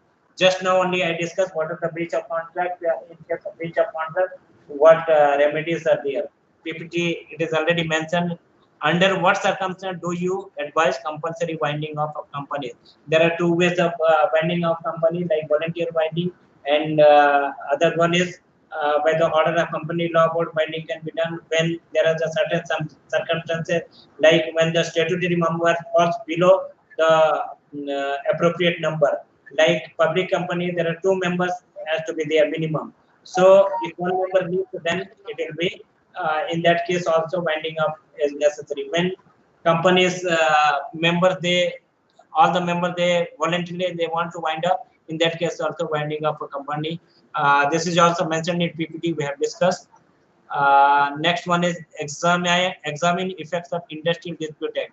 If Industrial Dispute Act, what are the different kinds of Industrial Dispute Act? Like dispute between the employer-employer, dispute between the employer-employee, dispute between the employee and government, like this individual dispute, then collective dispute, it can be financial dispute, it can be non-financial. All this you have to examine this as well. Evaluate the importance of minimum wages act and workman compensation act. Evaluate the importance. What is the importance of minimum wages act? You can see the objective in the PPT.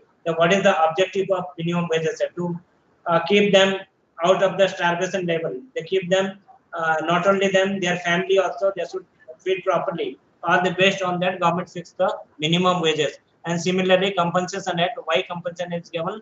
Because during course of work or non-course of work, they may met with certain kind of accident. In that case, they may lose the capacity to work and earning capacity. In that case, they need to have some kind of compensation. These are all about this one. You can write. Next is part C. This is compulsory question, 20 marks. Here you can see, as I discussed, that some of the case study, it will be too long, it's too short also. There may be question at the end, there may not be question at the end. In this case, what you need to do, you need to identify what is the problem. For example, here, Kaushal asked a dealer to supply him a shirt that will not shrink after use and wash. He asked to dealer to supply such a kind of shirt which will not shrink after use and wash. The dealer supplies a shirt that shrinks after use and wash. Kaushal can reject the shirt or keep the shirt and claim damage. Suggest reason for the same. Now you need to suggest that whether Kaushal can reject the shirt. Yes, Kaushal has got all the right to reject the shirt because customer has the right to go for the default product because he has promised to give that one. Kaushal has accepted, and whereas he is the defaulter. So in that case, he can go to the court of law to get the damage. He can claim the damage. So this is one of the question. Other questions are also there. But if you have any kind of doubt, I have given my cell number and my email ID also. At any time, you can contact me if you have any kind of doubt. So I think it is over now. And if you have any kind of doubt or anything you want to Sir, once again, sir. Hello, sir. Yes, Sir, here in this question paper, in this case study, it is very short, and we can come to the conclusion that Kaushal can reject the shirt. But in elaborately for 20 marks, we have to write means we have to explain the.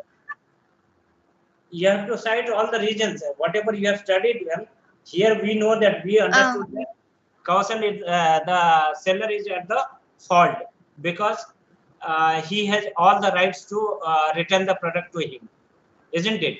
Yes. So what are the rights? So we have to explain the all rights and the law also. Yes.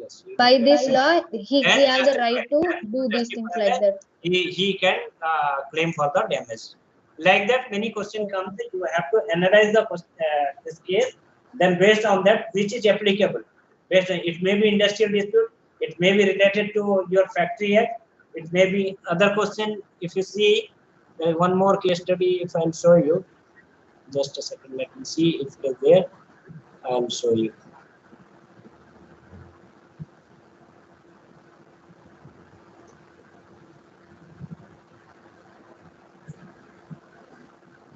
No, this is the same.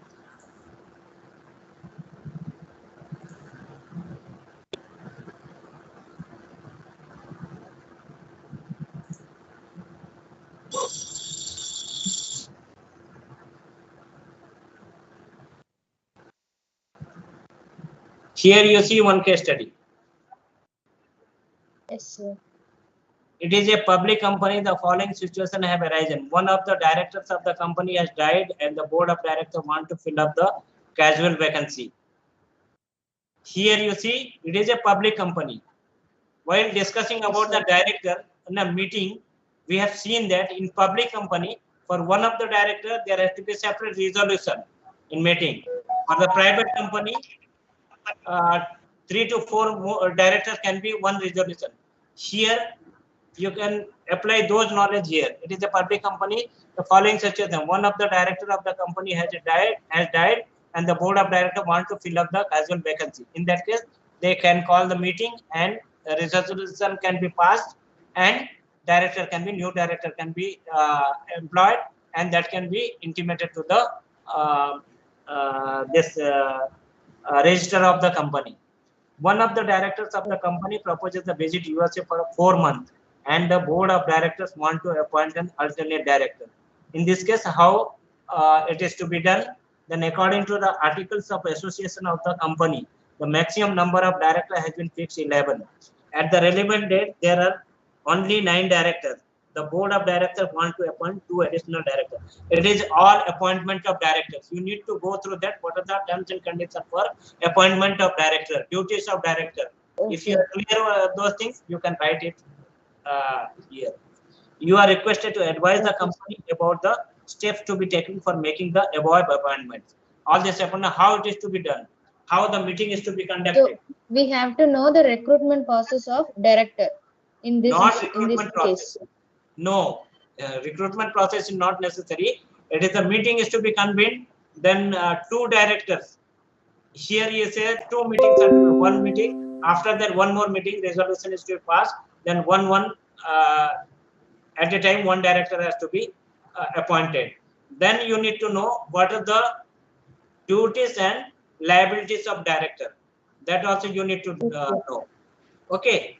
In study material, clearly all those it is mentioned. Okay. Okay, sir. In that way, you need to solve the case study. Okay, sir. Thank you, sir. Anything else?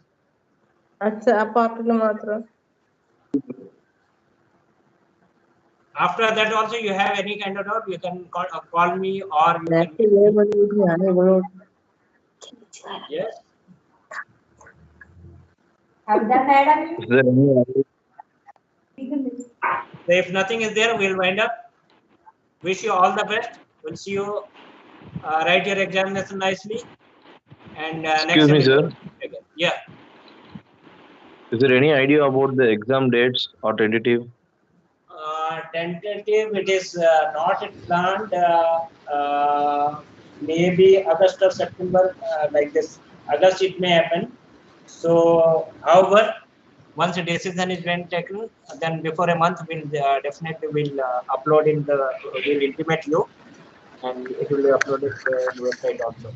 Okay, and in between you keep on checking the website also, and sure. can contact with us. So many contact numbers are being given. Don't hesitate to contact, and please clarify it and be clear. It's purely on offline or online. Any idea about it? Right now, it is now 16 onwards. One examination is there for 21 November batch. So it is offline. Until unless there is any notice from the government or any notification, it is to be offline right now. Okay. Okay, sir. Thank you. Yeah. Okay, sir, I had a. Yeah. What is that? Sir, on the website, sir, the old question papers which are uploaded are of 2007 page, sir. Can new question papers be uploaded from 2018, 19, and 20, sir? This is 21 question what I discussed before. Yes, sir, but they were not They are not uploaded on the website of DTE, sir. Yeah, from website only I downloaded and I discussed. Just Right. now only I downloaded and upload in this. Right, sir. I'll visit the website again, sir. Yeah, it is there. Or if it is not there, or some of the question paper, if it is there, more question paper, we'll upload it. But you go to 17 and 21, there is no much difference because hardly there is a change of any syllabus like what is that? One quality control. Quality control, it is not there in new syllabus. Old syllabus, if any questions comes under quality control, you can avoid that one. Like this is, see, this is 16 syllabus, state economic tools of business ethics. It is there, social responsibility, status of investor, multinational corporation, what is the factor, breach of contract. Everything we have discussed. Explain the difference of endorsement. What is the article of association? What are this content? Explain the effect of industrial dispute. All are in syllabus. 16 question paper. There's nothing, no change. Globalization, give an account of technology, political, social, cultural, environment, international relation. Explain the principle. TQM. This question you can avoid. Total quality management, it is not there. Okay. Otherwise, explain the various kinds of contracts. If they explain the termination of agency, discuss the process in a company formation, determination of compensation reward. Everything is there except this total quality management. Okay. Right. All the sufficient questions are available. Yes. Sir, kindly upload your PPTs because there are some things which are not there in all existing this PPTs on the website. By tomorrow we'll upload it. Okay. Thank you. Full PPT will upload. Right. Thank you, sir. Yes. Okay. In that case, we can wind up now. Yes, sir. Thank you very much. Thank you, sir. Thank you, sir. Thank you, sir. Thank you, sir. Thank you, sir. Yeah, Thank wish you you, all sir. the best. Thank you, sir. See you next. Thank you, Thank you, sir. Thank you, sir. Very much. Hello. Thank you, sir. Happy birthday, sir. Hello. Thank you. Hello. Thank you, sir. Yes, tell me. Hello. Yes, tell me. Hello, sir. How many marks in the papers? 100 How many marks? 100 marks. 100 I marks. showed you a question And paper. assessment, how many assessment marks? Assessment marks? No, there is no assessment. You have to write all this. Right. Thank you, Okay. sir. Thank you. Thank you, sir. Thank you, sir. You have 20 case study, 80 other details. Okay. We don't have any assignments, right? We don't have any assignment to complete before exam, correct? Yes, you don't have right.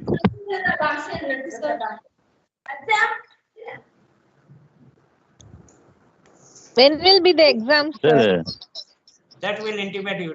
So once it is decided, then we'll upload in the website. Okay. the exam will be in So online or offline, sir? Sorry, exam? Offline. Exam will be in online or offline, sir? Offline only. Until Okay. unless any notification by the government or UGC, it is offline. Right now, offline. 16 onwards, there is one batch of exam that's going on. It will be there, so it will be offline only. Okay. Okay, sir. Have you Sir, I have uploaded a a question. model question paper, sir? Yes, it is there. From there only I downloaded and discussed. In a DD website, sir? Yes, it is. You go to Yeah. student support service, then you find the question papers, materials and question papers. Sir. Thank you, sir. Thank you. Sir, if someone lost his ID card, so is there any way we can download the virtual ID card?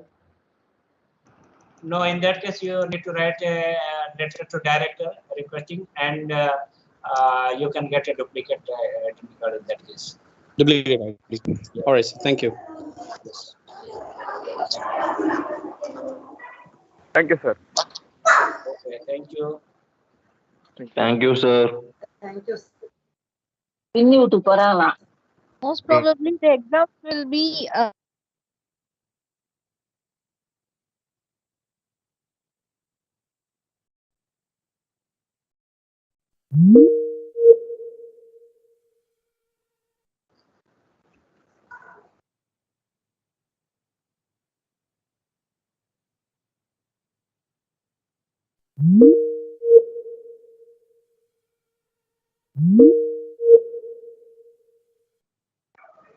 Okay, thank you guys. Bye.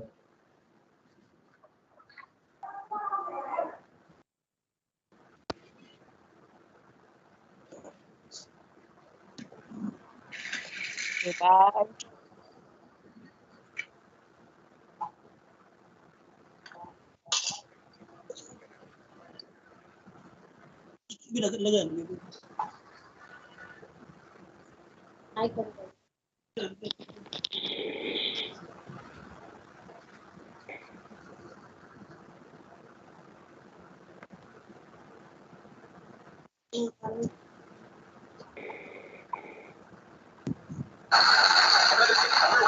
நிறைய தேசிய உணவு எதுன்னு கேட்டா எல்லாரும் என்ன சொல்றாங்க தெரியுமா? பரோட்டா. எல்லாரும் பரோட்டா செங்கல்பட்டு பரோட்டா, செங்கோட்டை பரோட்டா, விருதுநகர் பரோட்டா, பரோட்டா, சிறுவன் பரோட்டா, என்னமோ ஊருக்கு கோயிலுக்கு தலைவரிச்ச மாதிரி இப்ப பரோட்டா இருக்கிறாங்க. அந்த பரோட்டாக்கு பின்னாடி இருக்கக்கூடிய விஷயங்களை யோசிப்பாங்க. நாமளும் எல்லாரும் போய் பரோட்டா தான் போறோம். பரோட்டா இங்க போய் சனி ஞாயிறு வந்தா எங்கேயாவது போய் பரோட்டா சாப்பிடலாமா? அந்த பரோட்டா செய்வதற்கு பயன்படுத்தக்கூடிய மைதா மாவு, கோதுமை பிரித்தெடுப்பதற்கு எவ்வளவு அட்டுழியம் நடக்கிறது. நமக்கெல்லாம் ஒரு போகிறதுக்காக அந்த கோதுமையை வெள்ள வெளியில் ஆகிறதுக்காக வெள்ள சட்டை பேண்ட்டுக்கு போடக்கூடிய பென்சில் போட்டுதான் அதிக வெளுப்பா போட்டு வெளுக்க வைக்கிறாங்க. சொல்ல விட்டாங்களா? மதுரை மருத்துவக் கல்லூரி பேராசிரியர் ஒருத்தருடைய ஆராய்ச்சி பண்ணார்.